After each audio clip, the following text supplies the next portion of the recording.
Chapter 737. Hit the jackpot. She knew that she owed Lin Yi too much, and she didn't know how to repay him. That was why she had such thoughts. After all, she was Lin Yi's girlfriend, not his wife. Okay, thank you. Tang Yun thanked Fatty Lai. What are you thanking me for? It's nothing. Besides, if it weren't for you guys, I wouldn't have earned that extra 250,000 yuan. Fatty Lai smiled and shook his head. Auntie's luck is pretty good. Maybe you'll get a big prize. As they were talking, Mrs. Tang came to the lottery table and drew a card. She looked at it and saw that it was an electric water heater. Mrs. Tang was overjoyed. An electric water heater cost 1 to 2,000 yuan, and she got it for free. Not bad. Congratulations, Mrs. Wang, for winning an electric water heater. The MC threw the card back into the lucky draw box, then handed Mrs. Tang a ticket and congratulated her loudly. The lottery cards were used repeatedly, not limited. In other words, everyone had a chance to win the first prize or first prize. However, there was more than one electric water heater card, and there was only one special and first prize card. But even so, it also aroused the enthusiasm of those buyers. Everyone had a chance, and it was not like there would be no chance after being selected. So many customers who had bought a house were there, waiting for the arrival of the god of luck. Mrs. Tang pulled out another card. On it was an induction cooker. Although it wasn't worth much, only about 100 or 200 yuan, Mrs. Tang wasn't discouraged. Instead, she was happy. Who would complain about having too much free stuff? Mrs. Tang continued to draw, and no one suspected anything. After all, there were people who bought multiple houses, garages, and parking lots. They all had a chance to draw. The MC congratulated Mrs. Tang and gave her another voucher. Mother Tang was a little nervous when it came to her last lucky draw. She didn't dare to take it out. Deep down, she wanted to win the grand prize or first prize. Even though the chances were slim, who wouldn't want to win the grand prize? Plus, if she won the special prize, she'd be able to save on the renovation and extra money. It was a lot of money, at least 100,000 yuan. However, there were still people waiting to draw the lottery. He couldn't possibly not draw it, right? Mrs. Tang gritted her teeth and pulled out a voucher. She didn't dare to look at it. She glanced at it from the corner of her eyes. It was an electric kettle. Mrs. Tang was greatly disappointed, and her expression changed. What a close shave, what a close shave. However, before Mrs. Tang could hand over the ticket to the MC, Manager Wang snatched it from her. He looked at it and exclaimed, "Oh my God, the special prize." The first grand prize of the day had been decided. Congratulations, Ms. Wang. After that, Manager Wang threw the lottery ticket back into the lottery box. Then, he shook the box deliberately as if he was afraid that someone would find it. Mrs. Tang's mind went blank. Grand prize. How was that possible? He clearly saw the words, electric kettle, written on it. It had nothing to do with the grand prize. How did it become the grand prize? I didn't see it clearly. Did Manager Wang also not see it clearly? He didn't even wait for me to confirm it and threw the ticket back into the lottery box. What was going on? Mrs. Tang stood on the stage with a frozen expression. It was as if she had won the grand prize. The customers didn't suspect anything. They all thought that Mrs. Tang's luck was too good. Did she win the grand prize just like that? The MC was also slightly stunned, but since it was announced by Manager Wang himself, he naturally wouldn't say much. He also congratulated him happily. Congratulations, you have given us a good omen. You won the first special prize. The first and second prizes were announced, but the grand prize hasn't been announced yet. I didn't expect that the winner would be you. Mrs. Tang didn't know what to do. However, she didn't want to say it out loud. She saved a lot of money just like that. Although Mrs. Tang was confused, she nodded cooperatively. I didn't expect that I would win the grand prize. I'm so lucky. Ha, Mrs. Wang, this is your ticket. Keep it well. You can go and handle the renovation procedures later. Let our company know what you think and we can start the construction. The MC said with a smile. Okay. Mrs. Tang happily took the ticket. On the other hand, Manager Wang accompanied Mrs. Tang to receive the award. No one suspected anything. After all, the previous winners of the first and second prizes had also been personally attended by Manager Wang. Of course, the first and second prizes were real, but the grand prize was fake. However, there was no limit to the number of grand prizes. No one would suspect that the sales office would fake it. So what if it was fake? They still had a chance to win the grand prize. Tang Yun, who was below the stage, was also shocked. Her mother won the grand prize. Was it real? Tang Yun looked at her mother's expression and began to doubt it. Other people might not understand her mother, but she knew her mother. Was this her mother's expression after winning the prize? It was an expression of disappointment that she didn't win. Of course, some people would be happy when they won the prize, but Tang Yun knew that her mother wouldn't be like that. She remembered her mother's happy expression when she won the 3 million yesterday. Tang Yun was sure that her mother didn't win the prize. Then the grand prize. Tang Yun couldn't help but look at Fatty Lai. Fatty Lai seemed to know nothing and was talking to Lin Yi about the medical company. Tang Yun sighed. It was hard on Lin Yi. He thought of so many ways to help her family, just so that she wouldn't be in a difficult position. She was useless. If she was like Meng Yao and the others, Lin Yi wouldn't need to do so much. From the looks of it, Lin Yi and Miss were quite compatible. Her appearance might have been a mistake, but the mistake had already happened. Tang Yun felt that she couldn't get out of it. She didn't want to leave Lin Yi, but what should she do? As Tang Yun was thinking, her mother came back. This time, she was very happy. Yin, your mother won the prize too. I won the grand prize. Fatty Lai nodded approvingly at Manager Wang. It seemed like Manager Wang had a good eye. Manager Wang saw the praise in Fatty Lai's eyes and smiled. It seemed like he didn't do anything wrong. Chapter 738. A slip of the tongue. Manager Wang heard that Mrs. Tang's request was simple and easy to fulfill. He'd just have to ask the design company to design the best modern style. Auntie, how is it? Are you satisfied with the house? Fatty Lai asked when he saw Mrs. Tang. Satisfied. Lai, you're a good friend of Lin Yi's. Mrs. Tang praised. Haha, Auntie, I'm flattered. Fatty Lai laughed. It's almost lunchtime, I'll treat everyone to lunch. Manager Wang was even more shocked. Boss Lai had lowered the price by so much and helped so much. It was fine if Lin Yi didn't treat him, but he wanted to do it himself. It seemed like these people weren't simple at all. How can I do that? I should be the one treating you. Mrs. Tang was stingy, but she knew that Fatty Lai had helped her a lot today. I have something to ask you as well. Mrs. Tang quickly said. Sure, let's find a restaurant nearby. Fatty Lai nodded. The four of them walked out of the sales office together. Mother Tang carefully put away the contract. This was close to $1 million. It was the first time in her life that she had spent so much money. Her heart was filled with excitement, but at the same time, she felt a little unreal. Everything felt surreal. You want to ride in my car? Fatty Lai drove an Audi Q7 today. No need, I drove here too.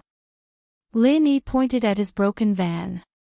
Mrs. Tang actually wanted to ride in Fatty Lai's luxurious car, but she gave up after hearing what Lin Yi said. She was still a little envious though. Fatty Lai didn't mind and got into Lin Yi's broken van, sitting in the back with Mrs. Tang, leaving the front passenger seat for Tang Yun. Lin Yi drove away and asked, "Where are we going to eat?" "Here." Fatty Lai found a restaurant that looked decent. It wasn't practical to go too far at this time. Lin Yi glanced at the entrance of the restaurant and saw that the BMW that he had stepped on before was also parked there. However, Lin Yi didn't care. It couldn't be that Lin Yi wouldn't come to eat just because he was there, right? Moreover, Lin Yi was not afraid of him at all. Fatty Lai and Lin Yi walked into the restaurant together. Fatty Lai didn't pay attention to the bald CEO Wu and his sweetheart, Xiaoli. After all, they were just two small fry. Fatty Lai didn't pay attention to them at all. Mrs. Tang, on the other hand, was too engrossed in her happiness to notice the situation. Tang Yin, on the other hand, noticed Baldy Wu and his sweetheart sitting on the left side of the dining hall. "Lin Yi, that boss Wu was also eating here. It's not a good idea for us to come here, is it?" Tang Yin was a bit hesitated. After all, they were taking advantage of Lin Yi's 25. It wasn't easy for them to run into each other. "Oh, then I should tell him to get lost, lest he affects my girlfriend's mood." Lin Yi smiled. "Stop it, why are you so bossy?" Tang Yin was very shy. "Ha, then let's not care about him." Lin Yi shook his head. Fatty Lai asked the waiter for a private room. In fact, there was no need for 4 people to have a private room, but Fatty Lai felt that it was better to treat people formally. After entering the private room and sitting down, since Fatty Lai was treating, he first ordered a few signature dishes before passing the menu to Mrs. Tang and Tang Yin, auntie, sister-in-law. Miss Tang, what would you like to eat?" Fatty Lai's words slipped, but fortunately, he reacted quickly. Seeing that Mrs. Tang didn't seem to notice, he let out a sigh of relief. "Are these dishes enough? There are only 4 of us, we can't eat so much, right?" Mrs. Tang looked at the dishes that Fatty Lai ordered. They were all the signature dishes of this restaurant. It was enough. "Yes, these dishes are enough for 4 people, the waiter nodded. Although the restaurant naturally wanted to sell more dishes, they couldn't let people order so they couldn't finish it, right? When it was Tang Yin's turn, she only ordered a few bottles of drinks and didn't add any dishes. Fatty Lai had no choice but to order a dessert before waving the waiter away. And the bald CEO Wu, who was sitting not far away, saw Lin Yi's group and immediately frowned.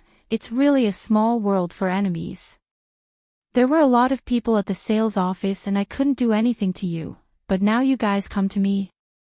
"Yeah, CEO Wu, these people are so bad, they made us spend an extra 250,000 yuan. Xiaoli was a little distressed. How good would it be if she gave the money to someone else? She didn't think much about it when she bought the house. After all, it was Boss Wu's money at that time. But now that the house was hers, Xiaoli also felt that the extra money she spent was her own. If I don't find someone to teach them a lesson, I won't be able to calm down. CEO Wu was actually thinking that he would find someone to beat up Lin Yi and force him to leave Tang Yin. At that time, he would appear forcefully and gain the favor of Tang Yin's family. Then, he wouldn't be far from getting the beauty. Yeah, CEO Wu, aren't you under Cihua Bro's protection? Why don't you find Cihua Bro? Xiaoli suggested. That's what I'm planning to do. CEO Wu nodded. His taxi company was under the name of Cihua's company, and he paid Cihua a huge sum of money every month. How else would he be able to dominate the taxi industry in Songshan and become the leader of the taxi industry? Because he had Cihua backing him, the other taxi companies didn't dare to say anything. Who dared to provoke Cihua? CEO Wu dialed Cihua's number. Cihua had just finished the silver needle removal surgery with his brother. This surgery left Li Delay crippled.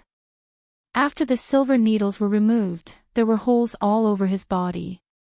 He looked like a sieve, and every wound was as big as a rice bowl. It was shocking. But in order to survive, he had to do this. Otherwise, if Lin Yi's pure energy exploded out, he wouldn't be able to live. Bro, how am I going to live in the future? There's even a hole in my dick. I'm so pitiful.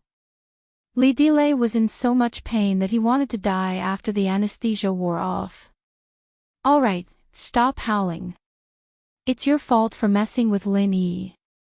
Sihua glared at Li Delay. Even Master Bing doesn't know how to deal with Lin Yi. What can you do? But I don't want to give up. I want revenge. I want to tear Lin Yi into pieces. Li Delay clenched his teeth in pain. Just wait for Master Bing to avenge you. Don't even think about it. How could Sihua not hate Lin Yi? He hated Lin Yi to the bone, but what could he do even if he hated him to the bone? He couldn't do anything to Lin Yi and was afraid of him. Chapter 739. Give me back my silver needle. Li Delay nodded. He could only wait for Master Bing to take revenge for him. Lin Yi was too strong, even his brother wasn't his match. Sihua comforted Li Delay and received a call from Baldy Wu when he left the ward. Hello. Old Wu, what's up? Sihua asked. Sihua bro, I was bullied. There was a dent in my car, and when I mentioned your name, the guy didn't care at all. He asked me what Sihua bro was. CEO Wu started making up stories in order to get Sihua to stand up for him. In this Songshan city, there's someone who doesn't care about my name. Sihua was already filled with rage, and Baldy Wu's words only served to enrage him further. Who are they? I don't know. I brought Xiaoli to buy a house today and met them at the sales office. They seem to have some relationship with the manager there, so I gave them a discount. CEO Wu said. Buy a house. Alright, I'll bring my men over now. Sihua nodded. Who else could they be if they went to buy a house himself? Now that he was pissed, it was good to find someone to vent his anger on. CEO Wu was overjoyed. He felt that the money he gave to Sihua all these years wasn't in vain. Sihua really helped him when he was in trouble. Sihua actually valued Baldy Wu quite a lot. Although Baldy Wu always used Sihua's name to do things outside, Baldy Wu really did bring back a lot of money every year. 5 million a year as tribute was considered a huge amount for Sihua's businesses. As a result, Sihua couldn't just leave Baldy Wu in the lurch. He brought his men over personally to show that he was taking care of Baldy Wu, so that he would be able to give him more money when the tribute came at the end of the year. It was troubled times now, and Sihua was extremely poor.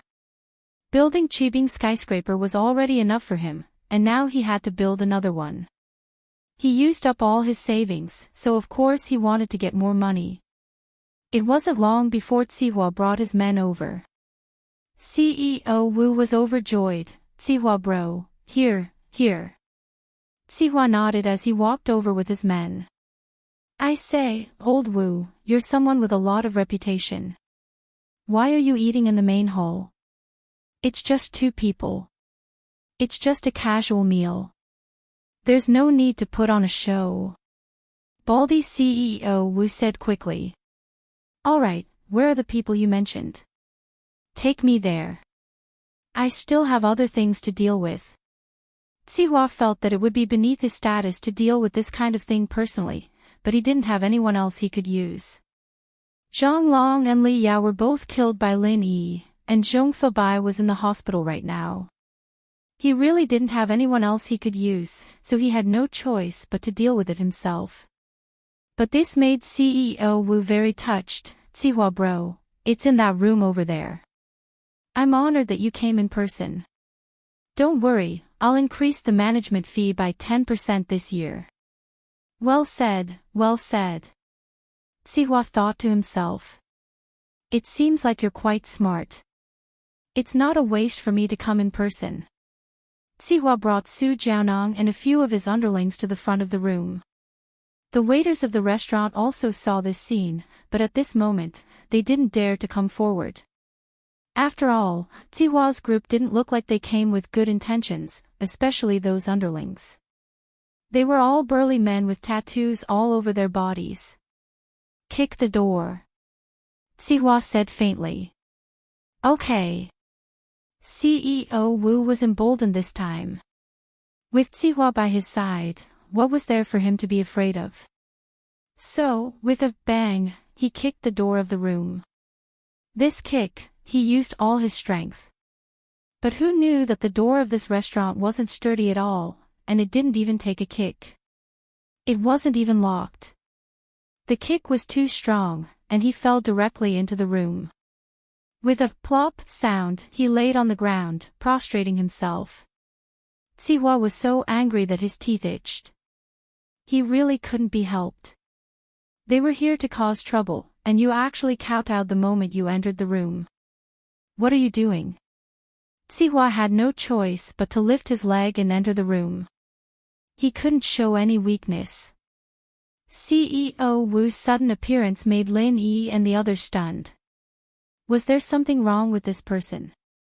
As for Sihua, when he entered the room, he wanted to act cool and shout, but when he saw Lin Yi in the room, he suddenly froze. CEO Wu naturally didn't see Sihua's expression clearly. He was still like a dog eating mud. With great difficulty, he climbed up from the ground and pointed at Lin Yi and shouted, "Sihua bro, it's this kid. He's the one who kicked my car. He didn't even put you in his eyes." Sihua's back was covered in cold sweat. Lin Yi. Why was he so unlucky? He was helping his underlings, and he still had to meet Lin Yi. He didn't put me in his eyes, did he? Not only did he not put me in his eyes, he also didn't put Master Bing in his eyes. But, what could he do to him? Sihua was a little embarrassed. He didn't know what to say. He wanted to say that they came to the wrong room and leave with his underlings, but this CEO Wu revealed the truth. He had no way to smooth things over. Lin Yi. Sihua was a little embarrassed. "Sihua bro, are you here to give me the silver needles?" Lin Yi looked at Sihua and said faintly, "Your brother's silver needles have been removed, right? Give them back to me quickly, they're quite expensive." Sihua's expression instantly became very interesting. The silver needles still had to be returned. Wasn't this too much? How much was a box of silver needles worth? But he really didn't dare to explode. Lin Yi's strength was there for all to see, and Lin Yi was a violent maniac who wasn't afraid of anything. He even dared to hit Master Bing, let alone Sihua. Sihua didn't want to be crippled by Lin Yi. He could only force a smile and said, "It's just a box of silver needles, why do you care?" "Oh, you like silver needles. Do you want me to give you a few more?" Lin Yi said as he took out the box of silver needles from his pocket. Sihua looked at the box of silver needles, and his face turned ashen. What the fuck, what was the meaning of this? Did Lin Yi want to put a few more silver needles on his body? Sihua couldn't take that. He said hurriedly, I don't like it, I'll go get the needles now and send them to you immediately." Sihua didn't dare to say anything else, and he turned around and left the room. Jianong and the others who came with Sihua saw that he was leaving, and quickly left as well. Chapter 740. Sent back. CEO Wu was someone who had seen the world. He could tell that the situation wasn't looking good. Ever since Sihua saw the person in the room, he didn't plan to help him at all. And from the looks of it, Sihua was afraid of the person in the room. That was why he left with his tail between his legs. "I'm sorry, I went to the wrong room. This meal is on me, it's my treat." CEO Wu wasn't an idiot. He knew that if he didn't understand the situation, he would only be waiting for death. Even Sihua couldn't afford to offend this person.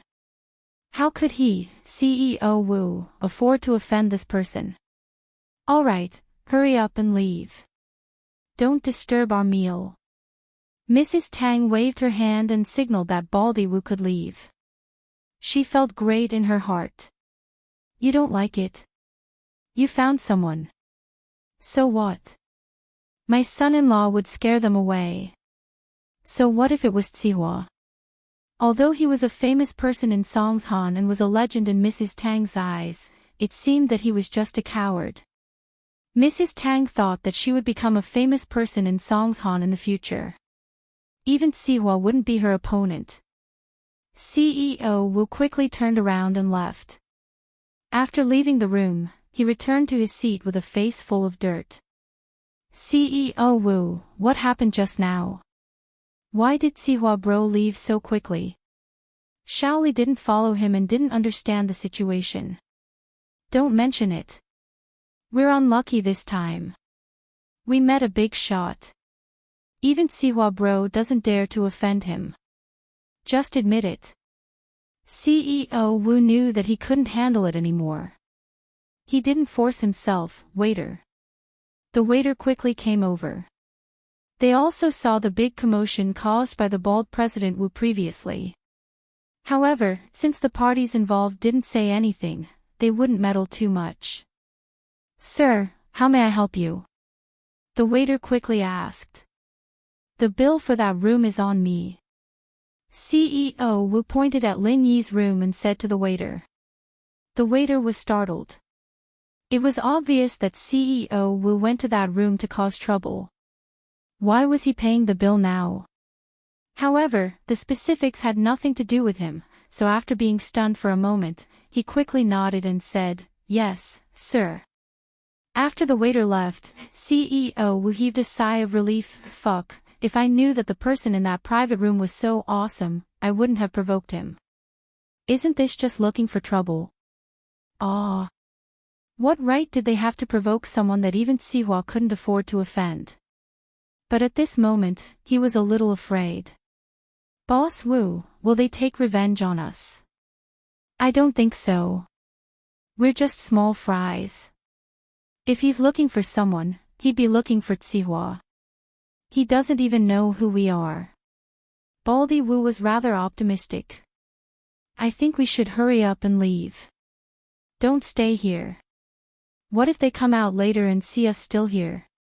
What if they come to trouble us? Shaoli was still a little worried. Who's going to pay for them if we leave? Baldy CEO Wu said, I was very sincere just now.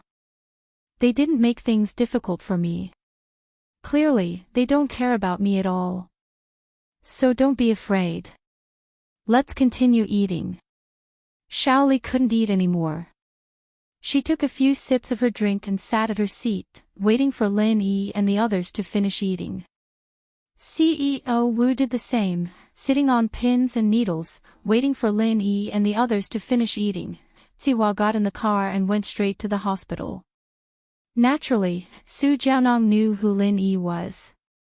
He also knew that it was because of him that Zihua and Master Bing were so angry. Zihua bro, are we really going to get the needles for him? Wouldn't that make us look weak? Su Jiaonong didn't think that Zihua would really go for the needles. What if we don't? Before we think of a way to deal with this kid, we can only use a gentle and pacifying strategy. Don't provoke him. Zihua sighed. He felt very wronged. Ever since he relied on House Xiao and made his fortune in Songshan, he had never felt so wronged before. But he didn't have a choice now. The masters around him were either killed or injured by Lin Yi. His Yaowang wasn't good enough, and his poison was neutralized. How was he supposed to fight Lin Yi? Su Jiaonong thought about it and agreed. What could he do if he wasn't weak? If he couldn't win, he could only be bullied. Zihua asked Su Jiaonong to get the needles from the hospital and returned to the restaurant. CEO Wu was waiting for Lin Yi to finish his dinner so he could pay the bill. But before Lin Yi finished his dinner, Zihua came again.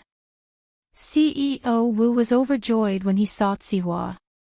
Zihua wouldn't be here for revenge, would he? But upon closer inspection, it didn't seem to be the case at all. This time, only Tsihua and Su Jianong entered the restaurant. The lackeys from before were all gone.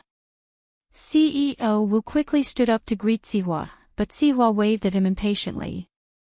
Tsihua came to Lin Yi's room and knocked on the door carefully. After getting permission, he entered. Lin Yi, I've brought the needles. Tsihua gritted his teeth as he placed the needles on the table. Oh, thank you. You can leave now. Lin Yi nodded. Oh right, thank you for the 3 million yesterday. My girlfriend's family bought a big house. You're welcome.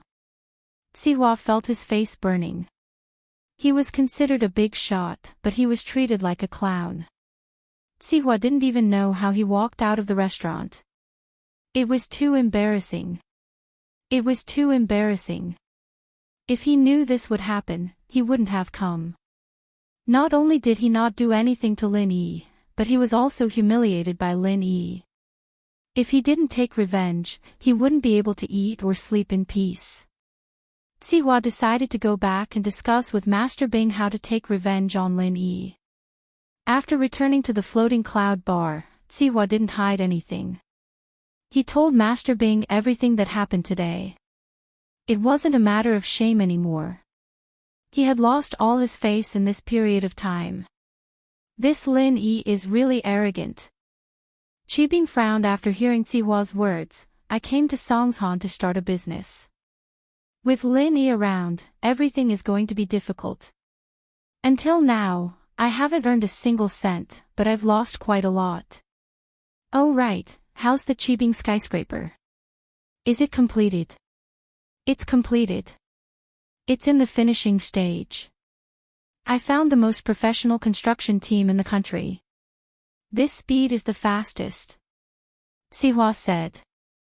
Chapter 741. Were you kissing? Isn't it because of Lin Yi's matter that we've stopped?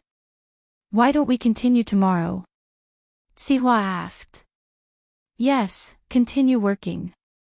Flatten that piece of land. Qibing nodded. Master Bing, according to our plans, there's an orphanage right next to the slums. Do you think we should get the land for the orphanage? The slums weren't square, but an L shape. One of the pieces of land was the orphanage.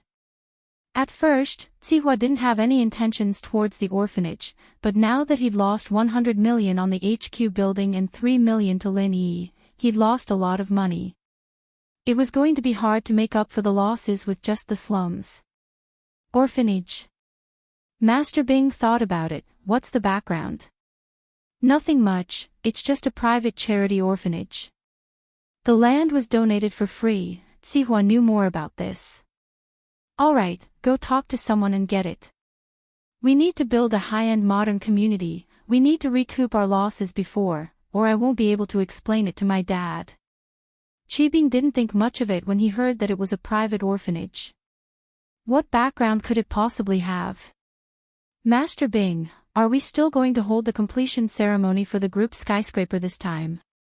Tsihua asked as he remembered the completion ceremony from the last time. What the hell?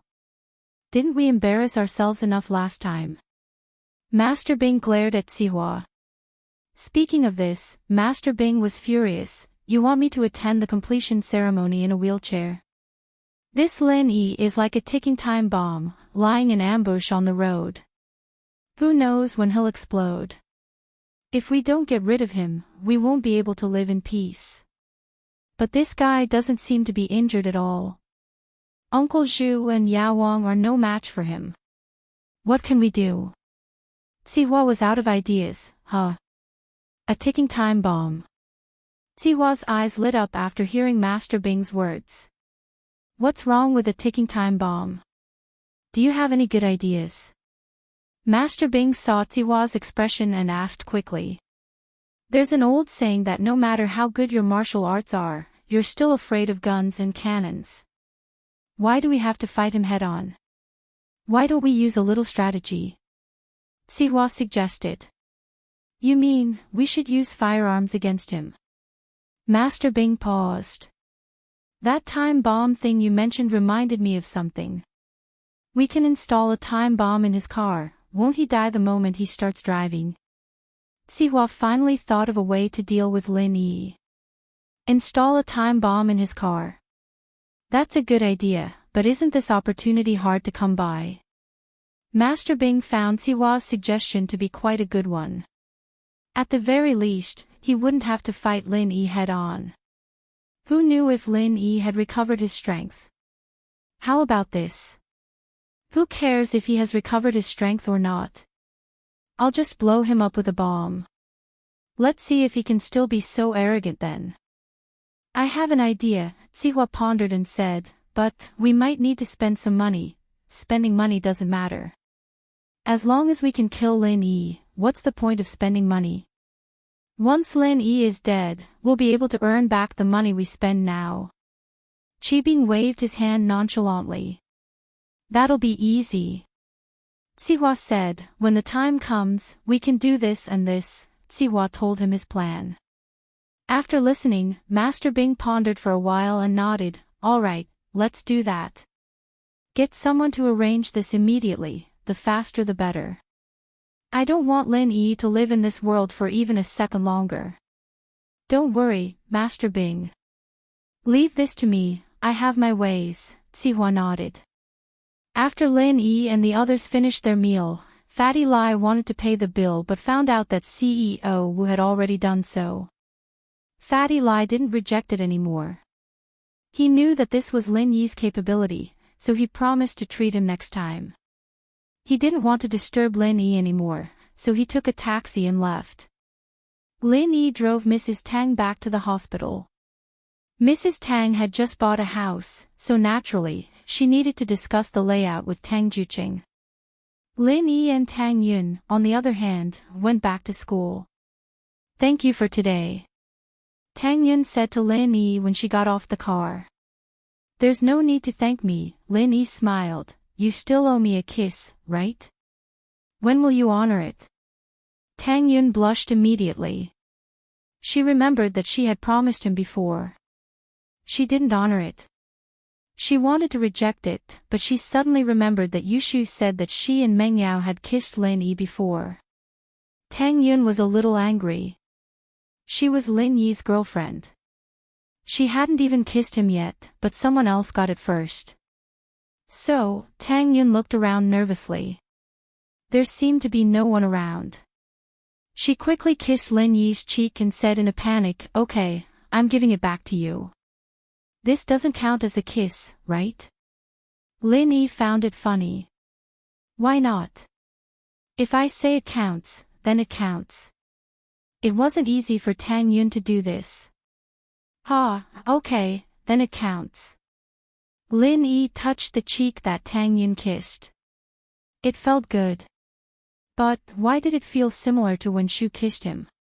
Of course, Lin Yi didn't dare to say this out loud. If he did, Tang Yun would kick him to death. The two of them didn't know what to do next, but they heard a scream. Wow, I was wondering why you two were skipping class. So, you were hiding here and kissing. Lu Xinwen ran over while panting. She saw Lin Yi's car from afar. She called out to Lin Yi, but he didn't hear her.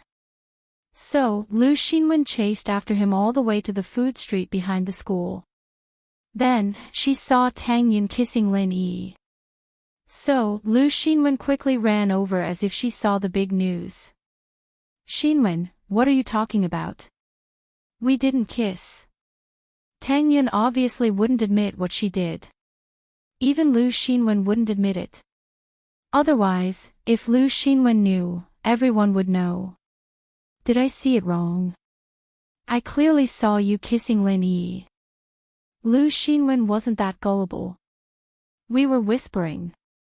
Tang Yun glared at Lu Xinwen, you're making a fuss. Why aren't you in the classroom? What are you doing here? Chapter 742. Group photo. Oh, we went to buy a house this morning, Tang Yun said. Her heart was filled with sweetness when she talked about buying a house. In the past, she didn't even know if she could survive if something like this happened to her family, not to mention buying a house. Now, her family was probably the one with the best situation in the slums. While everyone was waiting for their houses to be demolished, her family was already living in a building. Lu Xinwen was envious. Yun Yun, you're so lucky. We're waiting for our houses to be demolished, and we don't know when we'll get the compensation. The developer doesn't know how much the compensation will be. It's making everyone anxious all day long. Isn't it because of my father's broken leg? Tang Yun sighed. She didn't know if it was because of her father's broken leg or because she met Lin Yi. Tang Yun saw the drastic changes in her family and remembered it in her heart. It was all Lin Yi's credit, so Tang Yun would sometimes treat Lin Yi with gratitude. If someone pays me 3 million, I'd rather have both my legs broken. Xinwen was a little envious of Tang Yun. Although her words were a little harsh, it was the truth. The residents of Shantytown were basically the toiling masses at the bottom of society. Who would live here if they were rich? They were either laid-off workers or jobless groups. Everyone relied on small businesses and hard labor to maintain their family's food and clothing. Just like Lu Xinwen's parents, they were also working for others. Their monthly income was just enough to maintain their family's livelihood. The entire family had almost no savings at all. Not to mention buying a house, even renting a house after losing it would be difficult to make ends meet. I hope that the developer has some conscience and can compensate us a sum of money. Then, we can ask Lin Yi to help us buy a special price house in a bad location. Tang Yun looked at Lin Yi. She didn't care about other people, but Lu Xinwen and Fen were her childhood friends. She couldn't just watch them go down the drain and not do anything about it. But Tang Yun didn't want to make things difficult for Lin Yi. She only asked Lin Yi to help them buy a special price house with a slightly worse location. It would be sold at a special price. Lin Yi should be able to get it with his connections, right? Of course, no problem. Lin Yi and Lu Xinwen were familiar with each other. A house with a slightly worse location should be much cheaper. Thank you so much. Lu Xinwen heard Lin Yi's words and felt touched. She felt that Lin Yi was a righteous person. Tang Yun's heart was not in vain. If it was Kong Ming, he wouldn't have done this. As for the layout and location, Lu Xinwen didn't really care. No matter how bad it was still a building. It was better than the slums, right? The three returned to school together. Lin Yi and Tang Yun parted at the door of Class 9. Lin Yi entered his own class. There weren't many people in the classroom. Clearly, there weren't many people coming to school today. It was lunch break, so there were even fewer people. The Miss and Yushu were both there. They were reading in their seats. Seeing Lin Yi enter, the Miss raised her head and looked at Lin Yi before returning her gaze back to her book. Yushu wanted to call Lin Yi, but she was afraid that Meng Yao wouldn't want it. She opened her mouth, but closed it again and continued reading. Lin Yi shook his head and went back to his seat. Kong Xiaobo wasn't here. The kid probably went to a company fun today. Lin Yi sat in his seat and had nothing to do. Yao, Shield Bro is back. Should we ask him to take a photo with us? Yushu took out the digital camera from her bag. The 12th year of high school was about to end. Since there weren't any classes today, Meng Yao and Yushu brought their camera and took some photos in the school. They wanted to record the last part of their high school life. Why? Meng Yao was a little tempted, but she asked back. Shield Bro is leaving after graduation. Yushu's voice was a little disappointed. Yao, you're right. Shield Bro can't stay with us forever. We'll part ways one day. Yushu's words made Ming Yao's heart tighten. Lin Yi was leaving. Yeah, he had to leave eventually. What reason did he have to stay after high school was over? In his father's company, the people who were hostile to him were all chased away by Lin Yi. His troublesome pursuers, Zhong Pingliang and Jiang Wen, were all hospitalized with their kidneys cut out. Lin Yi's mission was considered a success. Perhaps after graduating from high school, Lin Yi wouldn't stay in the villa anymore when she and Shu went to college. What would he do? Rent a house with Tang Yun. The miss felt complicated at the thought of this possibility. She was supposed to live with Shu and her, but now he was living with Tang Yun. Should she give up her happiness? But what could she do if she didn't? Lin Yi wasn't anyone to her. What right did he have to stay by her side? Just because of the 30,000 yuan. Meng Yao found it funny. Lin Yi didn't even care about 3 million, what was 30,000 to him? Then let's keep it as a souvenir. Meng Yao sighed. Text him. Yushu took out her phone and quickly sent a message to Lin Yi. Lin Yi was bored when his phone vibrated. It was a message from Yushu. Go to the field and take a photo for me and Yao Yao. Lin Yi paused. The miss had never exposed their relationship in school before, so what was up with her today? Was it Shu's idea? Lin Yi didn't reply. He stood up and walked out of the classroom. He believed that Yushu would understand what he meant. As expected, not long after Lin Yi walked out, the miss and Yushu followed him out. In the hallway, Yushu called out to Lin Yi. Shield bro. Meng Yao hesitated.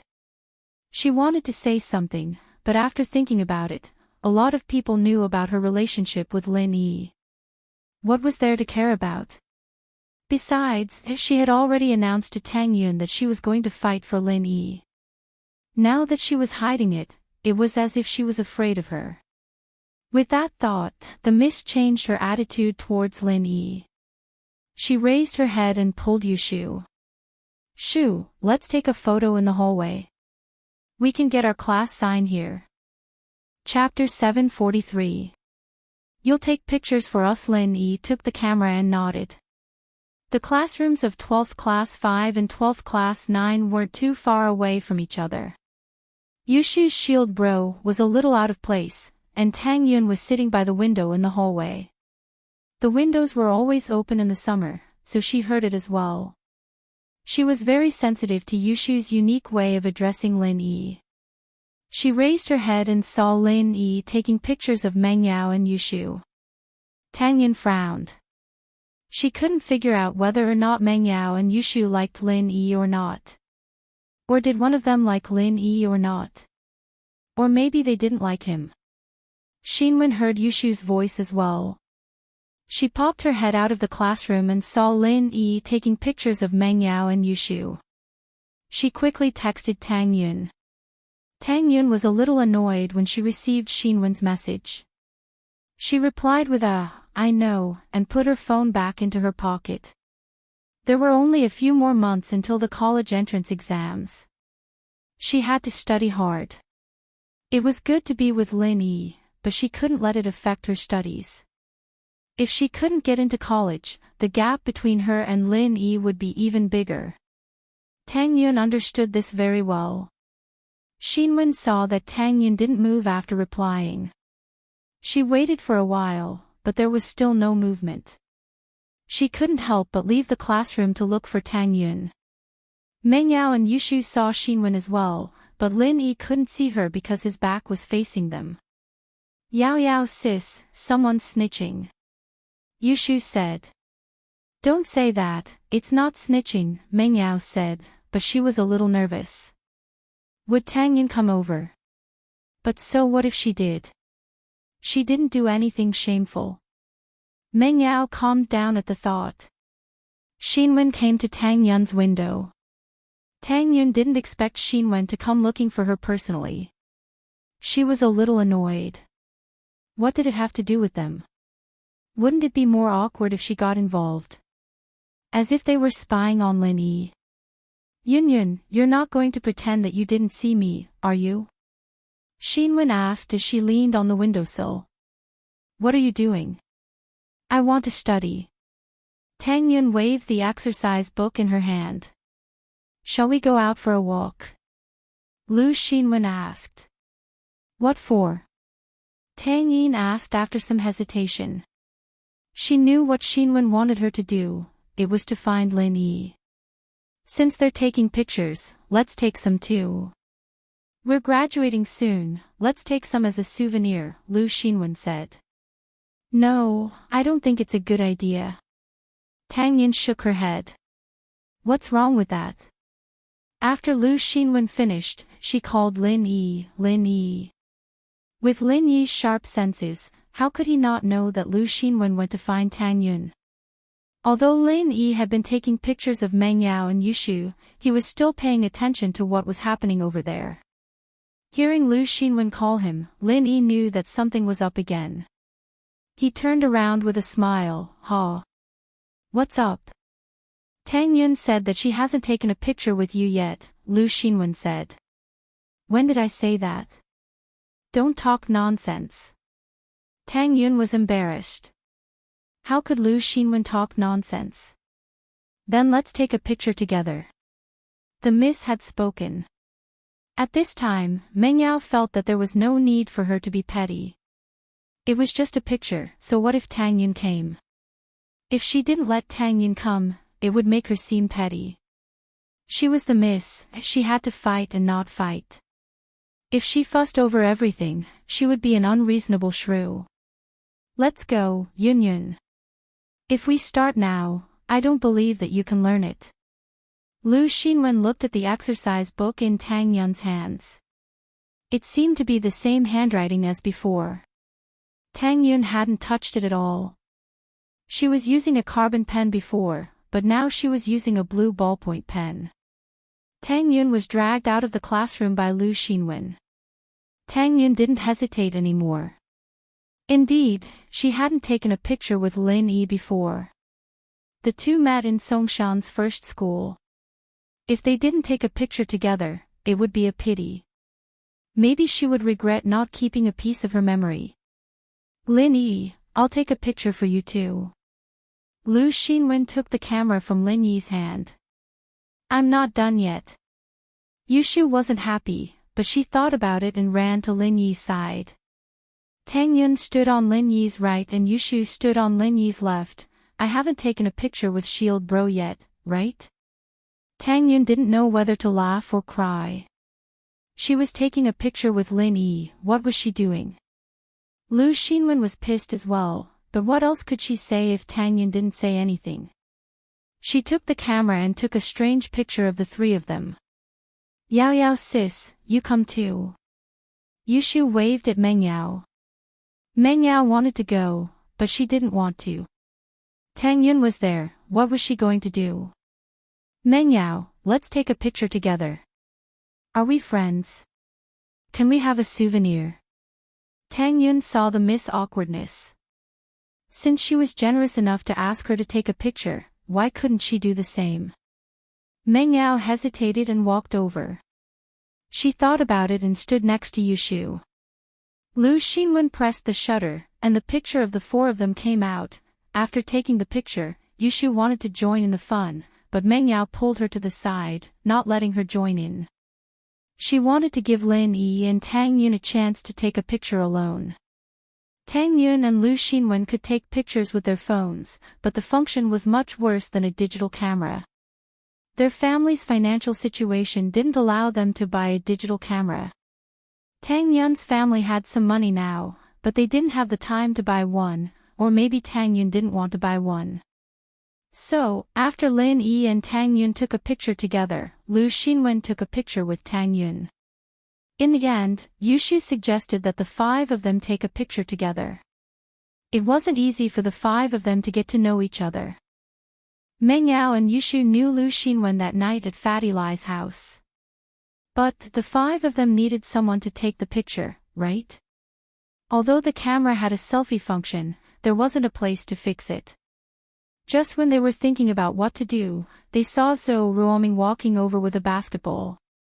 The reason he came to school every day was to hang out with his lackeys, eat, drink, play basketball, and act cool. Of course, the number of times he acted cool had decreased recently.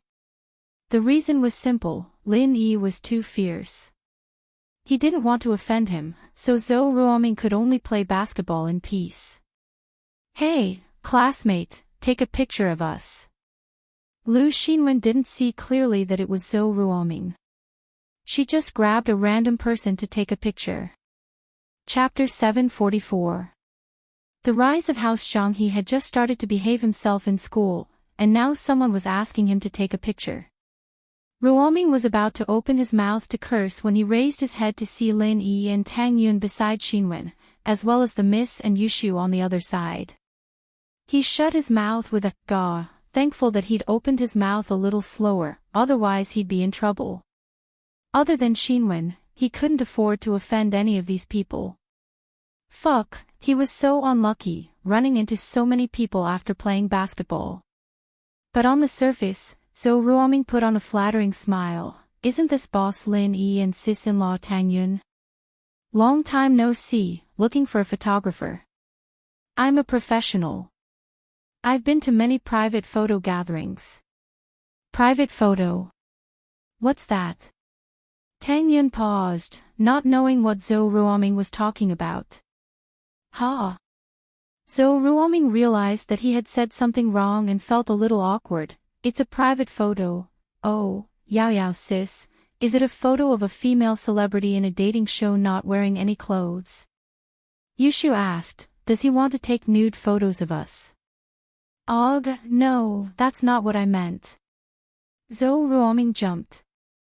Taking nude photos of the women beside Lin Yi. Wasn't he looking to die? What I meant was, I'm very good at taking photos. Oh, go ahead then. Yushu didn't say anything else to Zhou Ruoming and stood beside Lin Yi, waving at Meng Yao. Yao sis, you stand on shield bros right? Meng Yao didn't bother with Yushu, standing beside her instead. Tang Yun was still standing next to Lin Yi, and Xinwen was beside her. Zhou Ruoming took a group photo with the 5 of them and ran away with his tail between his legs. Who knew if Yushu would come after him? In the afternoon, most of the students came back. Pingshan Industries' press conference was over, and all the parents and students knew what had happened. It was a black-hearted businessman who wanted to ruin the school's reputation and poisoned the cafeteria. As a result, the school had nothing to do with this incident. The police had already arrested the suspect, and the parents let their children go back to school. The homeroom teacher, Miss Liu, came back with a mission. She was one of the few people in the school who knew the inside story. Pin Liang was the culprit, but he was also the victim. It was because of losing a kidney that his mind was twisted. He was laughed at by his classmates, and that was why he went to such extremes. To put it bluntly, he lacked love, warmth, and care. As a result, Miss Liu organized a group of students to visit Pin Liang at the hospital. In fact, other than Yushu and Lin Yi who liked to laugh at Pin Liang, the others had more or less received benefits from him.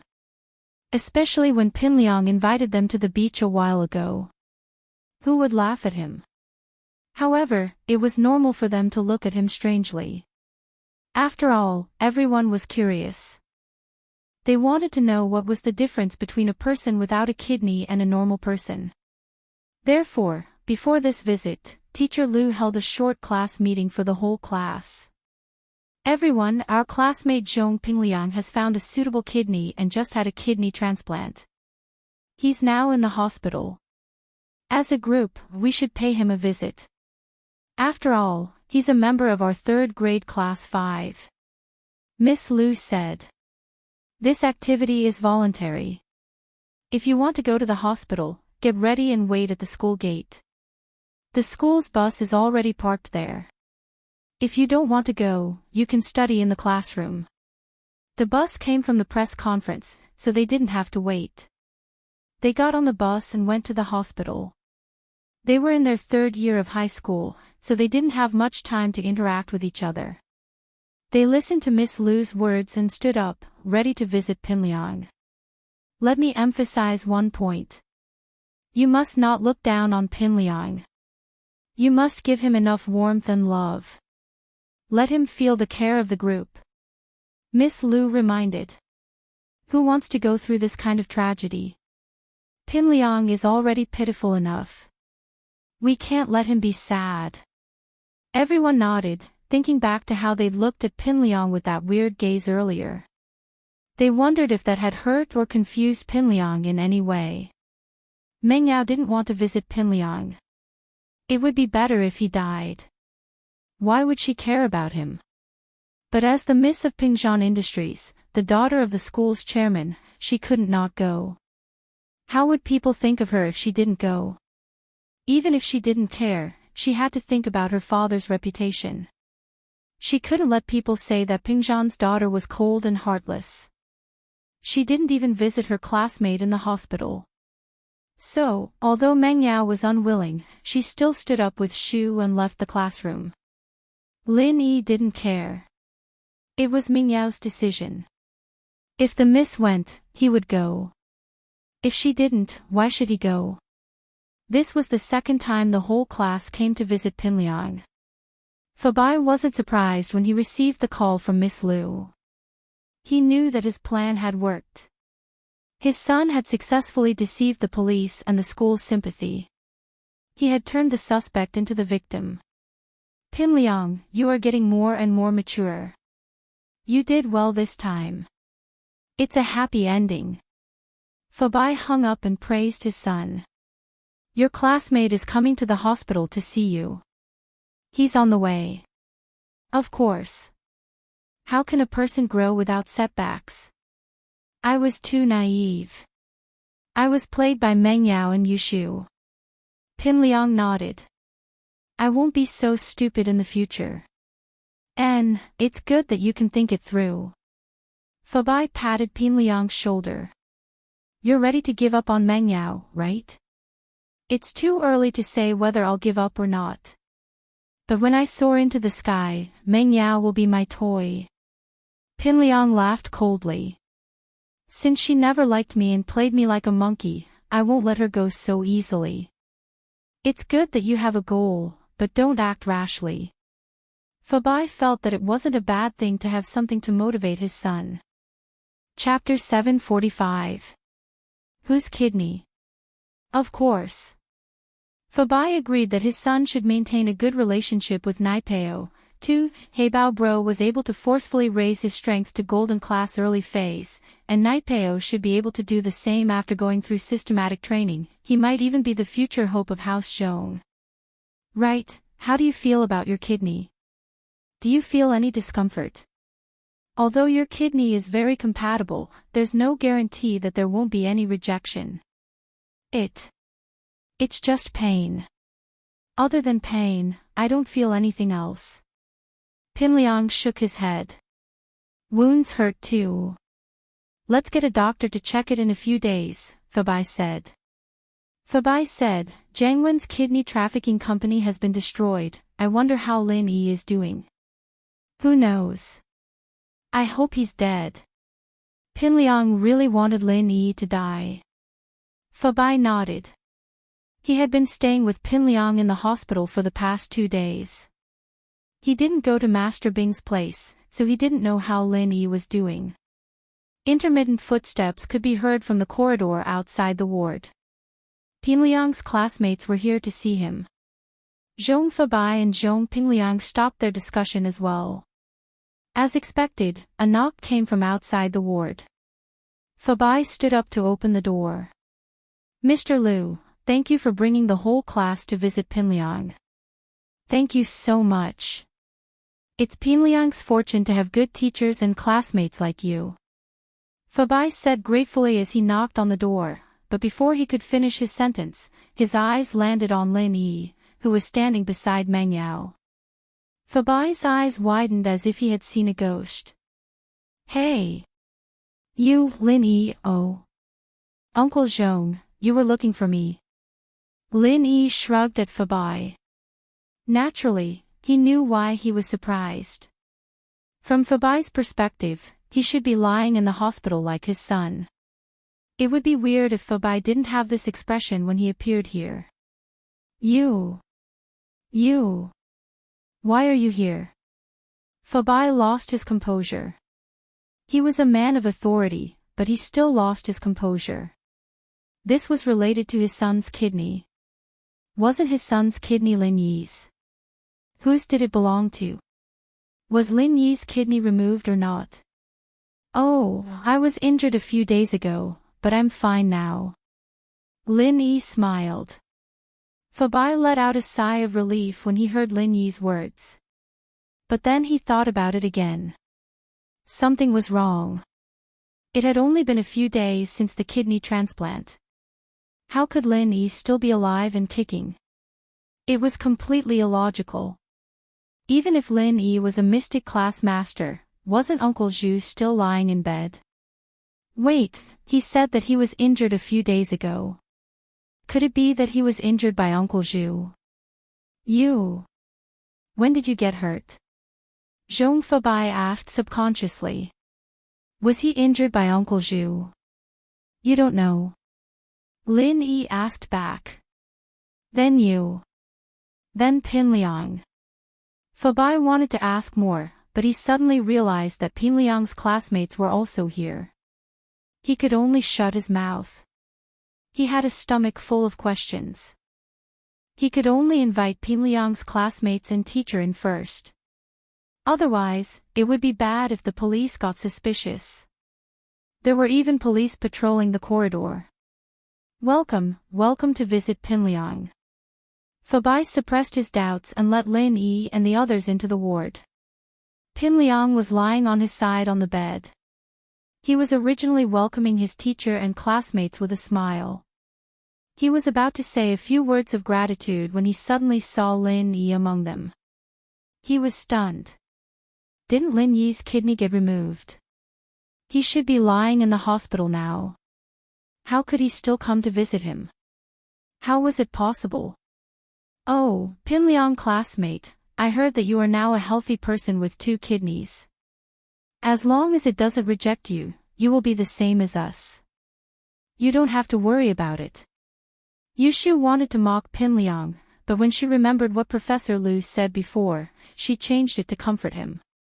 However, this consolation sounded a little awkward. If it didn't reject him, then it would be the same. But what about rejection?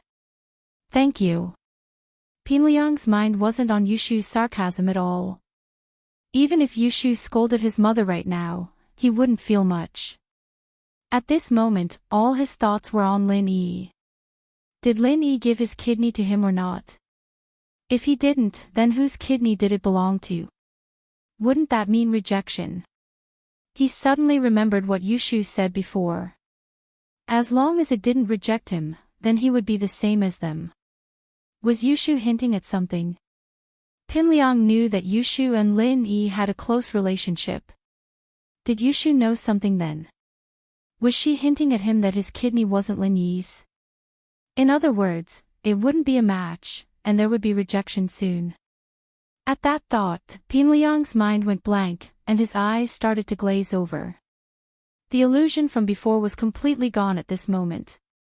He was delusional enough to think that he could become a golden class master after getting Lin Yi's kidney, but now it seemed like his kidney wouldn't be a match. Pinliang didn't know how he'd gotten through all this time. His classmates and teachers were trying to comfort him, but he didn't hear a single word they said. His mind was filled with thoughts of Lin Yi, his kidney, and Yushu's innuendo. His kidney wasn't Lin Yi's. Now it seemed like it was 80% true. Otherwise, Lin Yi wouldn't be so kind as to visit him after his kidney was removed. He might even kill him. But Lin Yi didn't do that, and he even came to visit him openly. Then wouldn't he be? Pinliang was still lying on the bed with a sluggish gaze after the teacher and students left. No one knew what he was thinking. The teacher and students thought that Pinliang was too weak after the surgery and didn't want to talk. They didn't think much of it and left the ward after a simple glance at him. Lin Yi looked at Pinliang meaningfully as he left. The kid's kidneys weren't showing any signs of rejection yet, were they? Zhong Fabai frowned. Obviously, he also thought of this tragic possibility. His son's kidney wasn't Lin Yi's. Did he get the wrong kidney? But Jiang Wen's kidney trafficking organization had been annihilated. It was impossible to find out who his son's kidney belonged to now. He didn't even know who to look for. Even if Jiang Wen wasn't caught, he must have escaped, and he wouldn't be able to contact him. Zhong Fabai sighed. Why was his son's life so hard? He finally got a kidney, and it still didn't match. Chapter 746. The couple, Pin Liang, don't panic. I'll go find the doctor now and ask them to do a full body checkup for you. Zhong Pingliang had completely lost his composure, and Fabai naturally couldn't do the same. Otherwise, Zhong Pingliang would be even more anxious. Although he was panicking, he could only force himself to calm down. Maybe Jiang Wen and the others mistook that person for Lin Yi. They can't just grab a random person and exchange their kidney with you, can they? A kidney is worth a lot of money. They wouldn't do something so strenuous and unrewarding. Pin Liang calmed down a little after hearing his father's words. Indeed, Jiang Wen wouldn't do something so strenuous and unrewarding. It was better to exchange a compatible kidney than to exchange it for a random kidney. Kidneys could be sold for a lot of money. Exchanging a kidney was worth money too. Why would he do that? The only possibility was that Jiang Wen caught someone who looked similar to Lin Yi and mistook that person for Lin Yi, so he exchanged his kidney with him. Okay. Then let's do a checkup first. Pin Liang nodded. Fabai didn't dare to delay and went to find the doctor immediately.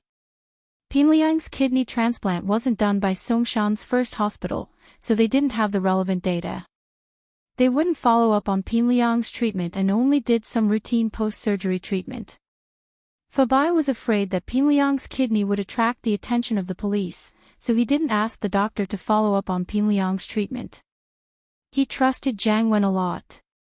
If Jiang Wen said that the kidney was a perfect match, then there shouldn't be any problem. Fabai wanted to wait for Pin Liang's body to recover a bit before giving him a full body checkup. But he couldn't care so much right now. Fabai found Pin Liang and pushed him out of the room for a full body checkup. At the same time, in another room in the hospital, as expected, Lu Bujia woke up in the afternoon, just as Lin Yi predicted. Even the doctors were amazed after seeing him. How was it possible for a person to wake up with a ventilator to sustain his life? His body's indicators had improved significantly. Other than some injuries, there were no other problems. Was this a miracle in the history of medicine? Ling Shan, however, didn't mention the treatment process. She only told the hospital that they'd invited a specialist to treat him, and that the details were confidential. The hospital couldn't do anything about it.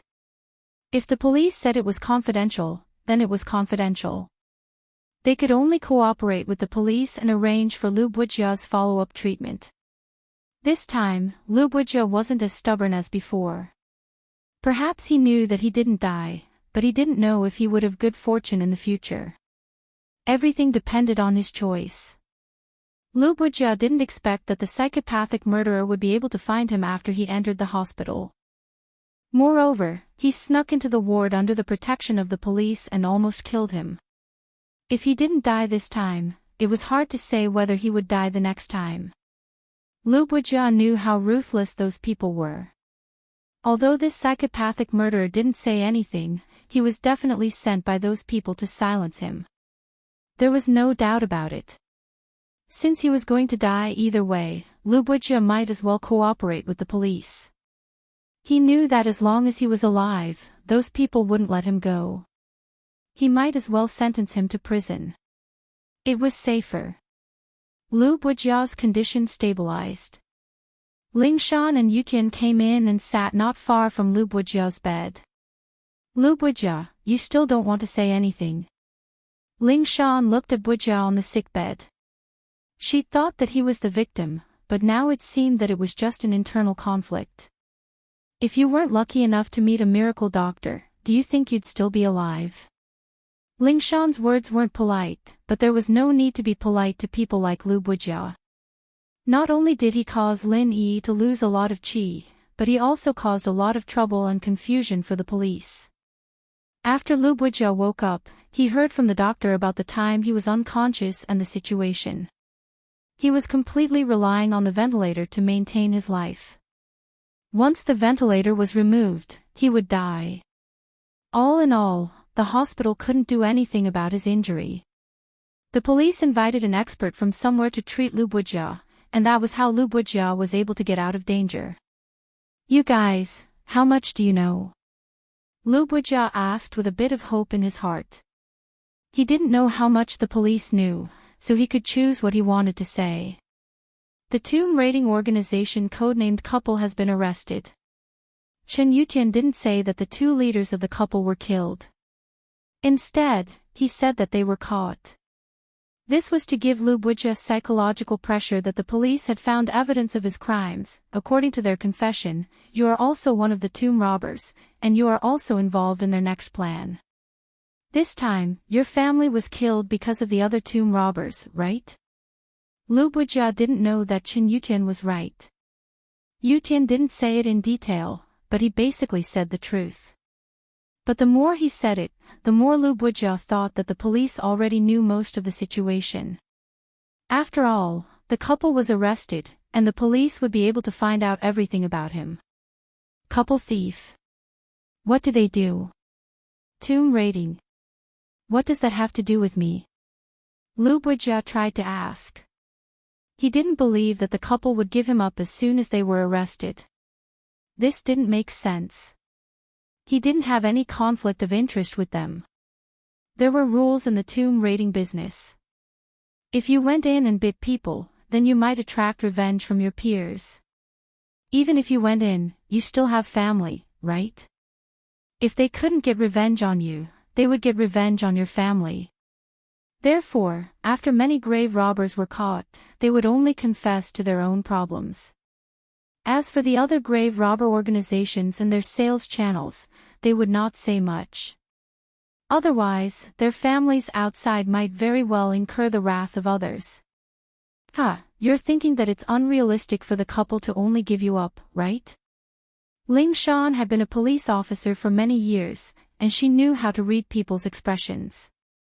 She knew what Lu Bujia was thinking just by looking at his expression. Chapter 747. Chapter 0747, seeing Lin Yi, he believed that even if the couple mentioned him, they wouldn't say too much. They couldn't even explain their own crimes, so why would they mention him? In fact, the couple didn't mention anyone else, but we found a work handbook from them. There are some clues in it. Chen Yutian smiled and passed a copy to Lu Bujia. Lu Bujia's face changed when he saw the copy of the notes Chen Yutian handed over. Lu Bujia's name was written on the copy of the notebook, and it was also stated that he was investigating the tomb with the grave robbers. Of course, these words alone weren't enough to serve as solid evidence. However, the key point was that Lu Bujia didn't know that the couple had been killed during their resistance. Therefore, as long as the police interrogated the couple about Lu Bujia, they wouldn't be able to hide anything. At this moment, Lu Bujia didn't plan to hide anymore. He couldn't hide it anymore, so he might as well tell them everything. The handbook is correct. The psychopathic murderer was probably hired by the Red Tower tomb robbers to kill me. Lu Bujia sighed. Red Tower grave robbers. This tomb was discovered by you, Red Tower grave robbers, and Old Hay? Chen Yutian asked. It shouldn't be said that it was discovered by us, but by Red Tower, Old Hay, and Red Tower. Lu Bujia shook his head. I'm just an expert. Because I know a little about the tomb's mechanisms and secret passages, Red Tower would always call me along when they do something. They would also give me some of the loot, so it can be said that we're working together. Why did they want to kill you this time? Chen Yutian asked. I've seen this tomb. It's very dangerous inside, and I don't have full confidence that I can open it. But based on my past experience, there must be treasures under the danger. I'm planning to study it carefully after I come back and find a way to open it. Lu Bujia said. This has nothing to do with killing them. Chen Yutian frowned. The people from the Red Tower think that I want to take it all for myself. In fact, I do have this thought. Lu Buijia smiled bitterly. We've worked together for so many years. Who doesn't know each other? He guessed what I was thinking and was afraid that I would leak the information or that I would want to take the treasures of the tomb for myself, so he wanted to silence me. Tell us the location of the tomb and how to solve it, Chen Yutian said. You want to enter the tomb? Lu Buijia was stunned. That's impossible. You don't have a professional. If you go in, I'm afraid you won't be able to come out. You don't have to worry about that. Ling Shan interrupted him. You just need to cooperate with the police, your attitude will determine your sentence. Okay. Lu Buijia didn't say anything else and nodded. Since he chose to cooperate, naturally, he would cooperate. He knew that with what he did before, even if he didn't get a death sentence, it would be a life sentence. Even if there was a life sentence, he was already in his 40s. It was hard to say if he could get out of prison while he was still alive. Before he went to prison, there were some things he had to tell Ling Shan. He may be a grave robber, but he was a person who knew how to repay kindness. Last time, the person who saved me from a psycho murderer was one of your people. Lu Buijia asked. Why do you ask? Ling Shan paused. I have around 30 million, and I took out 10 million to thank him. Lu Buijia said. To thank him for saving my life. Your money belongs to Black Gold. They'll confiscate it, Ling Shan said faintly. No, my money comes from legitimate sources. I write articles for magazines, and I work as a guide and specialist for all sorts of professional exploration groups. There's an account book in my study, and I've recorded all my earnings. Lu Buijia smiled. As for the antiques, I didn't sell any of them, they're all in the basement of my house. You'll know when you see them. Oh. Ling Shan paused and nodded. If that's the case, the police will consider respecting your wishes. Also, I'll take out another 10 million to thank the doctor who saved my life today, Lu Buijia said. The last 10 million will be enough for me to live on if I can get out of prison while I'm still alive. My wife and kids are gone, and there's no need for that much money. I might as well give it to the people who helped me. If I'm sentenced to death, you guys can donate the remaining 10 million to the Archaeology Research Institute. It'll be my last wish as an archaeologist. Ling Shan didn't think that Lu Buijia wasn't a sinner, but that he still had a kind heart and conscience. When she thought about it, the crimes he committed weren't completely heartless. The person who saved you that day and today is the same person. Ling Shan didn't want to lie to Lu Buijia. Are you sure you want to give him the 20 million? The same person. Ling Shan's words surprised Lu Buijia as well. He's a doctor. You can say yes, but you can also say no. Ling Shan didn't answer the question directly. Can I see him? Lu Buijia pondered for a moment and suddenly asked. You want to see him? What's the matter? Ling Shan was curious about Lu Buijia's request. He saved me, and I want to give him some benefits. Lu Buijia said. Can you help me contact him? What kind of benefits? Ling Shan asked curiously. It doesn't have anything to do with my case, so I don't have to tell you. Lu Buijia was a bachelor as well, it didn't matter if he went in or not. Alright, I'll contact him for you, but it's not up to me to decide whether or not you want to see him. Ling Shan nodded. If this benefit was given to someone else, she might ask, but since Lu Buijia said he wanted to give something to Lin Yi, she didn't want to ask. She still wanted Lin Yi to get some benefits, or else Lin Yi would lose a lot of pure qi. Lu Buijia nodded. I'm tired, I need to rest. I'll give you the information when I recover. Ling Shan and Yutian didn't stay long and left the room. Chapter 748. Give you some benefits, perhaps he's thought things through after this life and death experience. Yutian said. People who've been through life and death are always different. Maybe. Ling Shan nodded as she dialed Lin Yi's number. Lin Yi had just finished visiting Pinliang when he got a call from Ling Shan. What's up? Lu Bujia woke up and wants to see you. Ling Shan said. Wants to see me? Why do you want to see me? Lin Yi couldn't understand why Bujia wanted to see him. He said he wanted to thank you and give you some benefits. Ling Shan said.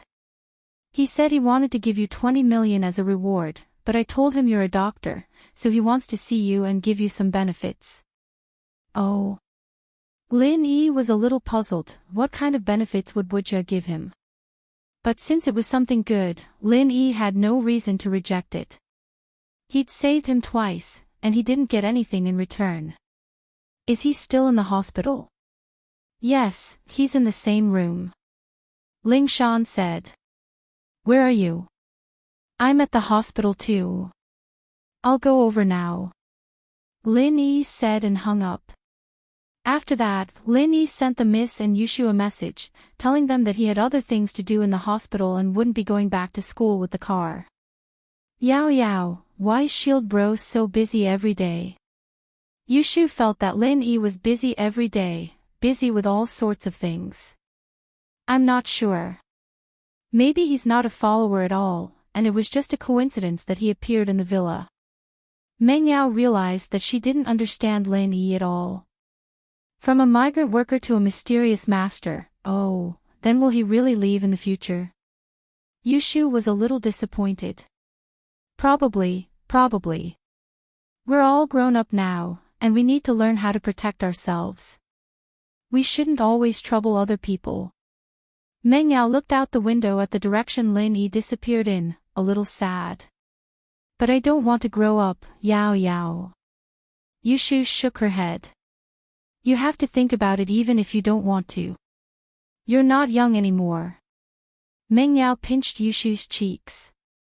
See, you won't cry even if I pinch you, so you're not a kid anymore.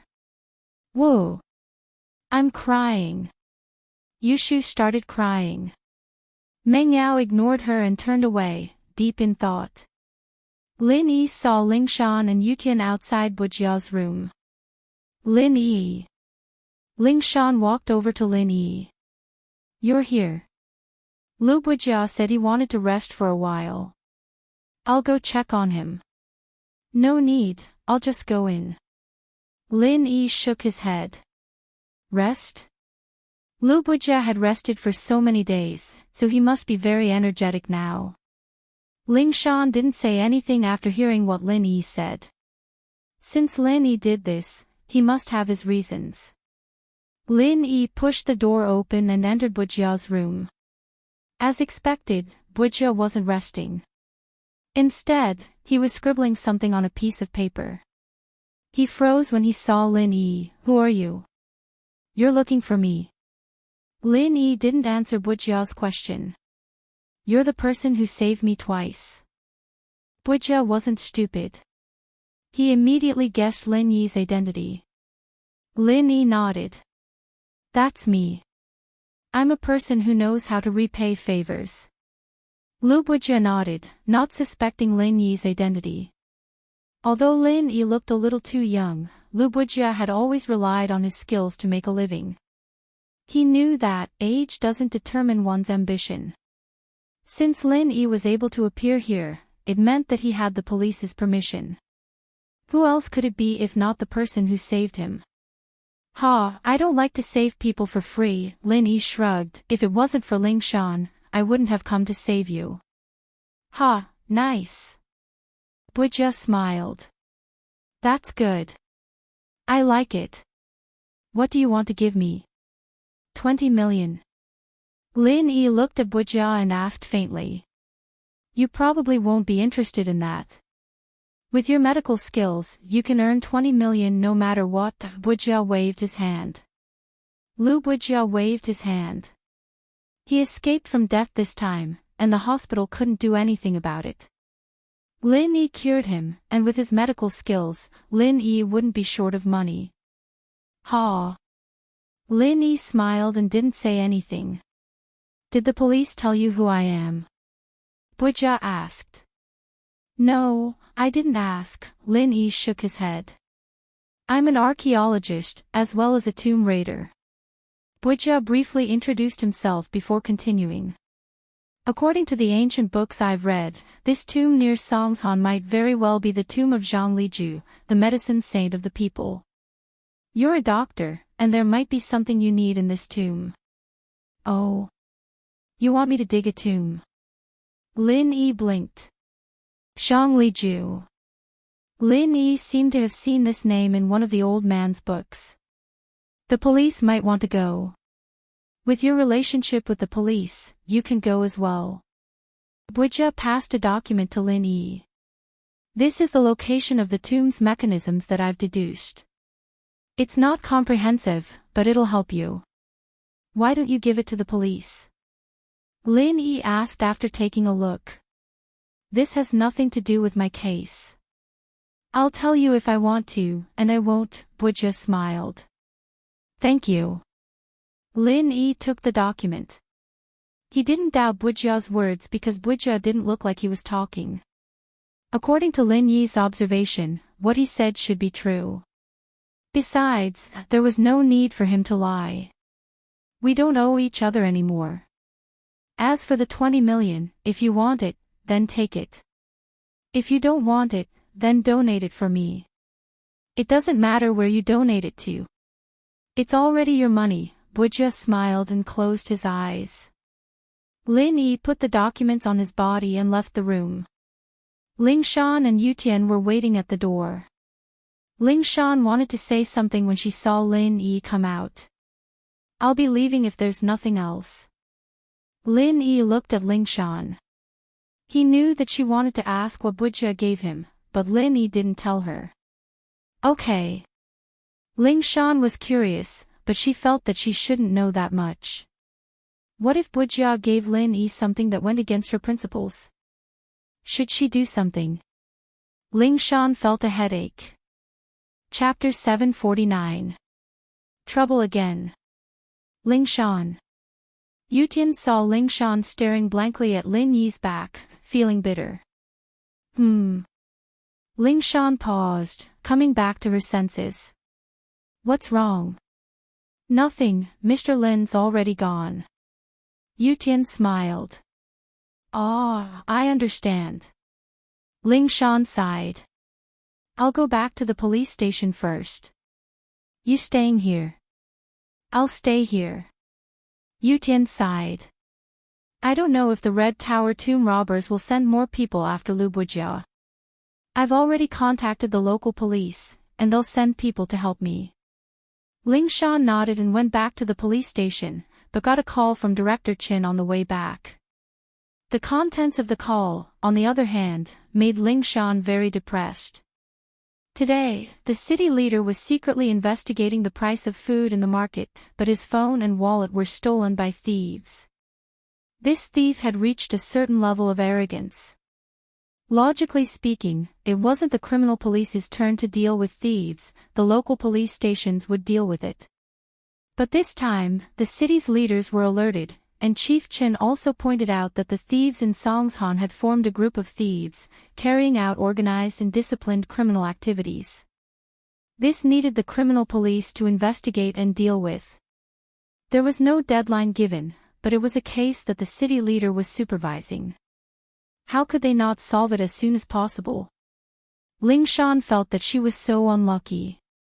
She hadn't even dealt with one problem, and this one was coming. There was no end to this. She was the new captain of the criminal police, and she didn't even see this many cases when she was the vice captain. This group of thieves had been formed for a long time, too. Why did they have to deal with them now? But Director Chin had said it himself, so what else could she do? She could only carry out the order unconditionally. However, this thief group had very strict organizational discipline. It was impossible to hurt the entire thief group by simply catching a few thieves. It might even alert the enemy. Ling Shan drove the car, depressed, thinking about how to deal with this group. She thought about it for a long time, but still couldn't come up with anything. The normal thieves were all dealt with by the police station, and they didn't have records with the criminal police. Ling Shan couldn't think of anything right now, so she could only go back and organize the information. Subconsciously, Ling Shan took out her phone, but smiled bitterly when she took it out. How did I become dependent on him? You want to call Lin Yi whenever you're in trouble. In the past, she'd only call Lin Yi if there was something she couldn't handle, but now, no matter what happened, the first person she thought of was Lin Yi. Forget it, I'll just fight my way over and try it out. Ling Shan's thinking was simple. Asking was better than not asking at all. Troubling Lin Yi had become a habit anyways, and she felt like she owed him a lot of favors. She didn't feel pressured anymore. Lin Yi got a call from Ling Shan not long after he left the hospital. What is it now? Lin Yi picked up, wondering why Ling Shan was calling him again so soon.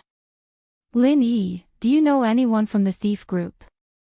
Ling Shan asked, hoping to give it a try. Thief group? No. Lin Yi said straightforwardly. It was an answer Ling Shan had expected, but she was still a little disappointed. You really don't know? Ling Shan didn't want to give up. She felt that Lin Yi was omnipotent, and whenever she asked him for help, he'd always solve the problem perfectly. Nope, why would I know them? Lin Yi was getting impatient. Is there something you need? Yes, yes. You're a good person, don't get angry. Ling Shan jumped, and her voice became soft and pitiful. Then can you help Miss Silly keep an eye out for them? It's a thief group. Oh, I'll tell you when I see them. Lin Yi hung up the phone, amused. This Ling Shan really came to him for everything. Ling Shan hung up angrily. She'd tell him if she saw them. Didn't that mean she didn't say anything? Who would see a thief group for no reason? Ling Shan was still angry when her eyes focused on something not far from the road. A cute girl was currently putting her evil hand into the pocket of a man with a big belly. Very quickly, the girl got it. She took out a big wallet and walked to the side with a smile on her face. Ling Shan smiled coldly in her heart. She'd walked all over the place, but found it by chance. This girl was a repeat offender. She'd met her a few times before, but she never managed to catch her. She wanted to see if she could get any information about the thief group from her mouth. Ling Shan stopped the car by the roadside and got out, slowly approaching the girl. Xiaoke was in a really good mood today. She saw a rich and heartless fatty get out of the BMW and kick the little girl to the curb because a little girl selling flowers blocked his way. He ignored the little girl's cries and left after parking the car. The passers-by were angry but didn't dare say anything, so Xiaoke locked her target on this rich and heartless fatty. The fatty's alertness was really bad, and Xiaoke got him easily. She opened the wallet and saw that he had quite a lot of money. He counted and found that it was about 7,000 or 8,000 yuan. Xiaoke didn't expect her luck to be this good. She'd run into so many fat sheep these 2 days. Although she met a strong person yesterday who stole her money, she was still very lucky. However, as happy as she was, she didn't let her guard down. What happened with Lin Yi yesterday reminded her that she couldn't let her guard down. So, when Ling Shan approached, Xiaoke sensed it. Xiaoke casually put the money into her own wallet and threw the wallet into the trash can. Just when Ling Shan was about to get close to her, Xiaoke turned and ran. Xiaoke, stop right there. Ling Shan was about to explode. She thought that she could catch Xiaoke when she wasn't paying attention, but she didn't expect Xiaoke to be so vigilant. She ran away the moment she got close. Bye, Ling Shan sis. Xiaoke turned around and made a face before disappearing at the end of the street. Ling Shan didn't chase after her because she wouldn't be able to catch up even if she did. She'd chased her twice before, and she still couldn't catch Xiaoke. Xiaoke. Just you wait. Ling Shan stared at the direction Xiaoke disappeared in, not angry at all. Chapter 750. Zhong Pingliang's tragedy in the hospital. Zhong Pingliang's medical report came out very quickly. The results shocked Fabai and Zhong Pingliang. The kidney showed signs of rejection and necrosis. It had to be removed as soon as possible. The kidney is damaged. Zhong Pingliang looked at the report in disbelief. Fabai, on the other hand, was smoking and pacing back and forth in the ward. This was the worst result. Although he had expected it, he still had some hope when he expected it. But now, there was no hope at all. Fuck, Jiang Wen my ass. He tricked me. Zhong Pingliang was so angry that he threw the pillow on the bed to the floor. Pingliang, don't be rash. You are still a patient. Don't get angry. Fabai was also very angry. This Jiang Wen, if you didn't want to replace Pingliang's kidney, then why did you have to replace it with someone who was not a match? Of course, Fabai didn't believe that Jiang Wen didn't know about it.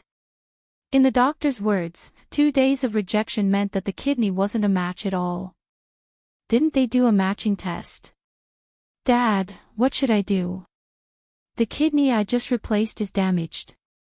Zhong Pingliang was in despair. I thought I would be a normal person in the future, but now. No matter what, we should listen to the doctor and remove this kidney. Otherwise, the damage will be even worse if the kidney dies in the body. Fabai sighed and made a decision. As for Jiang Wen, we will have plenty of chances to deal with him in the future. But I really don't want to be a person with only one kidney anymore. It's too painful.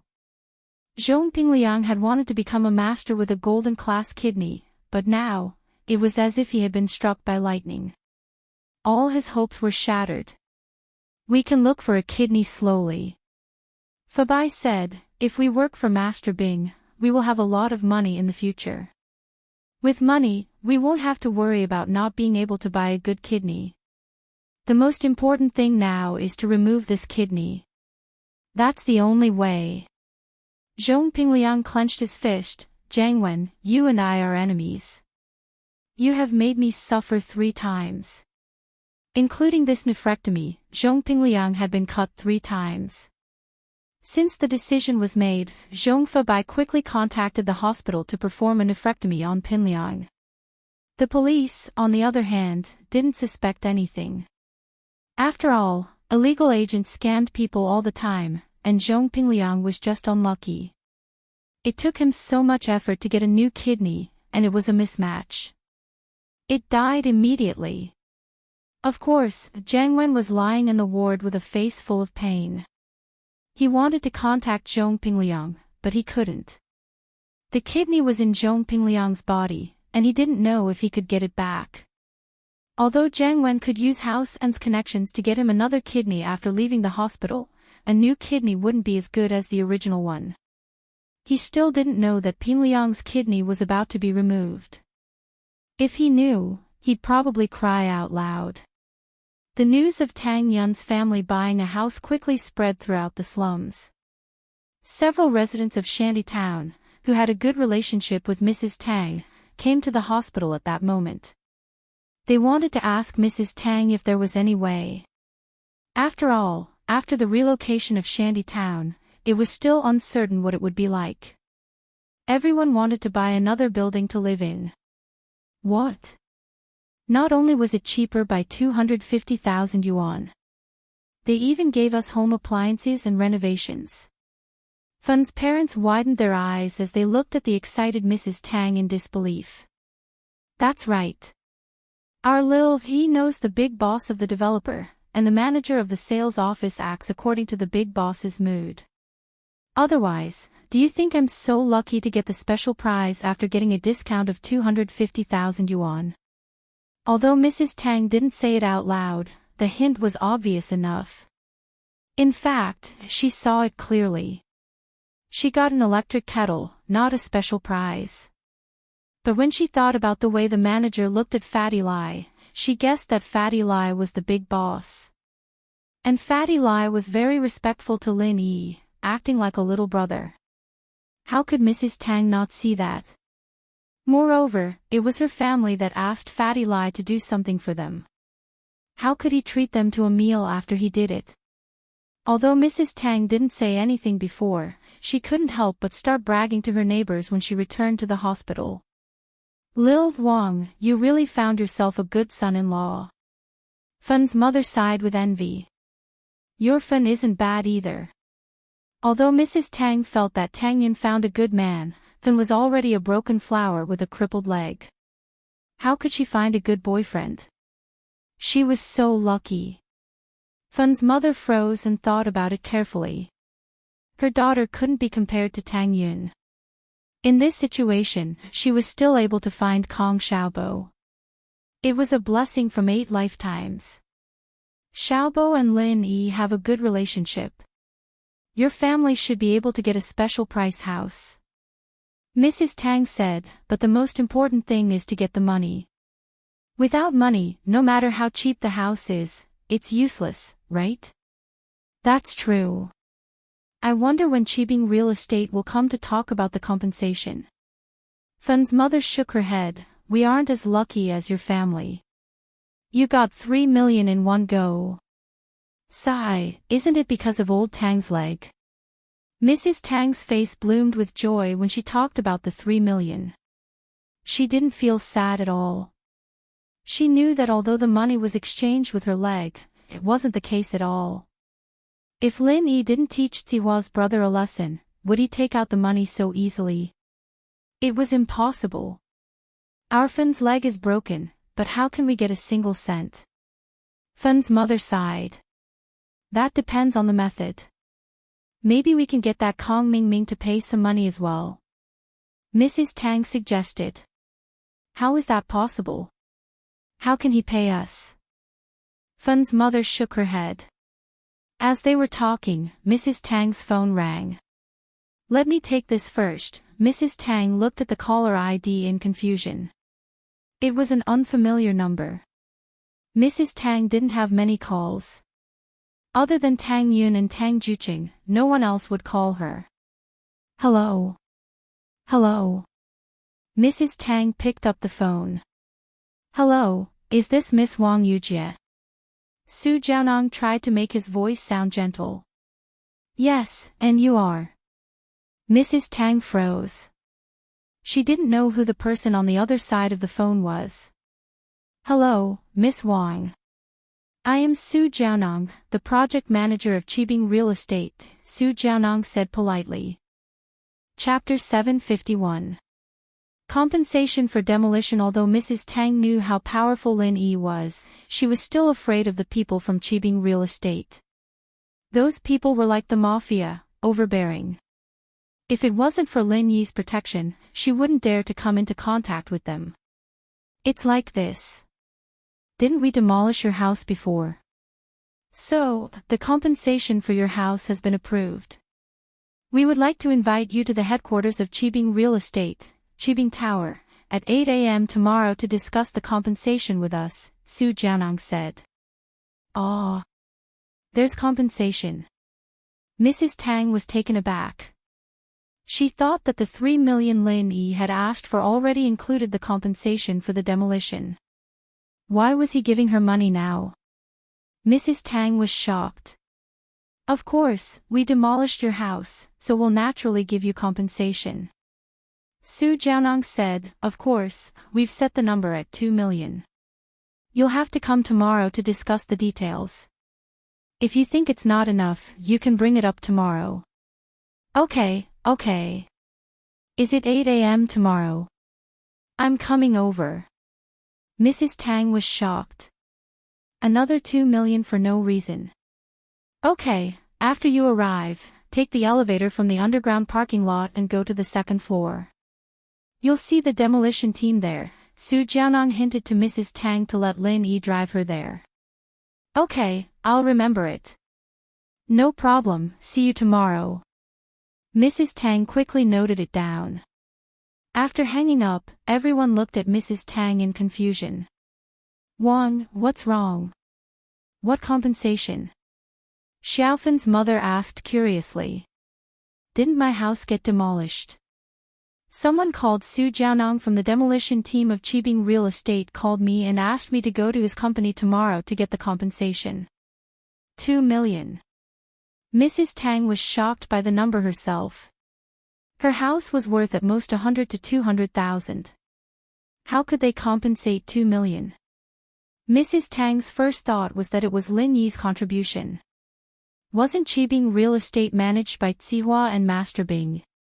Could it be that Zihua was afraid that Lin Yi would cause trouble for them, so he came to please Lin Yi? Thinking about it, this was the only possibility. 2 million. When Xiaofen's mother heard this number, she was immediately dumbfounded. The other neighbors were also the same. After hearing this number, they were suddenly shocked and didn't know what to say. Your house is worth 2 million. Lu Xinwen's mother asked in surprise. They are afraid of Lin Yi, that's why they gave us 2 million. Otherwise, that broken house is not even worth 200,000, let alone 2 million. Although Mrs. Tang said it calmly, she was very happy in her heart. Like I said, our broken house is worth 2 million. We can even buy a villa with 2 million. Xiaofen's mother shook her head. It's already not bad if they can give us 80 to 100,000. Don't say that. This kind of thing depends on negotiation. Mrs. Tang laughed. Xiaofen's mother and Lu Xinwen's mother sighed. Negotiation. Our family doesn't have a powerful figure like Lin Yi, so where would we go to negotiate? Will they negotiate with us? Xiaofen's mother and Lu Xinwen's mother were a little dispirited when they thought about the gap between their family and the developer. They chatted for a while and left to discuss how to deal with the developer. Previously, they thought that Tang Yun's family was very unlucky. They were the first to get their house demolished. But now, it seemed that they were the best. After the neighbors left, Mrs. Tang immediately told the good news to Tang Yun. Qibing Real Estate Company just called me. They want to compensate us 2 million for the demolition fees. Mrs. Tang just saw a huge sum of 3 million, and now there was another 2 million. She wasn't as excited as before. They want to compensate us 2 million. Really? Tang Yun didn't believe it. Didn't they just compensate us 3 million? Why do they want to compensate us 2 million today? I don't know. Maybe they are afraid of Lin Yi. They want to spend money to please Lin Yi and are afraid that Lin Yi will cause trouble for them again. Mrs. Tang guessed, yesterday, that Li Zihua was quite afraid of Lin Yi, right? Please. There's no need for that, right? Tang Yun heard her mother's words and became suspicious. Although he is afraid of Lin Yi didn't say anything. There's no reason for them to give us money on their own, right? This doesn't make sense, right? Does it make sense? How is it not reasonable? Isn't it good that they are giving us money? Mrs. Tang felt that Tang Yun was being too careful. It's not that it's not good, but why would they give us money? Mom, I think there's something wrong with this. Tang Yun felt that something was wrong. Why would Li Zihua give them money on his own initiative? When Lin Yi asked for 3 million, he was unwilling to give it to him. Why would he give it to them on his own initiative now? Won't we know tomorrow whether there's a problem or not? Mrs. Tang didn't care. Tomorrow at 8 in the morning, they want us to go to the second floor of Qibing skyscraper to collect the compensation. Can you ask Lin Yi if he is free and ask him to go with us? Oh. Tang Yun wanted to ask Zihua what he was up to, but Zihua didn't seem to care. He gave them 3 million before, and now he gave them 2 million. Lin Yi received Tang Yun's call on the way to school. When he heard from Tang Yun that Qibing Real Estate wanted them to go to Qibing skyscraper to collect the compensation tomorrow, Lin Yi was stunned. The Qibing skyscraper is finished already? Tang Yun thought that Lin Yi would be curious about the compensation, but she didn't expect Lin Yi to ask such a question. She couldn't help but be amused by Lin Yi. Why? Do you want to demolish it again? Oh, I'll demolish it again if you piss me off again, Lin Yi smiled. His skyscraper collapsed and he still wants to give you money? Are you retarded? I think so too. Do you think there's a problem here? Tang Yun had been worried about this problem. Ha! Aren't we idiots if we don't take the money? Lin Yi didn't think there was a problem. Since they are giving us money, I'll go with you tomorrow. But Tang Yun still felt that something was wrong. Even if there is a problem, what can we do? I'm here, what are you afraid of? Lin Yi was clear that even if Li Zihua and Zhao Qibing wanted to do something, what could they do? His strength had completely recovered, and it was impossible for them to make him stay. Tang Yun heard Lin Yi's words and nodded. Yes, with Lin Yi here, what was there to worry about? Chapter 752. House You Came. After ending the call with Lin Yi, Tang Yun sent a message to her mother, telling her that Lin Yi would accompany her to Qibing Building to get the compensation. Mrs. Tang was relieved when she heard that Lin Yi would be accompanying her. Zihua was so afraid of Lin Yi, so she believed that he would be able to get more compensation tomorrow. From Su Jiaonang's tone, it seemed like the compensation could be increased. Lin Yi didn't think much about it. When he returned to school, he was relieved to see Miss and Yushu in the classroom. Lin Yi felt that these were troubled times and he should be more careful. Lin Yi's feeling was right. At this moment, in the office of Miracle Dr. Guan's medical company, Fatty Lai's office, there was an uninvited guest. Although the products of Miracle Dr. Guan's medical company hadn't officially entered the market yet, the company was already starting to take shape. It was completely reformed from the previous trading company, and only a few new departments were added. This was a piece of cake for Fatty Lai, a veteran in the business world. After Fatty Lai accompanied Lin Yi and Tang Yun to buy a house, he returned to Miracle Dr. Guan's medical company. He used the poisoning incident of Songshan's first school to make a name for Miracle Dr. Guan's medical company. Fatty Lai wanted to follow up and release his company's first product, Miracle Dr. Guan's injury medicine, into the market. Fatty Lai was preparing a marketing plan and wanted to have a meeting with the higher-ups of the company. But when he returned to the company, his secretary called. Boss Lai, there is a client who wants to see you. He said that he is from Yanjing and wants to discuss a collaboration with our company. The secretary said, Do you think, I'm already back at the company, where is he? Fatty Lai was startled.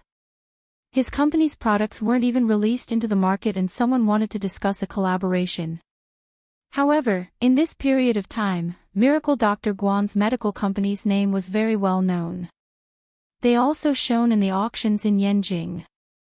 If this customer came from Yanjing, then it was possible. In the VIP client room next to the general manager's office, the secretary lowered his voice. Director Lai, this client looks very young. Age isn't a symbol of strength. I'll take a look first. Fatty Lai thought to himself. Wasn't Lin Yi young as well?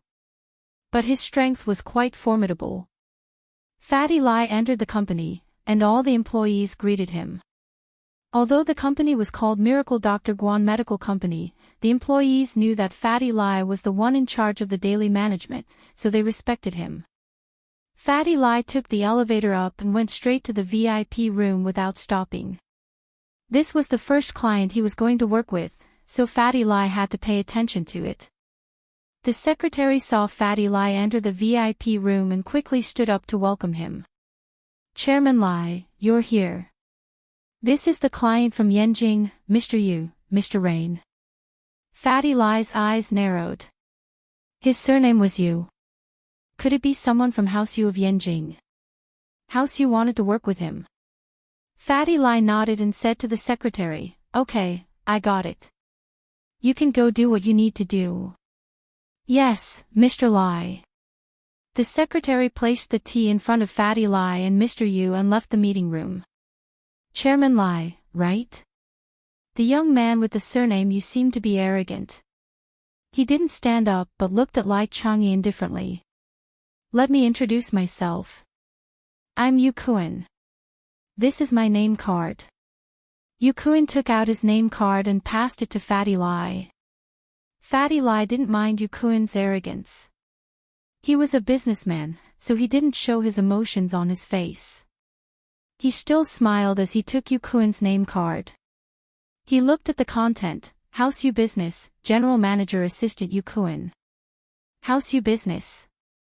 Fatty Lai didn't doubt it anymore. This Yukuin really came from House U. As such, it was normal for him to be a little arrogant. People from House U, the head of the 4 big houses and 5 small houses. People who came from there would definitely have a sense of superiority in their hearts. Hello, Assistant Yukuin. Fatty Lai smiled and shook Yukuin's hand. He was laughing coldly in his heart. You don't have to act all high and mighty in front of me. Sooner or later, your House U will come and carry my shoes for my boss. When that time comes, you'll have to get permission from me as your follower. I don't believe that no matter how powerful your House U is, you're all immortal monsters and won't die of old age. As long as you're sick and others can't cure you, you'll have to beg me if you want to live. Yukuin still didn't stand up. He just sat there and reached out his hand to shake Fatty Lai's hand. We don't need to say anything unnecessary. Let's get to the point. Mr. Yu, please go ahead. Fatty Lai nodded and sat opposite Yukuin. He looked like he was all ears. Miracle Dr. Guan's Medicine Company's Pill of Life Extension and Toxin Cleansing and Injury Medicine were very popular in our House U's auction. I heard that your new product is going to be released soon. It's called Miracle Dr. Guan's Injury Medicine. Yukuin asked indifferently. That's right. It's in the final stage of preparation. It'll probably be released soon. Fatty Lai didn't hide anything. He had already said this during the press conference. There was no need to keep it a secret. Yes. Although your Pill of Life Extension and Toxin Cleansing and Injury Medicine are quite popular, the future of this injury medicine is still unknown. Am I right? Yukuin looked at Fatty Lai and said in a condescending tone. Of course. It's hard to say what the future of something that hasn't been released yet. Fatty Lai was still smiling. However, he was very dissatisfied with this Yukuin. Who the hell do you think you are? You dare to question the future of Boss's injury medicine? You idiot. If you weren't from House U, I would have kicked you out of this meeting room. It seems like Mr. Lai is a smart man. This time, I'm representing House U to give your Miracle Dr. Guan's Medicine Company a benefit. Yukuin looked at Fatty Lai indifferently. However, before that, Mr. Lai must answer a few of my questions truthfully. Oh. What questions? Fatty Lai was getting more and more annoyed. Was this Yukuin retarded? Giving him a benefit? With his attitude, what benefit could he get? Why did House U send an idiot over? Chapter 753. For the map. Besides, if Yukuin's negotiation partner wasn't Fatty Lai, but someone like House Kong, who was eager to become a noble house, then no matter what Yukuin's attitude was, the other party would be grateful to him. This was House U's prestige, and it was also the pride of House U. So, from House U's point of view, Yukuin's attitude wasn't inappropriate at all. House U talking to someone else was a form of charity, a form of grace. But this time, they were looking for the wrong person. In Fatty Lai's heart, Lin Yi was the supreme being. House U was nothing in front of Lin Yi. House U was powerful. Then why did you buy our Pill of Life Extension and Toxin Cleansing? The question is simple. Mr. Lai once bought a broken piece of the map in our House U's auction. May I know why Mr. Lai bought this piece of the map? Yukuin went straight to the point. He didn't think that Fatty Lai would hide anything in front of House U. If he was able to participate in House U's auction, then he must know House U's background. Who would dare go against House U? Map? What map? Fatty Lie was startled. Since when did he buy a map? Yukuin looked at Fatty Lie's expression and froze as well. He was a practitioner of martial arts and was good at reading people's expressions. From Fatty Lie's shocked expression, it seemed like Fatty Lie didn't know much about the map. However, Fatty Lie suddenly remembered that he did help Lin Yi bid for a fragment of the map. Could it be that House Yu's people were here for the map? What cooperation? Benefits? Were they all excuses? Fatty Lie thought that it was possible. It was obvious that Yukuin came with a purpose, and that purpose was the map fragment. What kind of secret was hidden in the map? Mr. Lie, are you forgetful? Yukuin looked at Fatty Lie mockingly. You bought a map from the auction. How could you not remember? I remember. Fatty Lie knew he couldn't hide it anymore, so he admitted it. But I bought it out of curiosity, so I didn't think of it when you asked. Indeed, there is such a sheepskin map. Since Mr. Lie remembered, that's great. What are you going to do with this map? Can you tell me? In other words, do you have a similar map fragment in your hands? Yukuin was 80% sure that Fatty Lie didn't know what the map was for. Otherwise, Fatty Lie wouldn't have that shocked expression on his face when Lin Yi asked him about it. I'm just curious, it's no big deal. I've never seen anything like it. Fatty Lie shook his head. Really? Obviously, Yukuin didn't trust Fatty Lie's words. Fatty Lie might not know the secret of the map, but if he hadn't seen the map before, why would he buy something useless? Of course, Fatty Lie smiled. Alright, if that's the case, give me the map and I'll still give you something good. Yukuin decided to change his strategy. He wanted Fatty Lie to give him the map.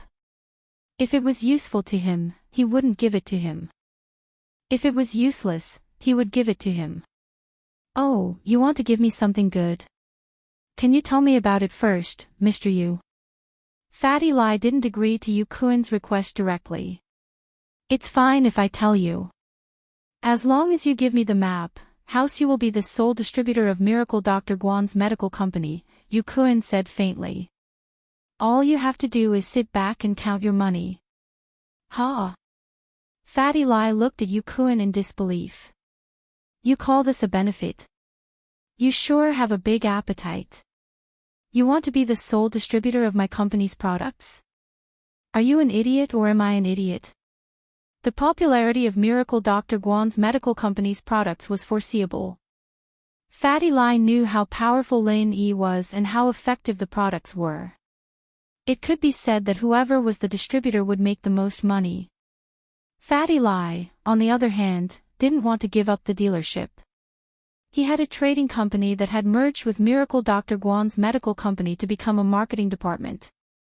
He could do his own channels, so why would he give the profits to others? Of course, if it was a small company that wasn't famous, if they could establish a relationship with House Yu's trading company and let them be the sole distributor, they wouldn't have to worry about the sales. House Yu had a wide network. No matter where it was, they would give them face. So, under normal circumstances, if House Yu were to be the sole distributor of a new product, the company would save a lot of effort. Not only would they save on the distribution fees and advertising fees, they wouldn't have to worry about the sales of the product. Because everything would be decided by House Yu. However, to Fatty Lie, this was like asking for a lion's share. How was this a benefit? It was obvious that Fatty Lie wanted benefits from him. How is it? Aren't the conditions good? Yukuin saw Fatty Lie's surprised expression and thought that he was shocked by the generous conditions. He couldn't help but feel proud. If it's a distribution cooperation, then I can't make the decision. Our Miracle Dr. Guan's medical company has a sales department and we have our own distribution channels. Fatty Lie smiled apologetically, but, if House Yu's trading company wants to order some injury medicine in bulk, we can give you a good price. What do you mean? Yukuin's face darkened immediately. He didn't expect Fatty Lie to reject him. House Yu offered to be the agent of Miracle Dr. Guan's medical company and was rejected. Yu Kun felt like he had lost face. Not only did he lose face, but House Yu also lost face. How could Fatty Lai refuse to do something that others could only dream of? Didn't he know how wide House Yu's distribution channels were? A new product that hadn't even entered the market, and he wanted to create his own distribution channels. The market was now under the control of Dr. Kang's golden creation. How could a new brand like you want to create your own? You did have some reputation in the upper class, but you want the people to recognize you without House Yu's distribution channels. Dream on. Hee, Mr. Yu, the company doesn't belong to me alone. I'm just a manager. Within my authority, I can only discuss the supply and sales of the product. As for the distribution rights, I don't have that power because the company's original intention was to be the agent, Fatty Lai shrugged. Chapter 754. Was this considered a benefit? House Yu had high hopes for the products from Miracle Dr. Guan's medical company. After all, the effects had been tested. As long as it was a special edition injury medicine, it would be very useful. So House Yu smelled a business opportunity and wanted to get the distribution rights before Miracle Dr. Guan's medical company became famous. Then they wouldn't have to worry about the future. Money would come rolling in.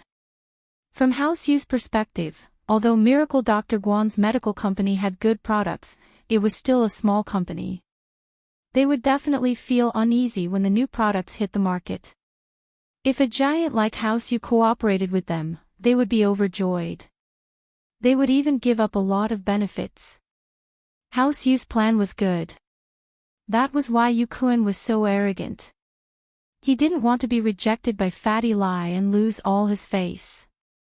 His arrogant attitude before was like a monkey. Fatty Lai didn't even want to give up the distribution rights. He was just thinking too much. This isn't my personal decision. I've said it before, I'm just a professional manager. Fatty Lai smiled. Mr. Yu, other than that, what other benefits will you give us? Fatty Lai's words sounded like mockery to Yu Kun's ears. Yu Kun's face turned red and he looked at Fatty Lai with hatred. Piece of the map, name a price. I'm sorry, I don't lack money. Besides, I gave the map to someone else. Fatty Lai shook his head. Gave it to someone else. You actually gave it to someone else. Yu Kun was agitated and lost his good attitude. He was one of the most outstanding disciples of the third generation of House Yu. He was the object of admiration everywhere. But here, he was being rejected. He had lost his patience and was getting angry. I bought it with my own money. Why can't I give it to someone else? Fatty Lai shrugged. Good, very good. We'll see. Yu Kun stood up and walked out of the guest room. You will know the price of offending House Yu. Offending House Yu. Fatty Lai looked at Yu Kun's back and laughed coldly. This was a disciple of House Yu. What the hell? He had been talking to him in a friendly manner. He only rejected his overbearing suggestion and now he offended House Yu. With this kind of upbringing, House Yu wouldn't last more than 3 generations. In the past, Fatty Lai might have been afraid of House Yu, afraid that they would cause trouble for his company in the future, but now that he was with Lin Yi, he felt that Lin Yi was omnipotent. House Yu was nothing compared to Lin Yi. After Yu Kun left, Fatty Lai called Lin Yi. He had to tell Lin Yi about this. Boss, is it convenient for you to speak now? Fatty Lai asked. Speak. Lin Yi had just arrived at school, and there was no class today, so no one noticed that Lin Yi was answering the phone in the classroom. Just now, House Yu sent someone over. Fatty Lai said, it's a young man called Yu Kun. He looks like he's in his 20s. House Yu. Yu Kun. What are they here for? Hearing the 2 words House Yu, Lin Yi took a deep breath. They're here to ask about the fragment of the map that you bought at House Yu's auction. Fatty Lie said, "They asked me if I know what it's used for and if I've seen similar fragments." Oh. Could it be that they purposely took out the fragment of the map from the auction? Lin Yi suddenly thought of the young man who followed him that night. His martial arts weren't weak. At first, he thought that he was sent by House Kong, but now that he thought about it, House Kong didn't have any masters. To be able to order a golden class master around, who else other than the aristocratic families could do it? Could it be that he was also from House Yu? Did he follow them for the fragment of the map as well? That's possible. Fatty Lie nodded, otherwise, he wouldn't have tried to buy the fragment of the map from me. If they wanted it, they could have gotten it at the auction. They wouldn't have to go through so much trouble. Ha! Lin Yi smiled faintly. The fragment of the map seemed to be a treasure. Lin Yi put it in his drawer because he didn't know what it was used for, so he didn't take it out to study it. Now, House Yu was treating it as a treasure. Could it be that they knew the secret of the map? Also, the funny thing is that this Yukuin kept saying that he wanted to give us a benefit. The benefit he was talking about was the distribution rights of our company's products. That's ridiculous. You call that a benefit? He just wants a benefit, right? Fatty Lie said sarcastically. Ha, if it was some other small company, they might treat it as a benefit. Lin Yi smiled faintly and reminded, House Yu has a lot of masters. Take care of your own safety. Don't fight them head on. Of course, I know. I've always been humble. It's just that Yukuin is too arrogant. Fatty Lie shook his head. Did he leave just like that? He didn't say anything else. Lin Yi didn't believe that House Yu would give up just like that. If they really came for the map, they would definitely do something. He said that I'll wait and see. He wants me to know the price of offending House Yu. Fatty Lie said. I got it. Lin Yi's lips curved slightly. House Yu, it doesn't matter if you're a hidden house or a huge force. You better not mess with me. Otherwise, no one will look good in the end. Lin Yi hung up the phone. He didn't mind. Since House Yu wouldn't give up, he would just have to wait for them to come to him. After hanging up, Lin Yi looked at the message on his phone. There was a message when he picked up the phone. My daddy wants to treat you to dinner tonight. The message was from Mississippi. Chu Pingzhan wanted to treat him to dinner. Lin Yi thought that it was probably because he saved Meng Yao yesterday. Since Chu Pingzhan wanted to treat him, Lin Yi naturally wouldn't reject it. He replied, Okay, I got it. The young mistress received the message. She lowered her head and glanced at it, but she didn't reply. Lin Yi felt that after what happened yesterday, Mrs.'s attitude towards him seemed to have changed. She wasn't like before, always looking for trouble with him. Their relationship seemed to have calmed down a little. But, it seemed to be a little distant. Because the first Mrs.'s attitude towards him seemed to be unapproachable, as if she was treating a stranger. Chapter 755. The miss with insomnia. Without a doubt, with Lin Yi joining the villa, Meng Yao was confused at first, but after Meng Yao completely accepted Lin Yi's existence, Meng Yao didn't want Lin Yi to leave. Lin Yi took care of her meticulously, even better than her father and Faubert. He allowed the miss, who lacked a mother's love since young, to find her own happiness. She even wanted to let Lin Yi stay in the villa for the rest of his life, taking care of her and Shu. But Meng Yao knew that it was impossible. There was still Tang Yun in the middle, and this was the reason why the miss hated Tang Yun so much. She didn't think that she hated Tang Yun because she liked Lin Yi, but because Tang Yun took away the happiness that was supposed to belong to her. If Lin Yi left, who would care for her? Meng Yao didn't want Lin Yi to leave. It wasn't until yesterday, when Lin Yi looked at her body, that Meng Yao had some strange thoughts in her mind. If Lin Yi was her boyfriend, then wouldn't he have left? Even Meng Yao herself was shocked by the thought. She liked Lin Yi. Was it true? Impossible, it must be because Shu was messing around all day, calling her first wife and second wife, that she was going crazy. But Meng Yao really wanted Lin Yi to stay, she didn't know what to do. Who could she talk to? With Yushu. That girl's mouth wasn't tight, and she had a wild imagination. She might not even be able to express herself clearly, and it would become that she was chasing after Lin Yi. Meng Yao didn't dare to tell her.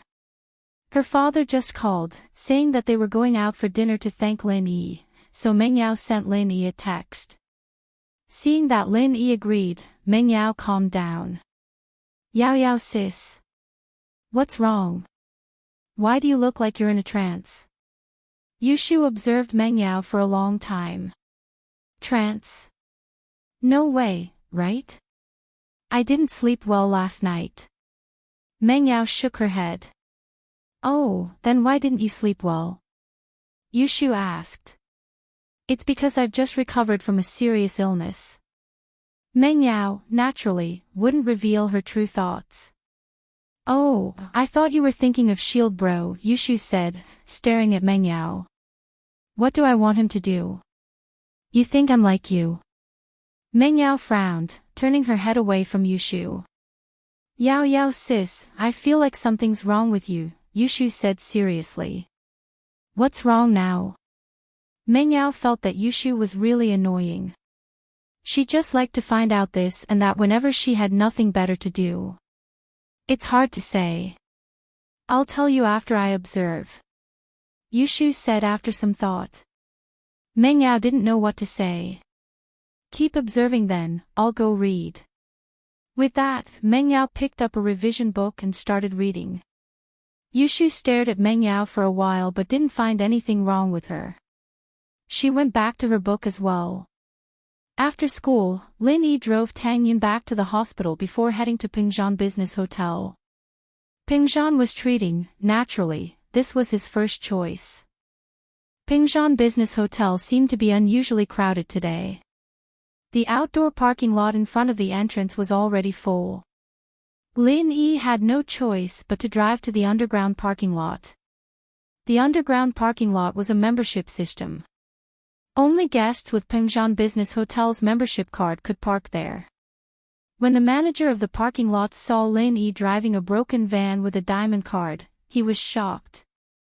Was this the dirty hobby of rich people? Lin Yi didn't care about the expression on the manager's face. In fact, Lin Yi didn't have to drive this broken van to show off. It was just that there was a car that Lin Yi couldn't be bothered to change. If this car broke down or got lost, Lin Yi would just change to another one. The elevator in the parking lot went straight to the private room upstairs. It was the same room that Pingzhan treated him to last time. Lin Yi knocked on the door. Soon, Faubert opened the door and saw Lin Yi. Mr. Lin, you're here. Faubert's attitude towards Lin Yi changed from normal to sincere respect. This was because of his understanding of Lin Yi's strength. Lin Yi fought Uncle Zhu to a draw, and Uncle Zhu was lying on the bed right now. Lin Yi, on the other hand, acted as if nothing had happened. People with strength would always be respected by others. Faubert was a golden-class physical practitioner.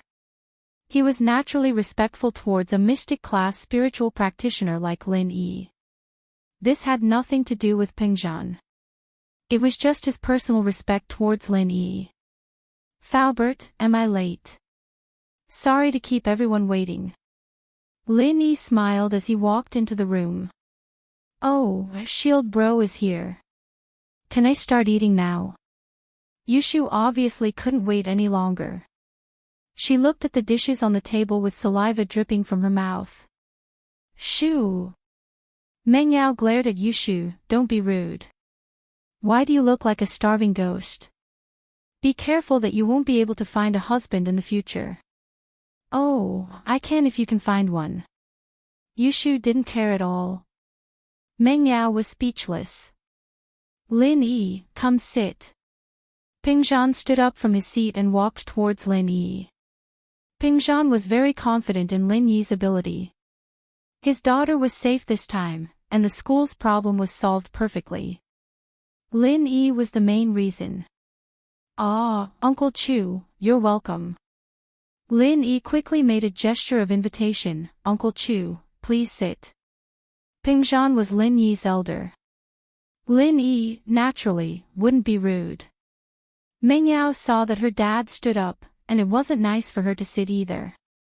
She held Shu's hand and stood up. "Lin Yi, thank you for yesterday." "Oh, Yao Yao sis, you're welcome. We're family, right?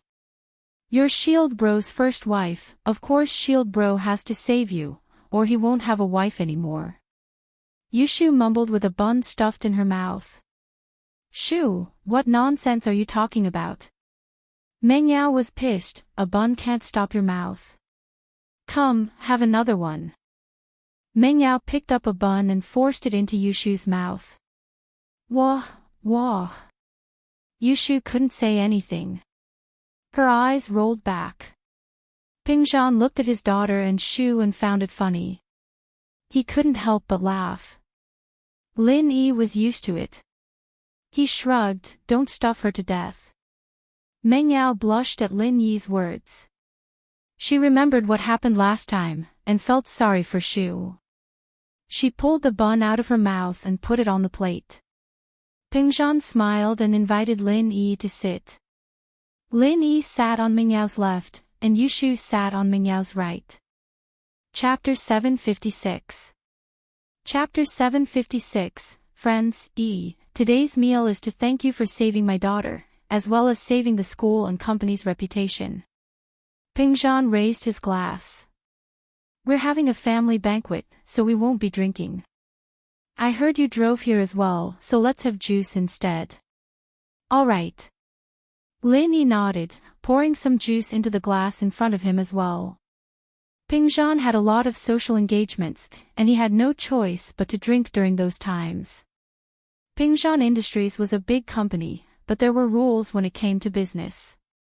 No matter how big the deal was, they had to celebrate it. It was inevitable that they would drink. So there was no need to drink during a family banquet. Saving Yao Yao is something I should do, no matter what. I see her as a friend. How could I not save her?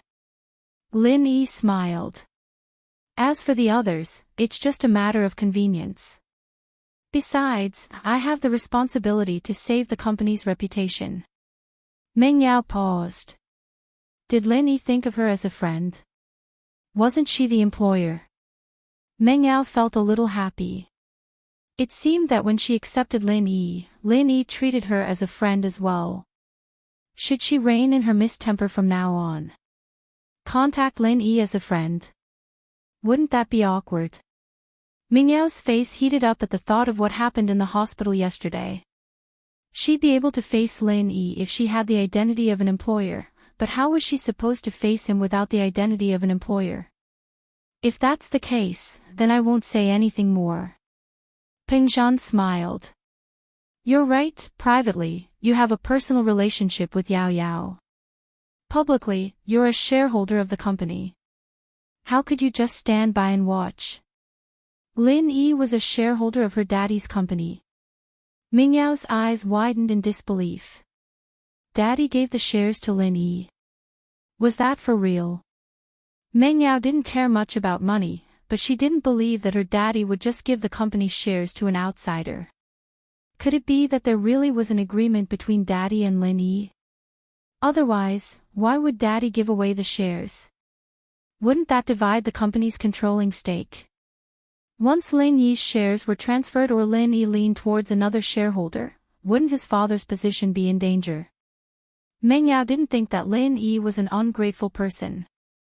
Pingzhan saw his daughter's puzzled gaze and smiled at Lin Yi. Yao Yao still doesn't know that you're a shareholder of the company. You didn't tell her. I've never thought of myself as a shareholder, and if I hadn't mentioned it today, I'm afraid I would have forgotten about it. Lin Yi smiled bitterly.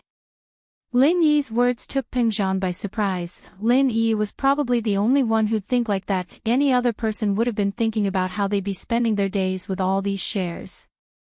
How would they be willing to take a 30,000 kwai salary and continue being the Miss follower? Meng Yao, on the other hand, was stunned as well. Lin Yi didn't care about the shares. Yeah, Lin Yi didn't seem to care about the 3 million. It seemed like Lin Yi wasn't someone who cared about money. Yao, Lin Yi is now the second largest shareholder of Pingzhan Industries, Pingzhan said to Meng Yao. Second largest shareholder. Meng Yao was even more puzzled. It was true that her father was the largest shareholder, but if her father's shares were divided into two, he wouldn't even be the third largest shareholder, let alone the second. And her father couldn't have transferred most of the shares to Lin Yi and kept a small portion for himself, right? Yeah, Xie Guangbue has already transferred all the shares under his name to Lin Yi, Pingzhan said. Meng Yao understood. So it was another shareholder who had transferred his shares to Lin Yi. She didn't know what was going on, but it was an indisputable fact that Lin Yi had a net worth of 10 million yuan. With a net worth like that, why was he still staying in the villa? In an instant, Meng Yao felt a little happy. Did he think of her as a friend? Was that why he continued to stay in the villa? In fact, Meng Yao didn't know that Lin Yi's mission had nothing to do with money.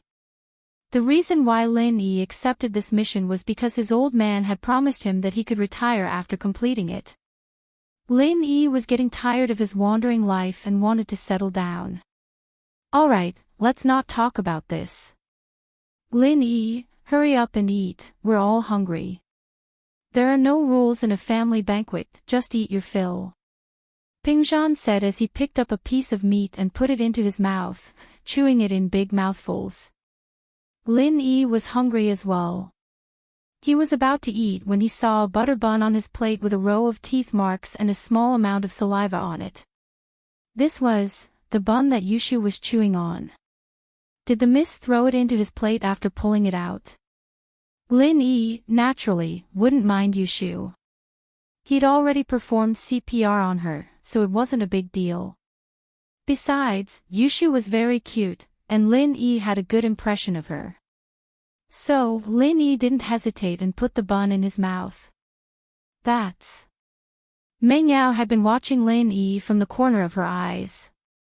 She wanted to warn him when she saw him put the bun in his mouth, but it was too late. Meng Yao saw that Lin Yi had already eaten it, and there was no point in saying anything now. She shook her head. Lin Yi ate Shu's saliva. Did that count as an indirect kiss? Indirect? Didn't these two kiss already? They already did CPR, what's another indirect kiss? This Shu, she really didn't pay attention. Meng Yao suddenly thought of a problem. Shu's attitude towards Lin Yi seemed to be different. Since young, Shu always played pranks on other boys. Only boys who liked Yushu would understand how tragic life was. They were either played to death or beaten to death by Qin Yutian. But Shu didn't seem to play pranks on Lin Yi. Did she get along well with him? Meng Yao had to admit that these two were quite compatible when they teamed up to play pranks on others. They were the best partners. Shu couldn't have fallen for Lin Yi, could she? Meng Yao felt that it was highly possible. Shu's attitude towards Lin Yi was obviously different from other boys. She didn't think so much before, but now that she thought about it, she could see the problem. Chapter 757. The villa screams. Meng Yao was distracted during meal, she didn't even hear Pingzhan calling her. Ah. Meng Yao looked at her dad, stunned. Daddy, you're calling me. Ah, Yao, what's on your mind? I want you to give Yi a toast. If it wasn't for him yesterday, I wouldn't even be able to see you. Pingzhan said with a smile. Ah. Okay. Meng Yao raised her glass subconsciously, only to realize that the juice was empty. Yushu quickly filled her glass with juice, and Meng Yao raised her glass again. She looked at Lin Yi, remembering what happened yesterday, and couldn't help but feel a little shy. She lowered her eyes and said, "Thank you. You've said that many times already." Lin Yi was amazed. It was rare to see the shy side of the miss. She was quite pretty. If she wasn't his employer, perhaps he would have gone after her. Yeah. Meng Yao humphed lightly, finishing the juice in her glass. I drank it all. Lin Yi finished his as well. He could tell that the miss wasn't used to social gatherings like this. Pingzhan probably didn't bring her to these banquets often, which was probably why she wasn't affected by those bad habits. The miss was a simple and honest person. She gave people the feeling that she was unapproachable, but she would care about you after getting to know you. She wouldn't say it out loud, but Lin Yi could feel it. Pingzhan didn't purposely raise Meng Yao into a strong businesswoman, and this made Lin Yi wonder. Was Pingzhan not planning for Meng Yao to take over his position in the future? Or was Pingzhan using the more popular method abroad, letting Meng Yao hold the company's shares, but not participate in the company's operations? Leaving all the operations to a professional manager. Of course, this wasn't something Lin Yi had to worry about. As for Lin Yi's shares in Pingzhan Industries, Lin Yi didn't really care. If Lin Yi didn't even care about the medical company's operations, then what about Pingzhan Industries? It had been a while since Pingzhan had a meal with Meng Yao, Yushu, and Lin Yi, especially now that his daughter and company's problems were all solved. Pingzhan's face was glowing with happiness. Pingzhan still had things to do after the meal, so he got out of the car at the company's entrance. The poison incident hadn't subsided yet, so he had to go to the company personally and cooperate with the police to collect evidence. Just like when they came, Lin Yi was driving his old van, while Li Fu was driving the Bentley with Meng Yao and Yushu. The two cars went back to the villa, one in front of the other. He didn't want to bother Li Fu at first, wanting to let the miss and Yushu take his car back, but the miss refused him. Didn't I tell you to drive the S5? Lin Yi smiled bitterly. He was even considering if he didn't need to buy a new car now that his car was broken. When the two cars stopped in front of the villa's courtyard, a dog's bark came from inside. It was General Wei Wu. Lin Yi tensed up subconsciously. He touched the jade on his chest, and the jade sent out a signal. Lin Yi instantly went into a state of alertness. General Wei Wu wouldn't bark for no reason, especially when Meng Yao and Lin Yi were coming back. It might have reacted if it was a stranger, but it was familiar with them. General Wei Wu was very familiar with Lin Yi, Meng Yao, Yushu, and even Faubert. General Wei Wu's abnormal barking must be a sign that something was amiss. The jade on Lin Yi's chest, in particular, had a similar reaction. Meng Yao and Yushu got off the car and were shocked when they heard General Wei Wu's barking. Don't go in yet, it's dangerous. Lin Yi said with a shake of his head. Faubert, on the other hand, jumped off the car. Faubert was also a golden class master, and he could feel that something was wrong. But before Meng Yao could ask anything, another scream came from inside the villa. It was General Wei Wu's voice, and then there was silence. General Wei Wu. Meng Yao was shocked. Her heart tightened, and she didn't care much. She opened the door and wanted to rush in. General Wei Wu could be said to have grown up with Meng Yao, accompanying her from her childhood to her teenage years. They had a deep relationship. It could be said that before Lin Yi came to the villa, General Wei Wu was Meng Yao's only friend other than Yushu. So General Wei Wu's sudden scream made Meng Yao very worried. The only thought in her mind was to rush in and see what was wrong with General Wei Wu. General Wei Wu's scream changed Lin Yi's plan. Lin Yi wanted to sneak into the villa to check it out, but the situation had changed. Meng Yao rushed in, and Yushu naturally followed. Although her relationship with General Wei Wu wasn't as deep as Meng Yao's, it wasn't shallow either. Plus, General Wei Wu had saved two people's lives. If it wasn't for General Wei Wu, Lin Yi wouldn't have been able to find Meng Yao and Yushu so quickly at Mount Shuangyan. The two entered the villa, and Lin Yi and Faubert didn't dare to delay and followed them in. Meng Yao turned on the chandelier in the living room, and General Wei Wu was curled up on the floor. There was blood at the corner of his mouth, and he didn't know if he was dead or alive. Not far from General Weiwu was a man in black. After Yukuin left Lai Changyi's company, he sneaked into Lai Changyi's villa. He didn't believe Lai Changyi's words, and he wanted to go to his place to search for the map. However, Yukuin didn't find anything at Fatty Lai's place. He was very confident in his searching ability. After his search, he even found the key to the safe that Fatty Lai hid under the floor, but there was still no sign of the map. Yukuin was absolutely sure that the map wasn't in Lai Changyi's house. However, Yukuin wasn't discouraged. According to his previous investigation, there were two people with Lai Changyi at the auction. One was Lin Yi, and the other was Guan Xuemin. Lin Yi was the young man he met at the pharmacy. He didn't know why, but Yukuin felt that Lin Yi was more problematic than Fatty Lai and Guan Xuemin. It was because of Lin Yi that his plan to follow Lai Changyi was exposed. Chapter 758. Chapter 0758, Uninvited Guest and the Villa Mingyao's Personal Follower. Usually staying in Mingyao's villa. A student from Songshan's first school. This result was out of Yukuin's expectation. He thought that Lin Yi was someone who had a close relationship with Guan Xuemin or Lai Changyi, but he didn't expect that to be the case. Instead, he was hired by Pingzhan Industries' Miss Meng Yao. But the more it was like this, the more suspicious Yukuin felt. Why would a Miss Personal Follower come to Yanjing City to attend Houseyu's auction? It was possible for Pingzhan to attend the auction as a business tycoon, but who was Lin Yi? What was his relationship with Guan Xuemin and Lai Changyi? Why would people like Guan Xuemin and Lai Changyi be friends with a Miss Personal Follower? This didn't make sense at all. So, after leaving Fatty Lai's villa, Yukuin locked onto Lin Yi. He felt that Lin Yi was more suspicious than Guan Xuemin. If the map wasn't in Fatty Lai's hands, then it was most likely in Lin Yi's hands. So, Yukuin's second stop was Mingyao's villa.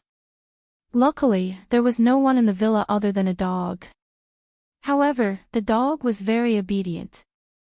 After seeing Yukuin, it obediently curled up into a ball and ignored Yukuin. Since the dog didn't bother him, Yukuin was too lazy to deal with the dog. He started his search. Luckily, when he started searching the rooms on the first floor, he found a room similar to the one Lin Yi lived in. There were a lot of men's clothes in the room, and according to his investigation, there was no one else in Mingyao's villa other than Lin Yi. He stopped in the room and started searching. Lin Yi only placed the map in the drawer, so Yukuin didn't have to spend much effort to find the map and the Wanyankan box in the drawer.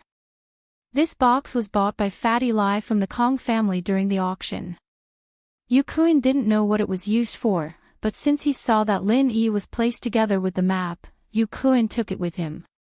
This was truly a case of walking all over the place in search of iron shoes, only to find it by chance.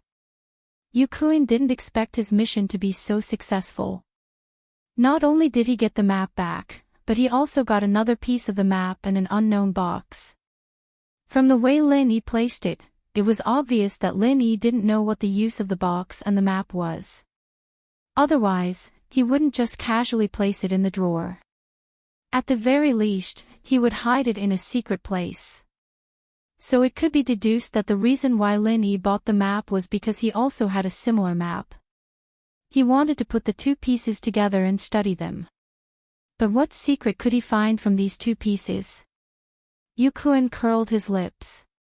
This Lin Yi was really an idiot. Didn't he understand that Houseu purposely took out the map in the auction to lure the snake out of its hole? Houseu already had 3 pieces of the map in their hands, and this was one of them. If Houseu wanted to collect more, they could only use this method to lure the snake out of its hole, luring those who had the map or knew the secret of the map to attack them. Then, Houseu would find them and snatch the map from them as well. Although the method was a bit despicable, Houseu's people were very skilled. Even if someone suspected them, they wouldn't be able to find any evidence. Just like this time, Yukuin didn't expect it to be so smooth. However, Just as the map and the Waniyankan box were in his hands, the broken dog in the living room started barking crazily. This scared Yukuin. Was there something wrong with the dog? It didn't bark before, but it only barked after he got the map and the Waniyankan box. Could it be that the dog barked because he took something from the mansion? Was it because of this reason that it didn't bark before? Yukuin was annoyed and didn't think too much about it. Naturally, he ignored the sound of cars outside the mansion. In fact, there were always cars passing by outside the mansion. The rich people living here would usually return home at this time. So, Yukuin didn't think that it was the people from the mansion. He thought that the dog barked because he took something. He couldn't be blamed for thinking that way. It was too much of a coincidence. Who asked Lin Yi and the others to come back when he just picked up the map and the Waniyankan box? General Weiwu didn't make a sound when Yukuin came to the mansion because of an instinctive fear. The dangerous aura that Yukuin had on him scared General Weiwu. It was similar to the pressure that Lin Yi gave General Weiwu. So, General Weiwu had an instinctive fear towards Yukuin. It was afraid that Yukuin would hurt it, so it curled up into a ball and ignored Yukuin. However, General Weiwu could tell that Yukuin didn't come with good intentions. So, when Mengyau's car returned to the mansion, General Weiwu was afraid that Mengyao would enter the mansion recklessly and get hurt by Yukuin. In order to prevent Mengyao from getting hurt, General Weiwu barked. It was warning Mengyao that there was danger inside the mansion. It told Mengyao not to enter. Mengyao treated General Weiwu well, and General Weiwu was grateful. It was understandable, but Yukuin misunderstood General Weiwu's intention. He thought that General Weiwu didn't want him to take something. So, Yukuin felt disgusted. You're just a dog. I've already spared your life when I came here. You're fine and you're just staying there. How dare you bark? You really don't know what's good for you. How powerful was Yukuin? He was a late-phase golden class master. He kicked General Weiwu's body, and General Weiwu's internal organs were injured. He spat out blood and fell to the ground. It was obvious that he wouldn't be able to live. Mengyao entered the mansion and saw General Weiwu dead on the floor. There was a man in black beside General Weiwu. She was shocked. She roughly understood why General Weiwu suddenly barked. Mengyao and General Weiwu grew up together. She knew General Weiwu's personality. This dog bullied the weak and was afraid of the strong. It became soft the moment it saw Lin Yi. Although Mengyao didn't say anything, she knew it clearly. Luckily, Lin Yi was here to protect her. She wasn't worried that General Weiwu wouldn't care about him. Chapter 759. Show Mercy. However, the reason why General Weiwu screamed the moment he got off the car was obviously General Weiwu's warning to him. It didn't want Mengyao to enter the villa because it was dangerous. Mengyao was touched and sad at the same time. General Weiwu had accompanied her for many lonely days and now he was lying on the floor. It seemed like he wouldn't be able to survive. At this moment, Mengyao's heart was broken. Tears flowed down her face as she jumped onto the floor and hugged General Weiwu. General Weiwu, what's wrong? Don't die. She didn't know what to do as she felt like she had lost a family member. At this moment, she felt so helpless. She could only watch as General Weiwu was beaten to death, but there was nothing she could do. Who are you? Faubert knew the relationship between the Miss and General Weiwu. He was furious as he looked at Yukuin coldly. You're Li Fu, right? I've heard of you. Yukuin knew that he was discovered and he wasn't in a hurry to escape. It wasn't easy to escape from Faubert, who was also a late-phase golden class master. Faubert was slightly stronger than him as well. He had reached the peak of the late-phase golden class. However, he was a spiritual master and Faubert was a physical master. Hence, although Faubert was stronger, their actual strength was about the same. If they were to fight head-on, it was still unknown who would emerge victorious. Yukuin wouldn't take the risk as both sides would be injured. Before he came to the villa, he had done a simple investigation on the people around Lin Yi. With House Yu's information network, it was impossible for a master like Faubert not to be noticed by House Yu. House Yu basically had a record of all the masters in the civilian house. Faubert was one of them. Who are you? What are you doing here? Why did you kill Miss Chu's dog? Faubert saw that Meng Yao was sad and wanted to kill him. House Yu, Yukuin. Yukuin didn't hesitate to tell Fatty Lai his name because even if he didn't, Li Fu could still find out his identity from Fatty Lai later. Besides, if he didn't reveal his identity as a member of House Yu, Yukuin knew that Faubert wouldn't let him go easily. Yukuin didn't want to fight because he knew that he couldn't defeat Faubert, and Faubert wouldn't be able to keep him here. If the two of them fought recklessly, both of them would be heavily injured. House Yu. Yukuin. Faubert froze. He didn't expect the person in front of him to be from House Yu. Faubert, naturally, knew about House Yu's situation. His face couldn't help but turn ugly. House Yu was a giant, not to mention Faubert, even Peng Zhan couldn't afford to offend them. Li Fu, you're a physical master at the peak of the late phase of Golden Class, right? Yukuin looked at Faubert and said calmly, I'm at the late phase of the Golden Class. You can't keep me here. You want to leave just like that? Faubert was in a dilemma. If Yukuin's strength was as he said, then Faubert really couldn't do anything to him. A spiritual master was always stronger than a physical master. Both of their strengths could be said to be on par. On the other hand, Faubert was afraid of his identity as a member of House Yu, so he didn't dare to act rashly. Or what? Yukuin saw that Faubert was afraid of him and said arrogantly. Meng Yao was grieving. General Weiwu, who was in her arms, seemed to move. Meng Yao was surprised and opened her eyes wide, but General Weiwu didn't move anymore. General Weiwu, don't die, please, don't die. Meng Yao never thought that General Weiwu would leave her one day. She used to dream that when she had her own children, she wanted General Weiwu to play with them, just like how she played with General Weiwu in the past. Yao Yao sis, don't be sad. Maybe Shield Bro has a way. Yushu saw that General Weiwu was exhaling more than he was inhaling. She knew that General Weiwu couldn't be saved, but seeing Meng Yao's sadness, she quickly comforted her. Yushu didn't feel good either. Although her relationship with General Weiwu wasn't as deep as Meng Yao's, they often played together. She was used to General Weiwu's existence. When Meng Yao heard Lin Yi's name, hatred flashed in her eyes. She raised her head and said to Lin Yi word by word, Lin Yi, kill this murderer for me. Ha, okay. Lin Yi heard the Mrs. words and nodded calmly. He had already recognized the young man in black in front of him. It was the young man he met in front of the pharmacy in Yanjing City on the night of the auction. When he heard his name, he couldn't help but understand. So he was the Yukuin who looked for Fatty Lai before.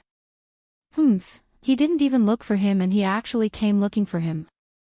Lin Yi wasn't a person who liked to cause trouble, but if someone wanted to bully him, he wouldn't let them bully him either. House Yu. Lin Yi took a deep breath. Alright, House Yu, since you guys appeared in my life again, don't blame me for being rude. Are you here to steal my map? Lin Yi walked towards Yukuin and asked calmly. Steal? This belongs to House Yu, it's useless even if you want it. Yukuin was a little afraid of what Faubert said, but he didn't put Lin Yi in his eyes at all. In House Yu's information, it didn't mention that Lin Yi was a master. So, he didn't even think that Lin Yi was a master. He was just Meng Yao's bodyguard, how strong could he be? At most, he was a retired Special Forces soldier or a Sonda athlete, he couldn't possibly be a master. Ping Zhan's Faubert was only at the peak of the late phase of Golden Class. Miss Chu's bodyguard couldn't possibly be stronger than Faubert, could he? What's the use of the map? Lin Yi asked. Do you think I can tell you? Besides, I don't know either. Yukuan looked at Lin Yi with disdain. Oh, then you've lost the value of your existence. You can die now. Lin Yi suddenly attacked, releasing his aura in an instant. Lil Yi, have mercy. Faubert was shocked. He didn't think that Lin Yi would kill Yukuan with just a few words. He was shocked and quickly stopped him. How could he let someone from House Yu die in the villa? Wouldn't there be no end to the trouble after that? How could Pingzhan handle it? How could he fight against the giant House Yu? Chapter 760. Chapter 760, Sorrowful Young Mistress. But immediately, Yukuan felt that something was wrong. How was this the peak of the late phase of the golden class? PFFF, Yukuan spat out a mouthful of blood and flew backwards. He smashed into the television in the living room and smashed it into pieces. Lin Yi instantly retracted half of his strength. He didn't understand why Faubert wanted him to go easy on him, but since it was Faubert's order, Lin Yi would naturally do as he was told. With Faubert's calmness, he naturally had his reasons for doing so. Mystic class. Yukuan looked at Lin Yi in shock. After spitting out a few mouthfuls of blood, he spat out the two words with difficulty. Yukuan knew that Lin Yi went easy on him. If it wasn't for Faubert's last sentence, he would have been dead. How ruthless. Yukuan was shocked. Where did Lin Yi come from? How did he have the strength of an early-phase mystic class? How was this possible? How old was he? He didn't even look as old as Yukuan, and he wasn't from any noble house. How could he have such powerful skills? But no matter what, Yukuan knew that this wasn't a place for him to stay for long. Lin Yi went easy on him this time, but it was hard to say if he would kill him next. Yukuan hesitated for a while and threw away the Wanyankan box and the two pieces of the map. He endured his injuries and ran out of the villa, disappearing into the night. He knew that if he didn't leave the box and the map, Lin Yi might chase after him again. If that happened, he might not even be able to live. Lin Yi looked at Yukuan's back and didn't chase after him. Yukuan was already a cripple, so why bother? Ever since the incident with Li Dile, Lin Yi had a strong interest in compressing his own energy. His energy could be used by others, but after compressing it, the sudden explosion wasn't something others could withstand. Lin Yi's palm that landed on Yukuan's body contained a compressed energy. The moment the energy entered Yukuan's body, it exploded like a bomb, destroying Yukuan's meridians. Therefore, even if Yukuan recovered, he would still be a cripple. He would not be able to practice spiritual techniques anymore. Why not kill him? Lin Yi looked at Faubert in confusion. What Lin Yi didn't expect was that Faubert was actually a physical master at the peak of the late phase of the golden class. He's from House Yu, Faubert sighed. Killing someone from House Yu would be troublesome. Just because he's from House Yu. Lin Yi frowned. You don't know about House Yu. Faubert looked at Lin Yi's nonchalant expression and was slightly taken aback. I know, Lin Yi said indifferently, but this has nothing to do with killing him. You aren't afraid of House Yu. Faubert was surprised. If Lin Yi knew about House Yu, why did he dare to let Yukuan stay? Scared? Lin Yi seemed to be asking himself, forget it, it's fine if they ran. The reason why Lin Yi dared to kill Yukuan in the villa was because everyone present was trustworthy. Meng Yao and Yushu wouldn't betray him, and Faubert wouldn't either. Therefore, Lin Yi dared to kill Yukuan. Every circle had its own rules. Lin Yi didn't believe that House Yu would call the police if someone died. So, Yukuan's death wouldn't affect his life. It was just like Zhang Long and Li Yao, who were beside Sihua. If they died, then so be it. This was different from Master Bing, Jiang Wen, and Zhong Pingliang. Master Bing could die, but Lin Yi couldn't kill him in front of everyone. If Jiang Wen and Zhong Pingliang died, the police would definitely take action. This was why Lin Yi treated different people differently. Falbert heard Lin Yi's words and suddenly remembered Lin Yi's strength. Early phase mystic class. Was Lin Yi really at the early phase mystic class? Then, what kind of background did Lin Yi have? As for Lin Yi, why would he appear beside the miss? Where did Mr. Chu invite him to come from? Such a master actually accompanied the miss to school and play with her every day like a follower. Falbert was more and more suspicious of Lin Yi. What kind of person was he? However, since Pengzhan and Lin Yi didn't say anything, Falbert wouldn't ask. He sighed slightly and walked towards Meng Yao. Meng Yao was angry at the moment, so she asked Lin Yi to kill Yu Kuan. But when Lin Yi really did it, she regretted it. She couldn't let Lin Yi become a murderer because of her. So, although Meng Yao was disappointed that Yu Kuan escaped, she was glad at the same time. If Lin Yi really killed Yu Kuan, how would she clean up the mess? Miss Chu, he's from House Yu, we can't mess with him for now. Falbert asked Lin Yi to let Yu Kuan go. He had to talk to the miss first. Falbert knew Meng Yao's sadness. He knew that she wanted to kill Yu Kuan to avenge General Wei Wu. Meng Yao's emotions had calmed down. She hugged General Wei Wu and wiped her tears. Miss, General Wei Wu. He should be happy to know that you are safe now. Falbert didn't know how to comfort Meng Yao, but a dead dog can't come back to life, and Meng Yao replied blankly. How could she not know that a dead dog couldn't come back to life? Seeing that General Wei Wu wasn't moving anymore, it was obvious that he was dead.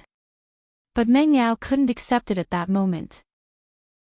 Maybe he's not dead. Let me treat him for you. Lin Yi smiled and walked over. He looked at General Wei Wu in the miss arms and shrugged. Not dead. Meng Yao's eyes lit up when she heard Lin Yi's words. She looked at Lin Yi in disbelief and said emotionally, Lin Yi, you said that he's not dead. You're not lying to me. Have I ever lied to you? Lin Yi took General Wei Wu from the miss arms and accidentally touched Meng Yao's chest. It was very soft. Although it wasn't big, it was very bouncy. It didn't feel too bad. Lin Yi recalled the feeling in that moment. Meng Yao's face reddened. She didn't wear much in the summer, and Meng Yao wouldn't wear something with a lot of sponge in it. She only wore a thin layer of brassieres, so how could she not feel his touch? Humph. Meng Yao glared at Lin Yi, then hurry up and treat him, or I'll deal with you. You won't deal with me if I treat him. Lin Yi teased. Oh, if you cure it, Yao will let you touch it again. Yushu, who'd seen Lin Yi touching Meng Yao's chest, said. Shoo! Meng Yao was angry. What are you talking about? Why don't you let him touch you? Oh, I'll let him if you let me, Yushu said after some thought. Chapter 761. His strength increased again. I can save it, but it's a little troublesome. Lin Yi smiled bitterly. He had used up a lot of energy these few days. Lin Yi, I'm begging you, can you save it? Meng Yao saw Lin Yi's expression and knew that things weren't that simple.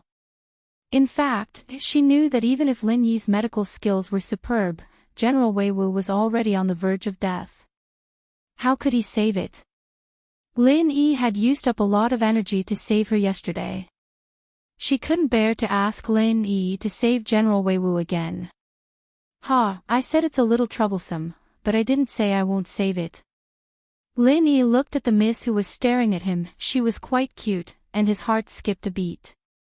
The miss was actually a girl with emotions, but she always wrapped herself up too tightly, and didn't reveal her feelings easily. Meng Yao nodded. Why are you guys so mushy? Yao sis, you're going to be Shield Bro's big wife sooner or later. Of course, Shield Bro has to save the dog for you. Yushu said. Meng Yao pursed her lips and didn't say anything. She looked at Lin Yi gratefully. Lin Yi carried General Weiwu back to his room and looked at Faubert. Faubert, please guard my room door. Don't let anyone disturb me. Although Yu Kuan's martial arts were crippled by Lin Yi wasn't sure if it would work. What if someone could repair Yu Kuan's meridians like him? So, Lin Yi was afraid that Yu Kuan would come back with his men, so he asked Faubert to guard the door for him. This way, Faubert, as a master at the peak of the late phase of the golden class, should be able to handle it. As long as he heard the commotion, he would be able to come up with a countermeasure. That's what I should do. What's the trouble? Faubert quickly asked. You helped Miss Chu save the dog. I still have to thank you. Oh, that's what I should do. Lin Yi smiled and returned to his room. General Weiwu wasn't completely dead, it just fainted. Although many of its internal organs were damaged, Lin Yi was confident that he could save it. It was just a matter of how he would do it. Lin Yi wondered if he could use his own energy to save the dog. Lin Yi's energy was effective on humans, but he didn't know if it was effective on dogs. If the energy was effective, it would be easier to save General Weiwu, but if it wasn't, Lin Yi could only use acupuncture and herbs to save General Weiwu. Jiao Lao, is my energy useful to dogs? Lin Yi was afraid that if he injected energy into General Weiwu and killed him, it wouldn't be fun, so he asked first.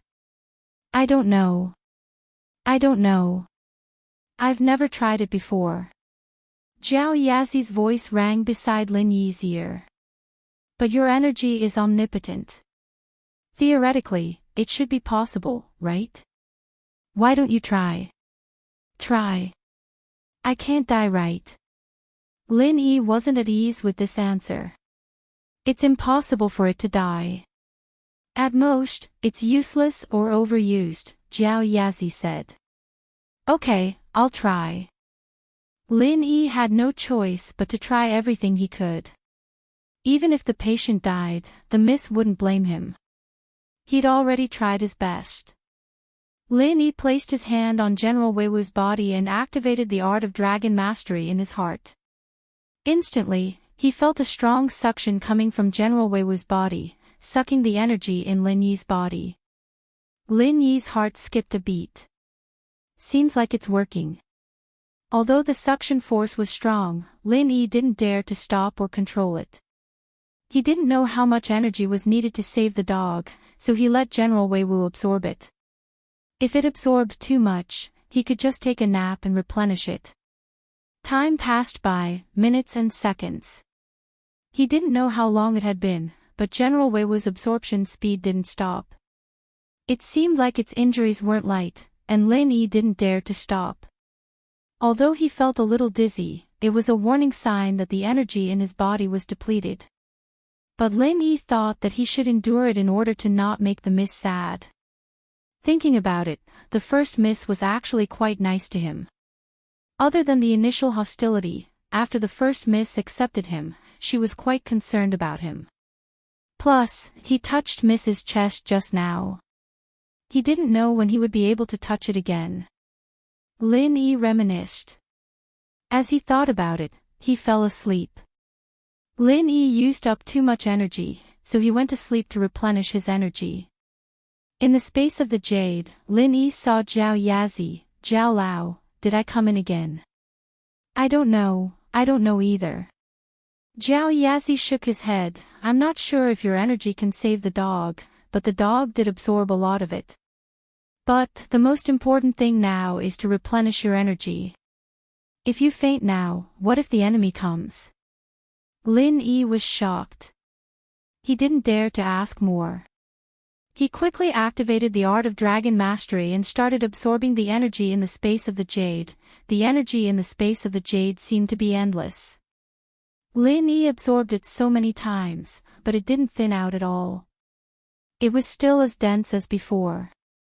Lin Yi felt that every pore on his body was open and absorbing the energy. He didn't know how much time had passed, but he suddenly felt the energy in his body fill up like never before. Mystic early phase peak. Lin Yi was shocked. He came back to reality from the space of the jade. Lin Yi realized that he was now at the peak of the early phase of the mystic class. In other words, he was only an arm's length away from the middle phase of the mystic class. What was going on? After losing energy and replenishing it, Lin Yi felt an obvious increase in his strength. Was it the same when he saved Xiao Xiao? Could it be that there was no construction without destruction? He lost a portion of his energy and replenished it, so he could break through to his previous strength. Lin Yi didn't know if his guess was correct, but the truth was this amazing. Lin Yi didn't think that it would be a blessing in disguise. His strength increased so much. Woof woof. General Weiwu barked beside Lin Yi. Lin Yi paused and suddenly remembered about General Weiwu. He entered the energy replenishment state in a daze and didn't care about what happened to General Weiwu. When he woke up, he was shocked by his strength and forgot about General Weiwu's existence. Chapter 762. Golden Division Dog. It seemed like General Weiwu was recovering well. Wait a minute. Lin Yi suddenly realized that something was wrong with General Weiwu. It seemed to be much stronger than before. It seemed to be in good spirits. Other than that, there was another important question. What kind of aura was being emitted from General Weiwu's body? What the heck? Lin Yi's eyes widened in shock. Was this General Weiwu still General Weiwu? Why did it seem different? Lin Yi looked at General Weiwu in disbelief. What kind of dog was this? Was this still a normal dog? This was obviously a Golden Division dog. After the shock, Lin Yi reached out to pat General Weiwu's head. General Weiwu obediently rubbed its head against Lin Yi's hand. It seemed to understand humans better than before. Lin Yi tested General Weiwu's strength. It was indeed at the early phase of the Golden Division. There were differences in strength between humans and dogs too. Also, wasn't it too ridiculous that a dog could reach the Golden Division? However, the truth was right in front of him. Lin Yi couldn't believe it. The pure qi in General Weiwu's body was similar to that of a master at the early phase of the Golden Division. Its internal injuries were completely healed and it was even stronger now. Lil Wei, come here. Lin Yi waved at General Weiwu. General Weiwu came over to fawn over him and wagged its tail in front of Lin Yi. It seemed like it knew that its current strength was all thanks to Lin Yi. Next time when I'm not home, you can protect Miss and Shu. But you can't fight, understand? Lin Yi was afraid that General Weiwu didn't know how to use its strength and hurt people. With this kind of strength, wouldn't a normal person die instantly? Woof woof. General Weiwu responded and wagged its tail as if it understood Lin Yi's words. Okay, since you're so obedient, I won't take back your power. Lin Yi originally wanted to destroy General Weiwu's power. A dog having the power of a Golden Division was unbelievable no matter how he looked at it. But since General Weiwu could understand him, it might not be a bad thing to keep it. At least it could be a helper. Also, Lin Yi had an immature thought. If his energy could transform a normal dog into a Golden Class Master, then could he turn a normal person into a Golden Class Master? This was something that needed to be researched. If his energy really had such an effect, then wouldn't he be able to mass-produce Golden Class Masters? Lin Yi raised his head and looked in the direction of the curtains, only to find that the sky was already turning bright. Had the night already passed? Lin Yi suddenly remembered that he asked Faubert to guard the door. Did Faubert go back to rest? With that thought, Lin Yi quickly got up and opened the door. The villa's living room was brightly lit. Faubert was guarding not far from Lin Yi's room. Meng Yao and Yushu, on the other hand, were leaning on each other, sitting on the sofa. They weren't asleep, but their faces were filled with anxiety. Ping Zhan was here as well. He sat on the sofa opposite Meng Yao and Yushu. Evidently, he already knew what happened earlier. At this moment, Pingzhan was frowning as he stared at the Wanyankan box and the two map fragments on the coffee table. The door to Lin Yi's room opened and attracted everyone's attention. They all looked towards Lin Yi's door. Lin Yi pushed the door open and walked out. Behind him was a healthy and energetic General Wei Wu. General Wei Wu. Meng Yao saw that General Wei Wu was fine and was overjoyed. She got up and ran over. General Wei Wu looked at Lin Yi and only jumped into Meng Yao's arms after seeing that he didn't have any expression on his face. Obviously, General Wei Wu had already treated Lin Yi as its first owner.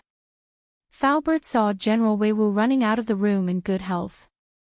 He was in disbelief. Did Lin Yi really save General Wei Wu? Uncle Fu had taken a look at Wei Wu as well. The man was gasping for air and was on the verge of death. How could Lin Yi save him in a situation like this? It was unbelievable. However, something even more unbelievable was yet to come. Faubert suddenly realized that there was another high-class master hiding in the room other than Lin Yi. He had the strength of an early phase golden class. Uncle Fu was startled. Could it be that another enemy had invaded? But there was still a gap between him and the early phase golden class. Why didn't he notice when this person came in? After a moment, Faubert focused his eyes and frowned. His gaze finally landed on General Wei Wu. Not long after, a look of disbelief appeared on his face. If it wasn't for Faubert's calmness, he would have screamed out loud. Because this General Wei Wu was not a normal General Wei Wu. It was obviously a golden class General Wei Wu. The threatening aura that Faubert felt came from this dog. For a moment, Faubert didn't know what to say. The situation in front of him was beyond his expectations. He had lived for half of his life and he had never seen such a magical thing. A dog turned into a golden class dog. Could there be anything more magical than this? General Wei Wu happily squirmed in Meng Yao's arms. Lin Yi was a little envious. How good would it be if he was that dog? He could even kiss Meng Yao's chest.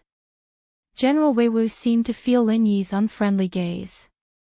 He jumped out of Meng Yao's arms and looked at Lin Yi with a wronged expression. Lin Yi looked at General Wei Wu on the ground and shook his head. He was jealous of a dog. It was funny. Lil Yi. Pingzhan stood up and looked at Lin Yi with a serious expression. Is it House Yu? It should be. But don't worry, Uncle Chu.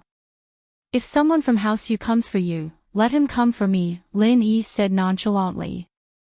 I don't know if it's a blessing or a curse for you to be merciful. Pingzhan sighed, but at least you left a way out. I hope that House Yu won't go too far. Lin Yi nodded. Would House Yu send someone stronger? It was possible. Lin Yi looked at the Wanyankan box and the two pieces of the map on the coffee table. It seemed like this Yu Kun from House Yu came for the two pieces of the map. As for the Wanyankan box, he just took it away. Otherwise, Yu Kun wouldn't have mentioned nothing about the Wanyankan box at Fatty Lai's place. Chapter 763. Chapter 0763. Miss Harthouse, you must have a secret that he didn't know about, and Yu Kun was just a junior of House Yu. He might not know the core secret of the map. So when Lin Yi asked Yu Kun and got a negative answer, he decided to kill him. Mr. Chu, don't worry. I'm here. No one will hurt Yao Yao and Shu, Lin Yi said. And I'm not worried with you here. Pingzhan patted Lin Yi's shoulder. Since there's nothing else, I'll go back first. You guys rest early. Uncle Chu, you can go back. There's nothing else here. Lin Yi got up and sent Faubert and Pingzhan off. In the yard, Faubert opened the door for Pingzhan and let him in. He looked at Lin Yi and didn't say anything. Faubert, I didn't know you were a golden class late phase peak master. Lin Yi saw that Faubert wanted to say something, so he started the conversation. Lin Yi had a good impression of Faubert. It wasn't easy to get a golden class late phase peak master to deliver food to the villa every day. How can I compare to you with my strength? Faubert shook his head and smiled bitterly. That dog, I don't know what happened. Energy. Too much pure qi, and it became like this. Lin Yi smiled bitterly when he mentioned General Wei Wu. It was normal that Faubert could see through General Wei Wu's strength. After all, General Wei Wu was different from humans. It didn't know how to hide its strength. Anyone who practiced martial arts would be able to see through General Wei Wu's strength. I didn't expect to see a golden class dog. Golden class masters are rare. If people knew that there was a golden class dog in the house, would they be scared to death? Faubert shook his head and said to Lin Yi, I'll leave the Mrs. Safety to you. I'll be leaving now. And, Faubert, goodbye. Lin Yi nodded and watched Faubert's car leave. General Wei Wu had returned to normal. Meng Yao and Yushu were very happy.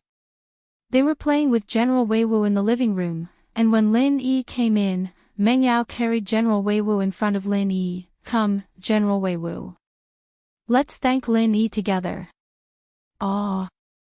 Lin Yi smiled. No need to thank me, as long as you're not sad. Thanks, Lin Yi. Missy said seriously, you don't know how important General Wei Wu is to me. He's very important to me.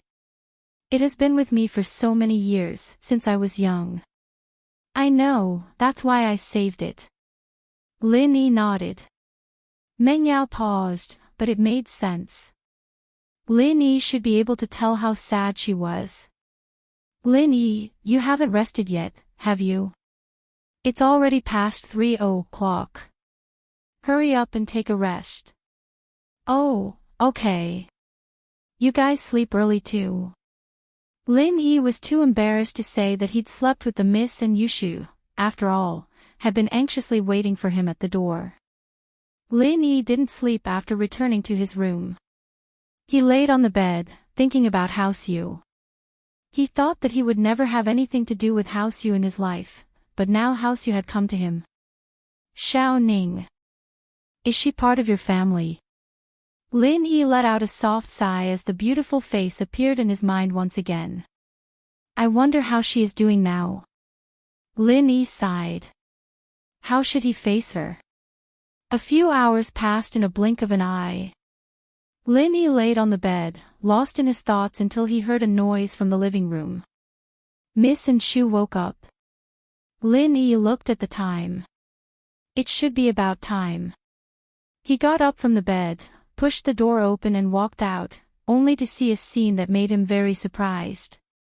What were Miss and Shu doing in the kitchen? Shu, you big idiot. The internet said to pour the oil first. Why did you put the egg first? Mingyao's angry voice came from the kitchen. Oh, I don't know. I thought you put the egg first and stewed it with soybean oil. Yushu said weakly. Forget it. It's healthier without oil. Meng Yao was speechless. But before she could calm down, another problem happened. The rice cooker made a crackling sound. Shu, what did you do this time? Meng Yao subconsciously ran to the rice cooker and listened carefully. She was shocked and quickly opened the lid. Her face was full of black lines. Why didn't you fill the water? How are you going to cook porridge? Oh, I thought you added the water later. Yushu said. You idiot, I shouldn't have let you be my assistant. With your cooking skills, don't even think about getting married. Meng Yao was so angry that she wanted to kick her out of the kitchen. Oh, Shield Bro knows how to cook. I don't need to do it, Yushu said indifferently. You can bring Lin Yi with you when you get married. Meng Yao's eyes widened. I can marry him. Yushu looked at Meng Yao as if it was a matter of course. Shu, tell me the truth. Do you like Lin Yi? Meng Yao stared at Yushu's eyes. Don't you like him too? Yushu asked. I don't, Meng Yao said seriously. Shoo, Lin Yi has a girlfriend. Don't go down the wrong path. Oh, I don't. I want to be a small wife. It's okay to have a girlfriend. Yushu shook her head. You are lying to yourself, Meng Yao said. Shoo, what are you thinking? I'm not thinking much. I just want to be with Yao Yao sis forever, Yushu said innocently. Fine, I don't care. Do what you want. Meng Yao had a headache. She and Shu had grown up, and although they were still very close, everyone had their own secrets in the depths of their hearts. This had nothing to do with whether they were close friends or not. Everyone had their own secrets. Meng Yao looked at the popcorn in the rice cooker. She didn't know what to do. Lin Yi heard the conversation between the miss and Shu, but he didn't interrupt. Lin Yi had a unique feeling towards Yushu. Lin Yi always felt that Yushu had a certain kind of temperament. It was familiar. But thinking about it, he really didn't know this kind of girl. After the two finished their private conversation, Lin Yi walked to the kitchen. Okay, leave it to me. You two wait in the living room. Chapter 764. Tang Yun's disappointment. Meng Yao looked at Lin Yi apologetically. You must be tired these past 2 days, right? I wanted to wake up early to make breakfast for you, but I didn't expect Shu to ruin it. I understand. Lin Yi smiled. Meng Yao pulled Yushu out of the kitchen, and Lin Yi shook his head. These two really weren't made for cooking, but it was rare enough that the miss was being so considerate. This was probably the first time the miss had cooked in her life, wasn't it? Yushu was probably the same. Before Lin Yi came, the rice cooker's manual was still inside. It was obvious that it hadn't been used at all. Lin Yi was very familiar with making breakfast. He first set the time for the porridge, fried a few eggs, and made a plate of pickled vegetables with sesame oil. It didn't take long before it was served. Yushu looked at Lin Yi, surprised. Yao Yao sis, why are we so stupid? You are stupid, not me. Meng Yao was also surprised by Lin Yi's speed. Meng Yao scooped the porridge for Lin Yi, and Yushu heated up the milk for the three. Lin Yi, you didn't sleep well last night. Why don't you not drive? Let Faubert drive us to school. Meng Yao was afraid that Lin Yi would drive if he was tired. I'm not sleepy. I won't go to school in a bit. I have something else to do. Lin Yi smiled. Something else? What are you going to do? Meng Yao asked subconsciously. Today, Qibing Real Estate said that they want to discuss compensation with Tang Yun's family, Lin Yi said. Oh. Meng Yao wasn't too happy when she heard that it was about Tang Yun's family again. Oh, are you going to negotiate? I want to go too. Yushu quickly swallowed the egg in her mouth and drank a mouthful of milk. What are you going to do? Lin Yi found it funny. My nickname is Negotiation Shu. Shield bro, let me go, I promise you'll succeed, Yushu said. Shu, why do you have so many nicknames? What's by Shu? Meng Yao gave Yushu a kick, not wanting her to get involved in this mess. Oh, that's just the tip of the iceberg. I'm actually an all-rounder. Yushu said.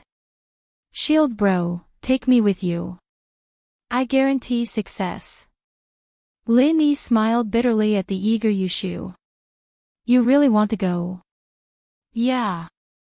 Yushu nodded. Let's go then. Lin Yi didn't mind. It was just one more person. Yao Yao, Shield bro agreed. Let's go together. Yushu was very excited. You're a 12th grader now, you can't skip class all the time. Meng Yao said.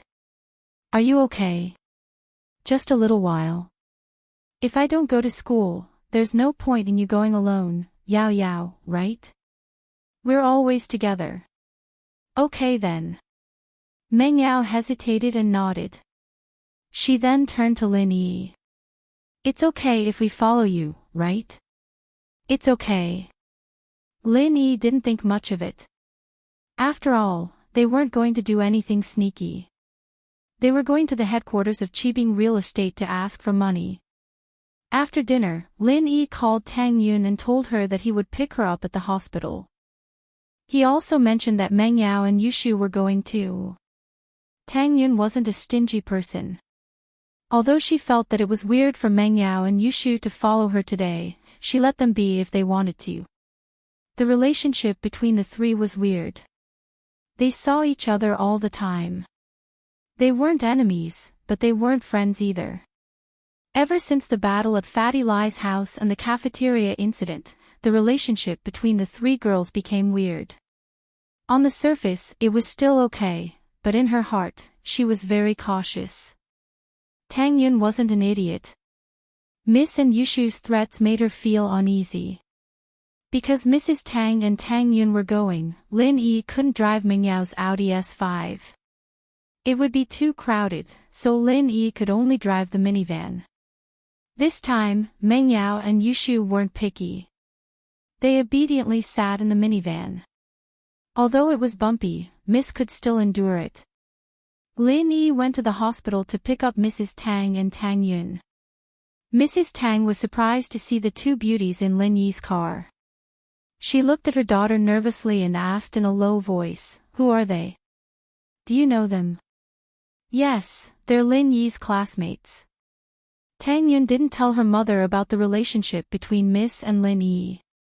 It would be very complicated, and it wasn't something that could be understood in a few words. "They're so pretty. Do you want some immersion? What does their family do?" Mrs. Tang asked worriedly. "We'll talk about it when we get home," Tang Yun frowned. It wasn't good to talk about these things in the car. It would be bad if Lin Yi heard it. Mrs. Tang looked at Meng Yao and Yushu. She felt that these two girls were as pretty as her daughter.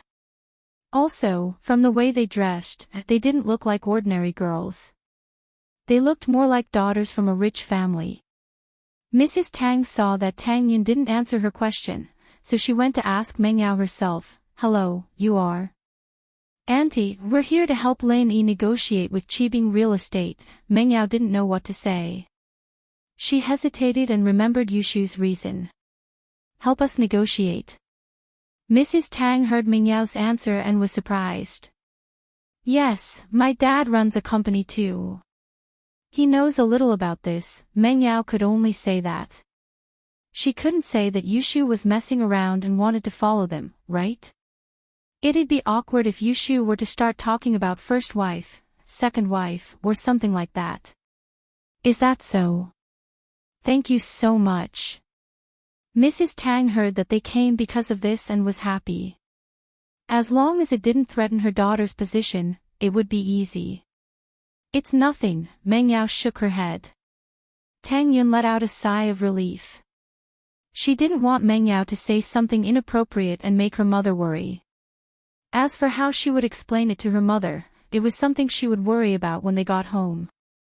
At least she didn't have to embarrass herself now. Tang Yun looked at Meng Yao gratefully and lowered her head again. She didn't know what to say. Suddenly, Tang Yun felt disappointed. From the beginning, when Lin Yi came into her life, Lin Yi seemed to have been helping her family. He never stopped. Chapter 765. Yushu, regretful. It seemed like it was her family's business from the beginning. Lin Yi had been giving his all in silence. And what did she give to Lin Yi? Other than her looks, what other advantages did she have? In an instant, Tang Yun started to feel inferior in front of Meng Yao and Yushu. Thinking about it, she couldn't help Lin Yi in any way, but she had to trouble Lin Yi to do so many things for her family, including today's negotiation. Why did he treat her so well? Tang Yun was stuck in it and couldn't pull herself out. Tang Yun didn't know how to face Meng Yao and Yushu. Perhaps they were a good match for Lin Yi. But she really couldn't give up her feelings. At this moment, Tang Yun was in a dilemma. She didn't seem to have any advantage in front of Meng Yao. The only consolation she had was the fact that she was Lin Yi's girlfriend, wasn't it? Tang Yun didn't want to continue like this. She didn't want to be a useless person. She wanted to help Lin Yi with some things, but she didn't know how to do it. She didn't even know where to start if she wanted to help Lin Yi with his company. She looked at her mother and was a little annoyed. How could her mother understand her troubles? She kept asking Lin Yi for this and that. Why did he give it to her? If her body could replace Lin Yi's kindness, Tang Yun would do it without hesitation. But Tang Yun knew that this wasn't an exchange, feelings couldn't be exchanged. It wasn't as simple as repaying with her body. Who? Tang Yun took in a deep breath. But how could she repay Lin Yi? For the first time, Tang Yun became sentimental. Only when there was a comparison would there be a difference. For the first time, Tang Yun felt that she was lacking.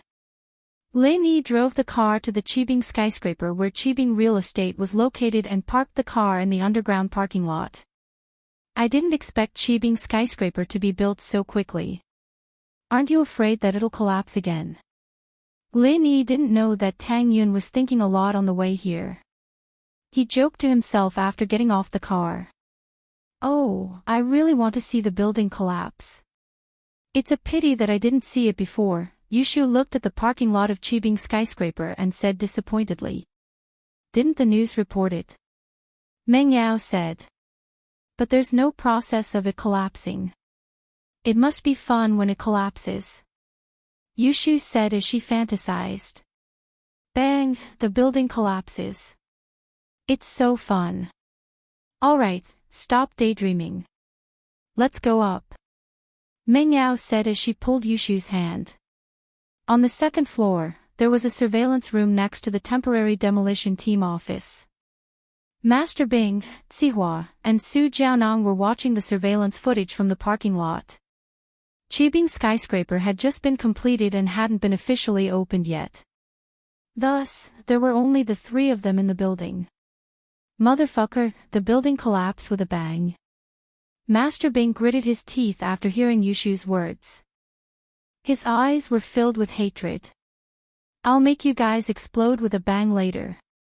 This girl is called Yushu, from House Chen. Zihua introduced Yushu's background. She's usually a little dumb. I think there's something wrong with her IQ.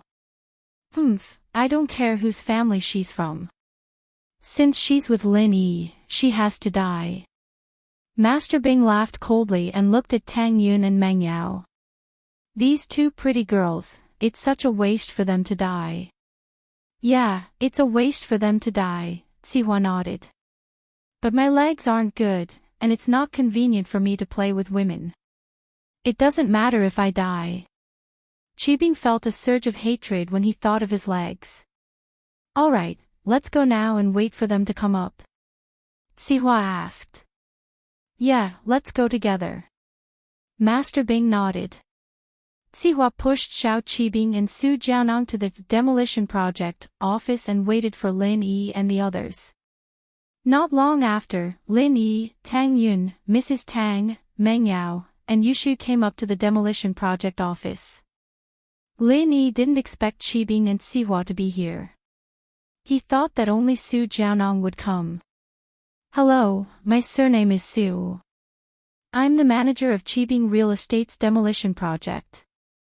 Su Jianong introduced himself. Oh, you don't need to introduce yourself. I know you. Aren't you that Jianong? What manager of Floating Cloud Bar? And that Zihua, I know him too. Aren't you guys from Floating Cloud Bar? Yushu didn't wait for Jianong to finish and interrupted him. Ha! Why is there a disabled person here? He came in a wheelchair. Are you guys a scammer? How did a bar owner come to open a real estate company? Ahem, other than running a bar, we also run a real estate company. Zihua sweated but he didn't dare to say anything. Zhao Qibing was infuriated as well, but he didn't dare to fight Lin Yi head-on. After all, Lin Yi was a mystic class master, someone who could fight against Uncle Zhu head-on. Who knew how much of his strength had recovered? Even if he recovered half of it, it was more than enough to beat them up. Although Zhao Qibing was furious, he could only maintain a smile on his face. We seem to have a misunderstanding before. But it's all a misunderstanding. Today, we sincerely invite you guys to discuss compensation. Zhao Qibing thought to himself. I'll lower my stance and make you guys happy first. Later, I'll install a time bomb in your car. Let's see if you guys can still be happy then. Of course, Zhao Qibing wasn't afraid of being investigated. Other than the three of them, there was only Zhang Yuzhou who was waiting near the parking lot. When the time bomb exploded, there would be no evidence. If he didn't admit it, who could do anything to him? Qibing's building wasn't officially open yet. There were no witnesses. Oh, it's a misunderstanding. Lin Yi smiled. Although he had a smile on his face, he was more and more suspicious of Zhao Qibing's motives. Lin Yi didn't believe that Zhao Qibing would be so generous. He broke his leg, and not only did he say it was a misunderstanding, he even wanted to offer compensation. That wasn't being generous, he was an idiot. There must be something fishy going on. Lin Yi was very suspicious of Zhao Qibing's motives. This was also the reason why he came with Tang Yun's family. Of course, it's a misunderstanding. Zhao Qibing smiled and nodded. Jiaonang, tell us your compensation plan. Let Ms. Wang see if it's reasonable. Chapter 766. Shu the Negotiator, 2 million. Actually, to Mrs. Tang, 2 million was already a lot. How could she not agree? But since Lin Yi came along, she needed Lin Yi's approval. 2 million. So little. Yushu spoke up. She thought that she couldn't come here for nothing. She had to use Shu the Negotiator's advantage. But she really didn't know how to negotiate. She said that she was Shu the Negotiator in the morning, but it was just bullshit. She just wanted to join in the fun. Of course, 2 million is just the number we suggested. If you don't think it's suitable, we can discuss it. Jiaonang didn't expect Yushu to speak up before Mrs. Tang could. However, he had a principle in mind. No matter what the other party's request was, he had to calm them down first. Once Zhang Yuzhou was done with the time bomb, everything would be fine. You should at least give me 200 million, right? Yushu thought for a while and suddenly remembered the saying on TV. Ask for as much as you want, but you'll have to pay. So she directly gave him 200 million. Jiaonang was so shocked that he rolled his eyes. 200 million. Why don't you go rob someone? 200 million. Wasn't that a little too much? Was that a bungalow or a skyscraper? Zhao Qibing frowned. Although he had decided to agree to some of Lin Yi's unreasonable requests, he couldn't ask for too much, could he? 200 million. What kind of joke was this? Even if he agreed, Lin Yi wouldn't believe him. Instead, he would suspect his motives. So, Zhao Qibing could only say, "Little girl, isn't this price a little insincere?" "No, I heard that your skyscraper collapsed with a bang. You didn't even care and built another one." Yushu blinked. "This skyscraper is at least 100 million, right? So 200 million isn't too much at all." Zhao Qibing's eyes widened. What was this? It was two completely different things. The skyscraper collapsed with a bang. Did he want it to collapse? If it wasn't for Lin Yi, this bastard, how would his skyscraper collapse? Zhao Qibing gritted his teeth in anger. He wanted to bite Lin Yi to death. The building is only worth 100 million, and your bungalows are made of gold and silver. Is it worth 200 million? Qibing frowned. Mrs. Tang, who was at the side, also widened her eyes. How are these two people here to negotiate? Was he clearly here to cause trouble? What if he made the other party angry and refused to give him a single cent? However, Lin Yi didn't say anything at the moment, so Mrs. Tang couldn't say anything. She could only pray in her heart. It would be good if they could get 2 million yuan. Please don't lose even 2 million yuan. Wouldn't it be 200 million if your skyscraper collapses again? Yushu counted with her fingers. When will your skyscraper collapse again? Don't forget to invite me to take a look around. What algorithm is this? Zhao Qibing was infuriated. He wanted to ask Yushu if she was here to cause trouble, but when he remembered that the people in front of him were about to be killed by the bomb, he felt much better. Oh, then how much can you pay? Yushu didn't want to talk to him anymore. It wasn't fun at all. 3 million, this is our limit. Zhao Qibing raised 3 fingers. Naturally, he couldn't give Lin Yi so many benefits in one go. He wanted to delay as much time as possible and wait for Zhang Yuzhou to install the bomb. You're so stingy. No wonder the skyscraper collapsed. If you continue to be so stingy, the skyscraper will collapse again. Yushu's mind was filled with the skyscraper collapsing, so she talked about the skyscraper collapsing. Even if it collapses, you don't have to worry about it. Zhao Qibing was furious. You have such a bad conscience. Why do you always want my skyscraper to collapse? What's in it for you if the skyscraper collapses? Of course, if Zhao Qibing knew that Yushu wanted the skyscraper to collapse just for fun, would he die of anger on the spot? Mrs. Tang's heart skipped a beat. 3 million. Another million in such a short time. It couldn't be, right? Could this kind of negotiation really produce results? Mrs. Tang was a little surprised. Was this really the negotiation method of rich people? Was it because he was too ill-informed? Was Yushu actually helping her family? At this moment, Mrs. Tang had no more doubts in her heart. No matter what method Yushu used, as long as she could get the compensation, she didn't care what she said. Oh, shield bro, he only gave 3 million. I can't do it anymore. You do it. Yushu felt that it was good enough that she got 1 million more. But Yushu's words were a little ambiguous. I can't do it anymore. You do it. Lin Yi sweated. Why did it feel like she was hinting at something?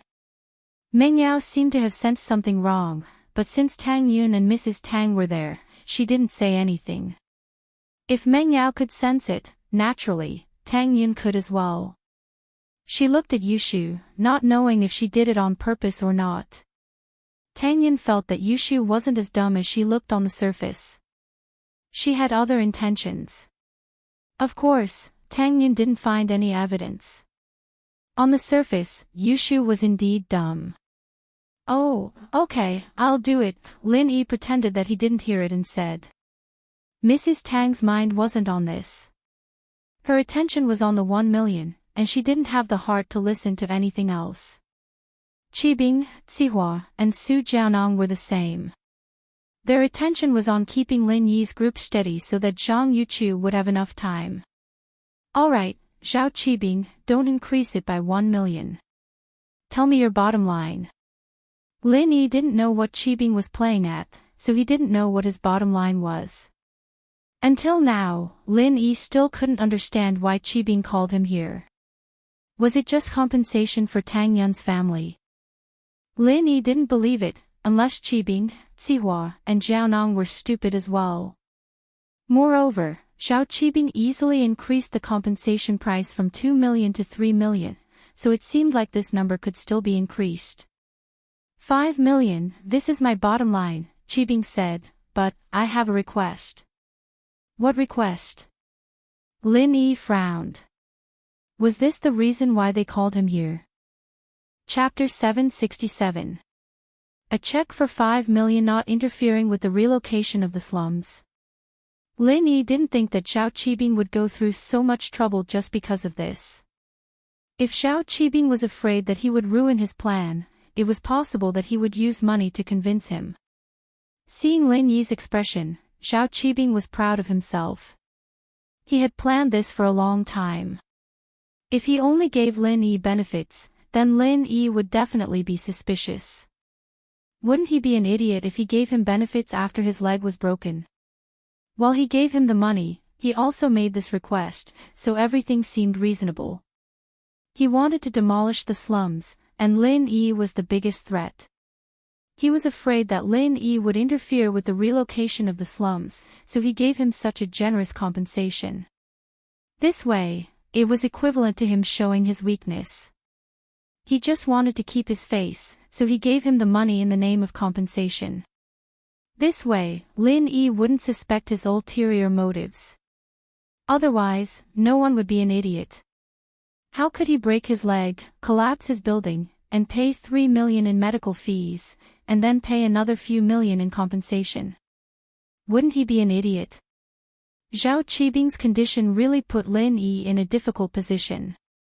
Logically speaking, the relocation of the slums had nothing to do with him.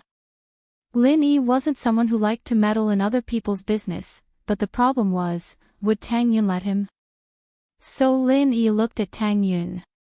Tang Yun was actually in a difficult position. If possible, she wanted Lin Yi to take care of the poor people in the slums. If she didn't meet Lin Yi, her family would probably be the same as them. Maybe Zhao Qibing would take a liking to her, and it would be even worse. However, although Tang Yun thought that way, she couldn't do it. No matter how strong Lin Yi was, he couldn't take care of everything, could he? There were so many injustices in the world, how could Lin Yi manage them all? Besides, Zhao Qibing had made it very clear that if there were neighbors that he had a good relationship with, he could help them personally. This had nothing to do with the demolition. However, even if Tang Yun took out the 5 million, there were so many residents in the slums. Each family would only get a few thousand yuan. It was a drop in the bucket.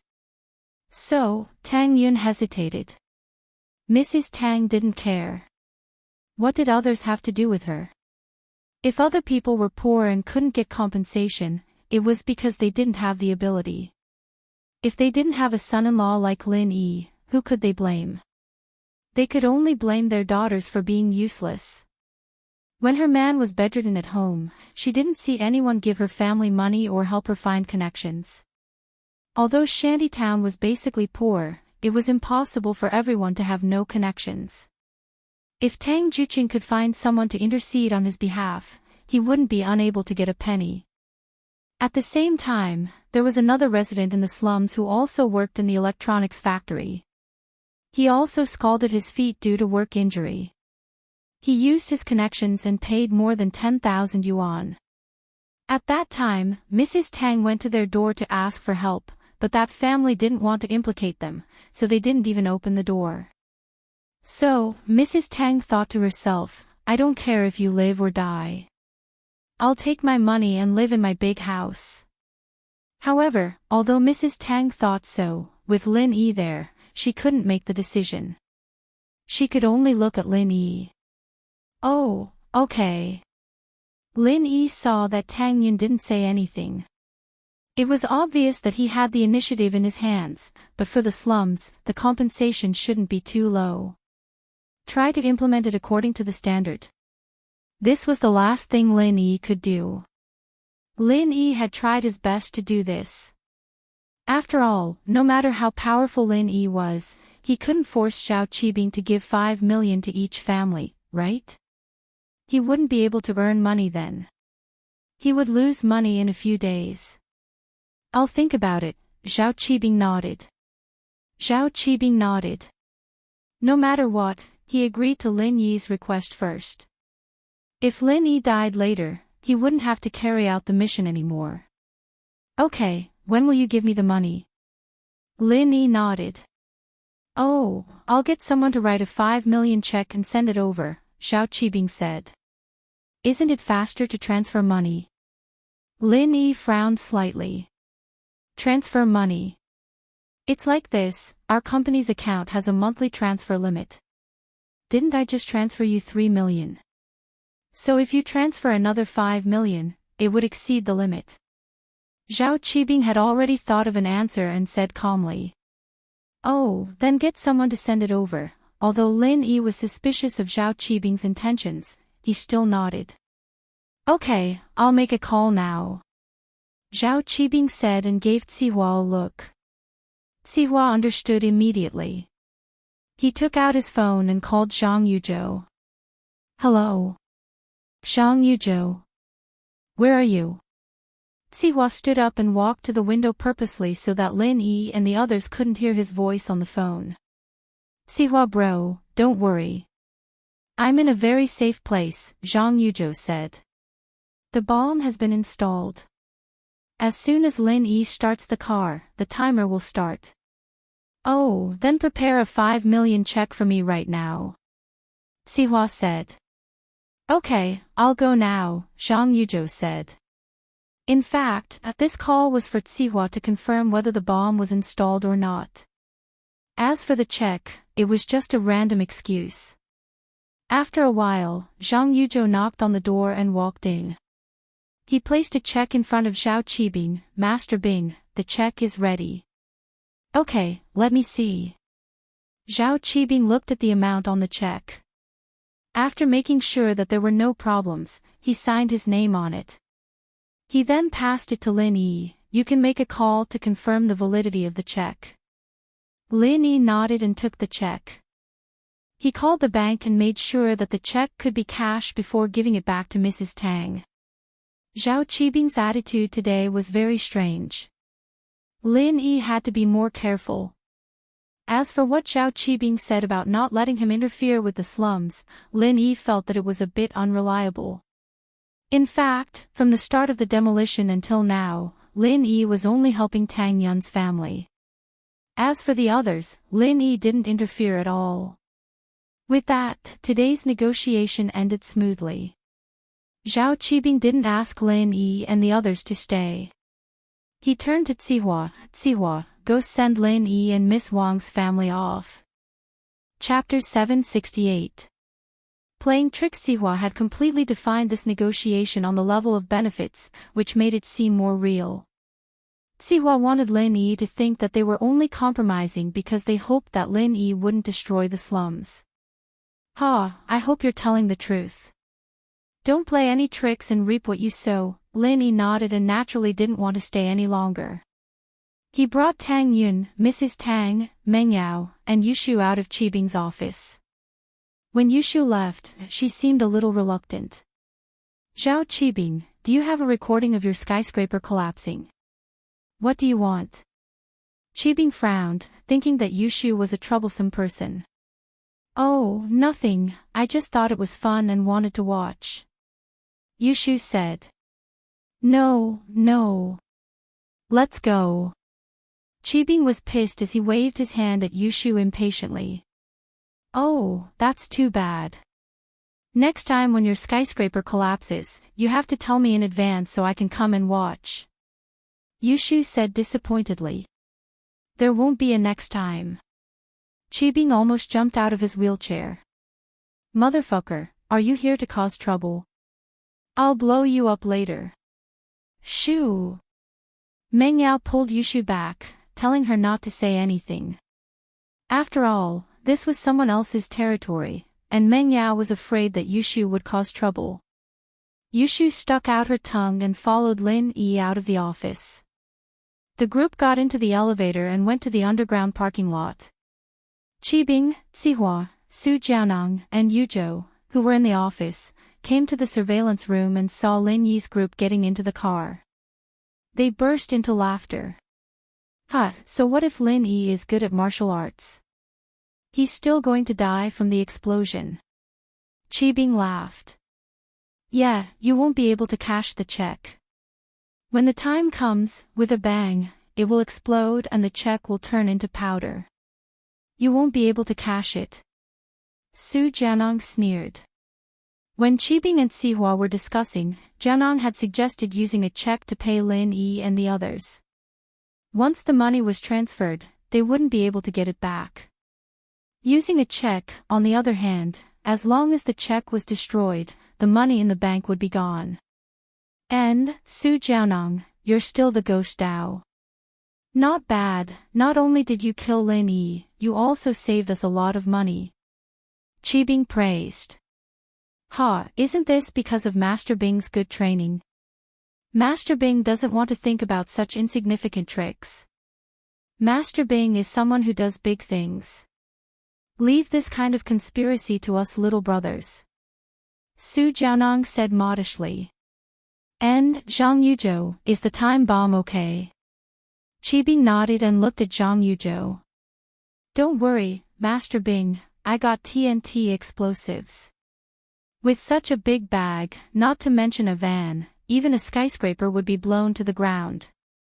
Zhang Yuzhou said proudly, this time, I don't believe that Lin Yi won't die.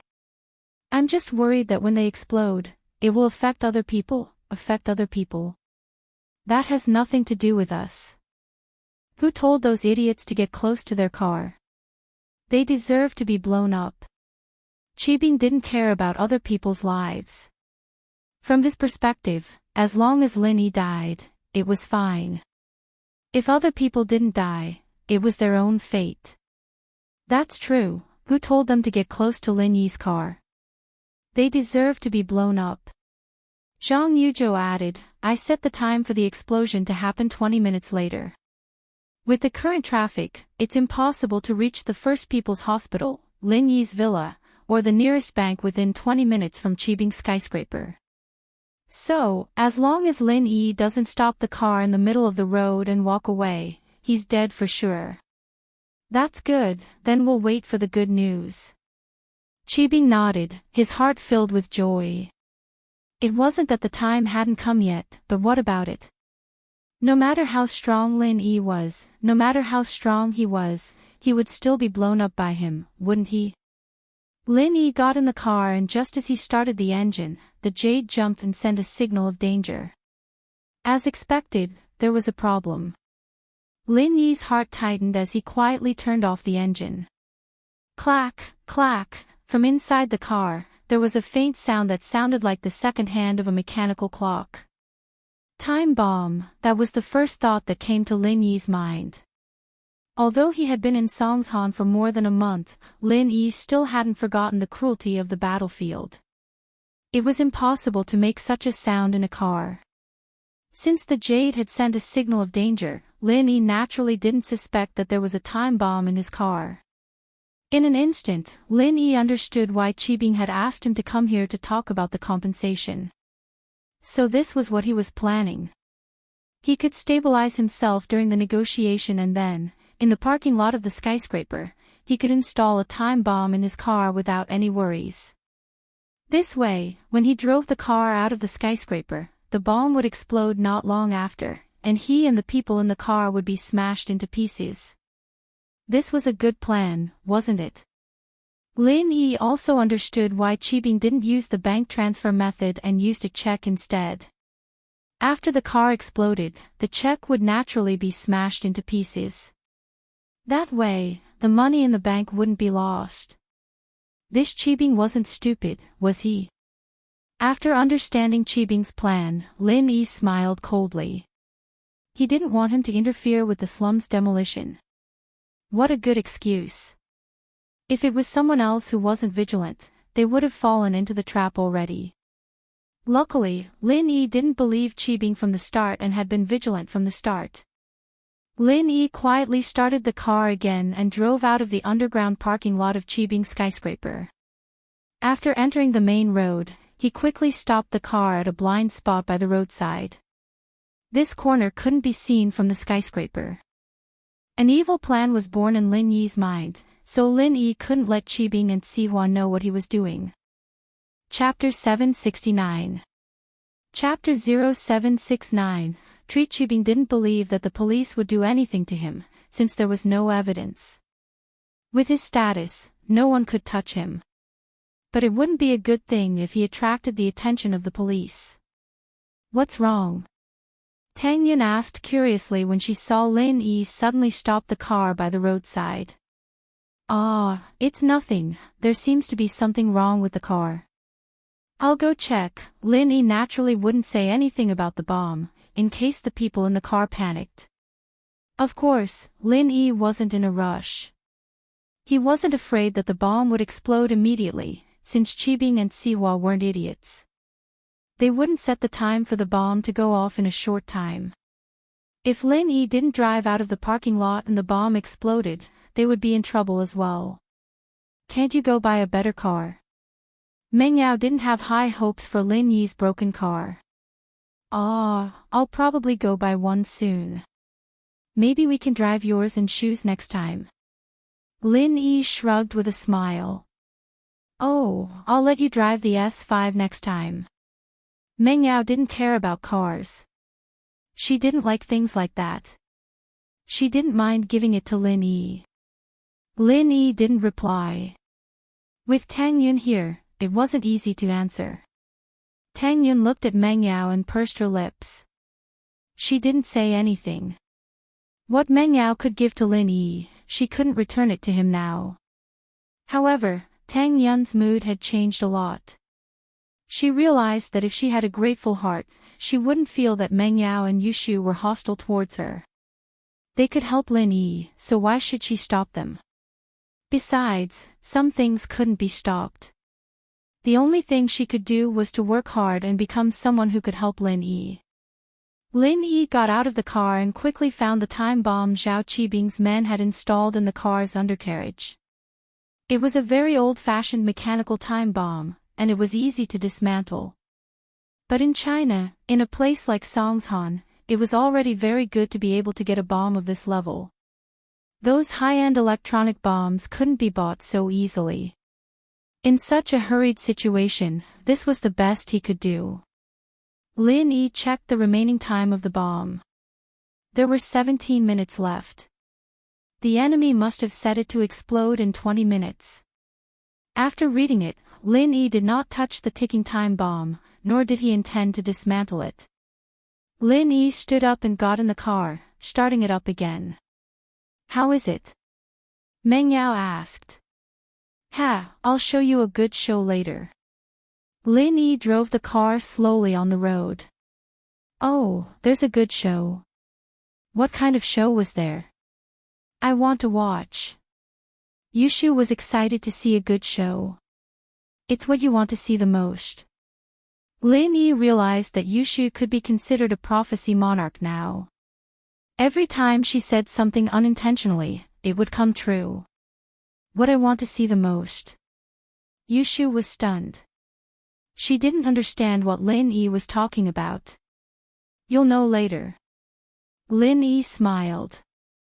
Meng Yao and Tang Yun were confused. They didn't know what Lin Yi was talking about. They wanted to ask, but Yushu had asked before and Lin Yi didn't say anything specific. So they didn't continue asking. Lin Yi drove the car to a place where he could see the Qibing skyscraper. This place was far away from the skyscraper, but there was still a certain distance between them. Lin Yi was afraid that if the skyscraper really collapsed, it would hurt a few people. Lin Yi found a spot with a good view and stopped the car. Why are we stopping here? Meng Yao was confused. Shield bro, when are we going to watch the show? Yushu asked.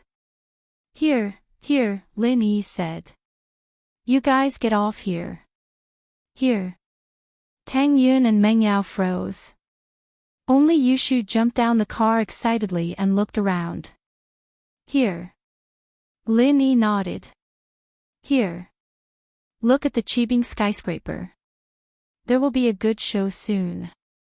Meng Yao wanted to say something, but seeing that Lin Yi was so sure, she didn't ask anymore and got off the car with Yushu.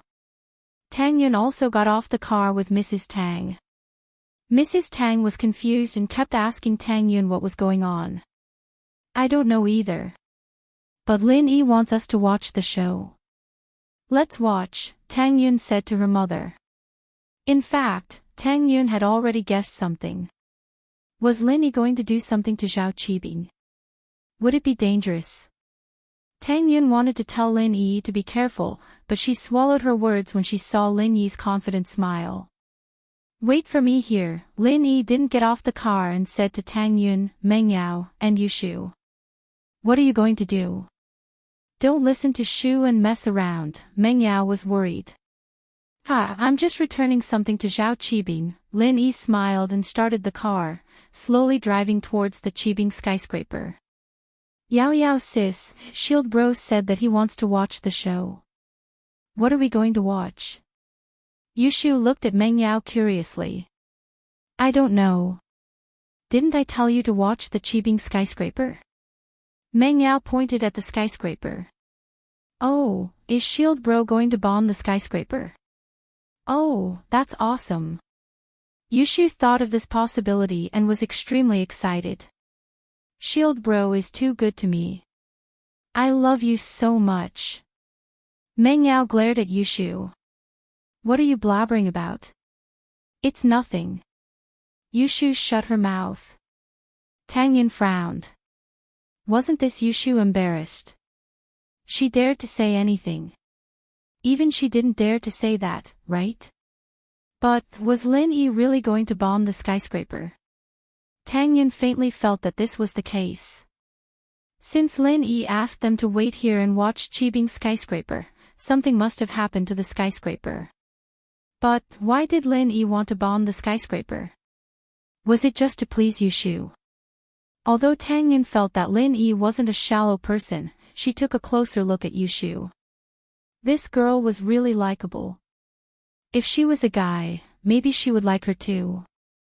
Lin Yi calculated the time and drove the car into the underground parking lot of Qibing skyscraper when there were only 5 minutes left. After getting off the car, Lin Yi locked the car and quickly left the skyscraper. A cold smile appeared on Lin Yi's face. You still want to use the bomb? Then enjoy the power of the bomb. Chapter 770. The skyscraper collapses again. We have to open the champagne tonight to celebrate Lin Yi's death. Our business in Songshan is going to soar. Qibing wanted to kill Lin Yi even in his dreams, and now that his dream had come true, he was so happy that he didn't know what to do. It's about time. The time bomb on Lin Yi's car should be exploding soon, right? Yuchu said as he looked at the time on his watch. Yes, Zihua. Go turn on the TV, the news should be reporting soon. Qibing ordered. Yes, Master Bing. Zihua turned around and was about to turn on the TV when his phone rang. Zihua subconsciously took it out and saw that it was Lin Yi. He hesitated for a moment before answering. He didn't know why Lin Yi was calling him at this time, but it was good enough to hear the moment Lin Yi died. Hello. Lin Yi, what's up? Zihua pretended to be calm. Zihua bro. I just remembered that I have something to do. I'll leave the car with you for now. If anything happens, I'll have to ask for compensation. Lin Yi said before hanging up. Hello. What do you mean? What are you talking about? Wah! Zihua suddenly exclaimed as he stared at the monitor. He froze on the spot as if a spell had been cast on him. What are you doing? Qibing was shocked by Zihua's sudden quack, and he scolded him, dissatisfied. What? Qibing was shocked by the sudden quack. Master Bing, bad news, bad news. He's back. Zihua only recovered from the shock after Qibing's scolding. He pointed at the monitor with a trembling finger. He's back. What's back? Qibing paused. Lin Yi. Lin Yi's back. Zihua said hurriedly.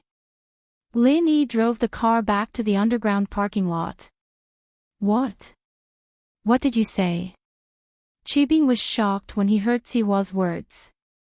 He turned to look at the monitor and froze. Lin Yi's broken van appeared in the underground parking lot of Qibing skyscraper again. Quick, get this car out of here. We don't have the keys. Even if we push the car out now, we won't make it in time. There are less than 5 minutes left before the bomb explodes. Zhang Yuzhou also saw the scene on the monitor. He pointed at his watch while trembling and said, Master Bing, let's run for our lives. Then remove the bomb and throw it away. Master Bing was shocked and immediately ordered. Master Bing, we don't have enough time. Plus, who would dare to go? It'll take us at least 2 minutes to get down from the elevator. Let's run for our lives. Sihua said after a moment of silence. Motherfucker, hurry up and push me downstairs. Lin Yi, fuck your uncle. You liar. Master Bing's eyes were bloodshot. He was about to explode. Sihua didn't dare to stay any longer. He pushed Master Bing into the elevator with Su Jianong and Zhang Yuzhou following behind. The four of them got out of the elevator and ran madly out of the skyscraper. Qibing didn't care about the bumpiness of the wheelchair as he urged, quick, quick, quick. Quick. The four of them finally got out of the skyscraper. When they reached the opposite side of the skyscraper, they heard a loud bang followed by the rumbling sound of the skyscraper collapsing. The majestic brand new Qibing skyscraper turned into ruins in an instant. Qibing looked at his newly built skyscraper collapsing just like that. He wanted to cry but no tears came out.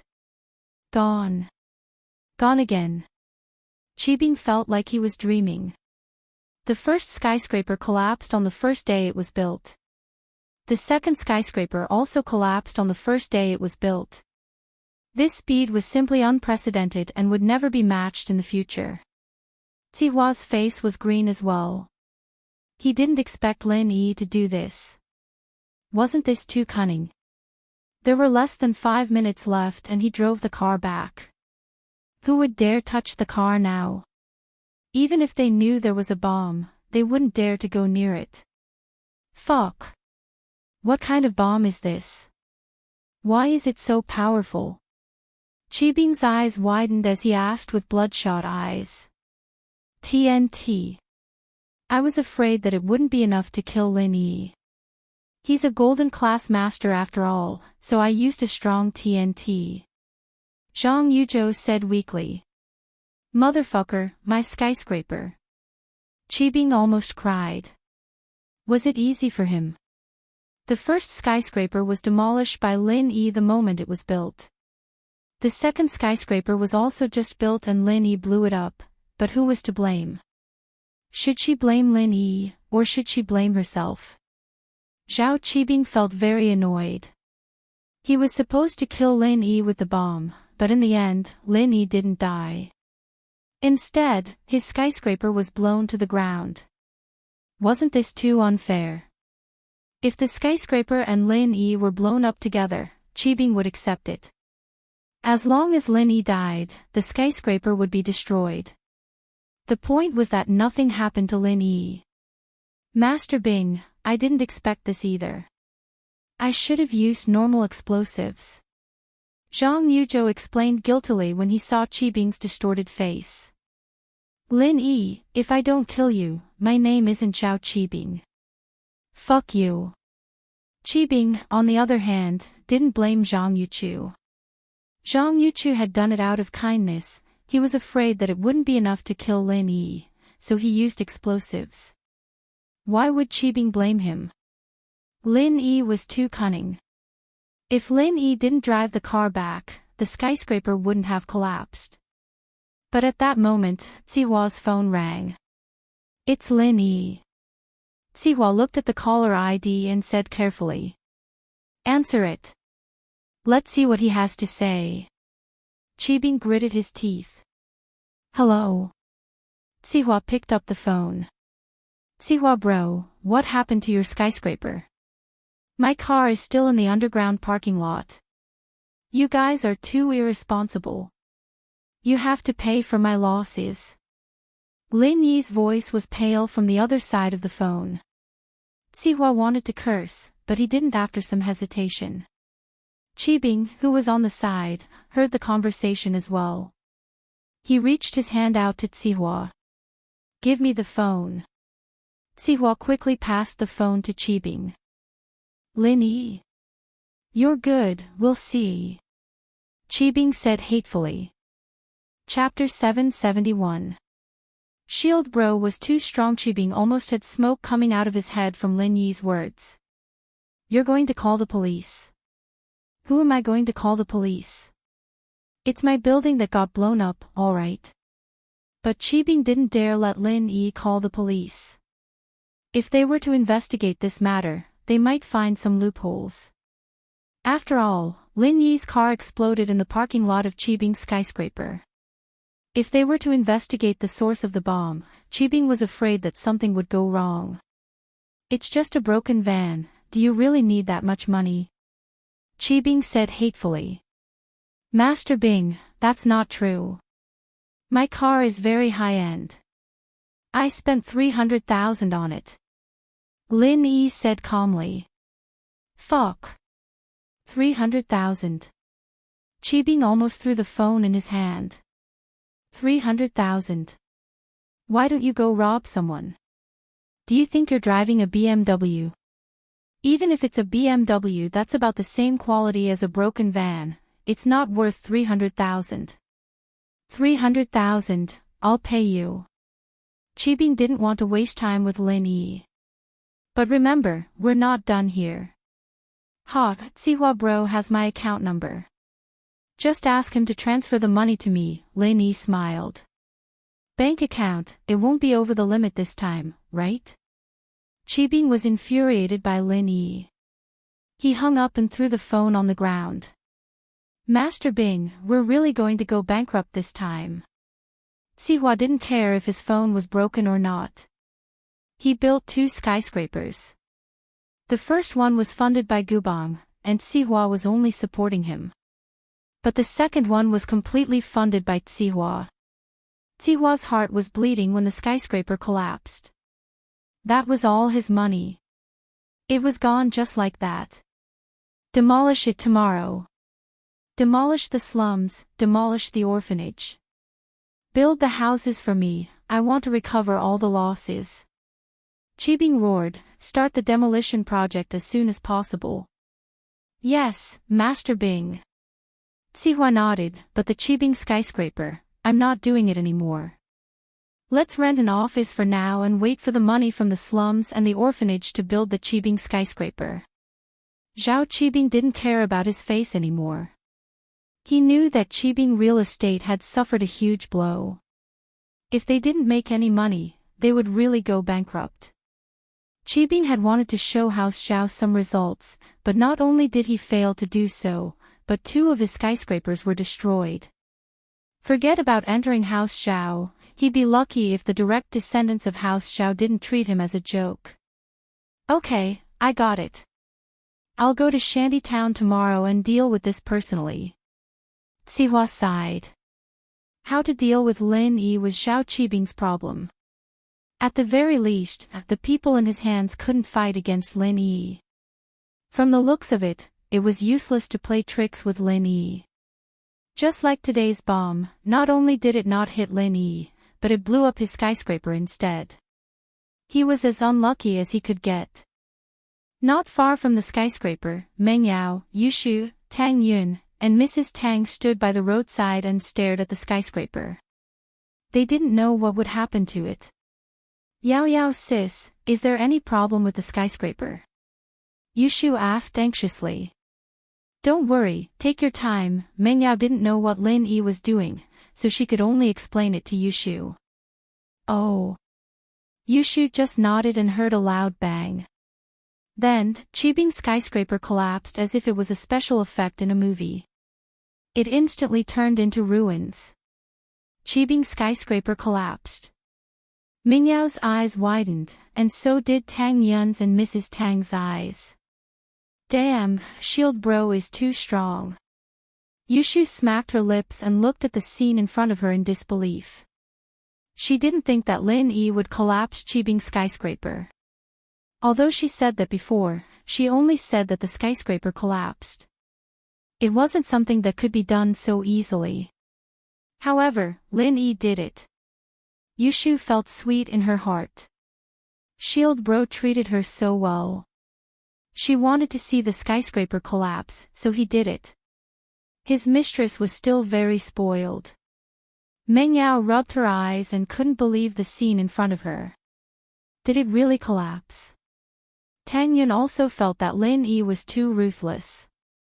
He just made someone else's skyscraper collapse, and now he made it collapse again. Master Bing said that this skyscraper was worth 100 million. 100 million was gone just like that. How much was that? Tang Yun felt dizzy. Mrs. Tang was also heartbroken. Wouldn't it be great if so much money was given to her family? It was gone just like that. What a pity. Was it fun? Lin Yi came back while everyone was still in shock. Oh, Shield Bro, you're so strong. I'm so excited. Yushu screamed, I finally saw the skyscraper collapse, it's so fun. Lin Yi, how did you do it? Meng Yao was surprised as well. How did Lin Yi do it? Lin Yi, are you okay? Tang Yun didn't want to be outdone and asked with concern. Zhao Qibing wanted to kill us, so he put a time bomb in the car. Lin Yi wasn't afraid to explain now that he was out of danger. I just drove the car back to their underground parking lot. Time bomb. Meng Yao was shocked. You said that there was a problem with the car, but you were actually checking for the bomb. That's right, but I didn't say it because I didn't want you to worry, Lin Yi nodded. Why did you do such a dangerous thing? You knew there was a bomb, why didn't you run away? Why did you drive the car back? Tang Yun was scared after hearing Lin Yi's words. If he didn't control the time well, it wouldn't be the skyscraper that got blown up, it would be Lin Yi. Could it be that Lin Yi took the risk just to please Yushu? Tang Yun didn't feel comfortable. Isn't that letting them off easy? Plus, what if the car exploded on the side of the road? Lin Yi shrugged. The best place I could think of was their own skyscraper parking lot, and it wouldn't hurt innocent people. Oh, then did Zhao Qibing die? Yushu asked excitedly. No, I called them before the explosion. If they died, who would pay for the car? Lin Yi didn't think that he could kill Zhao Qibing. Even if he didn't call them, they could still see him driving the car back to the building.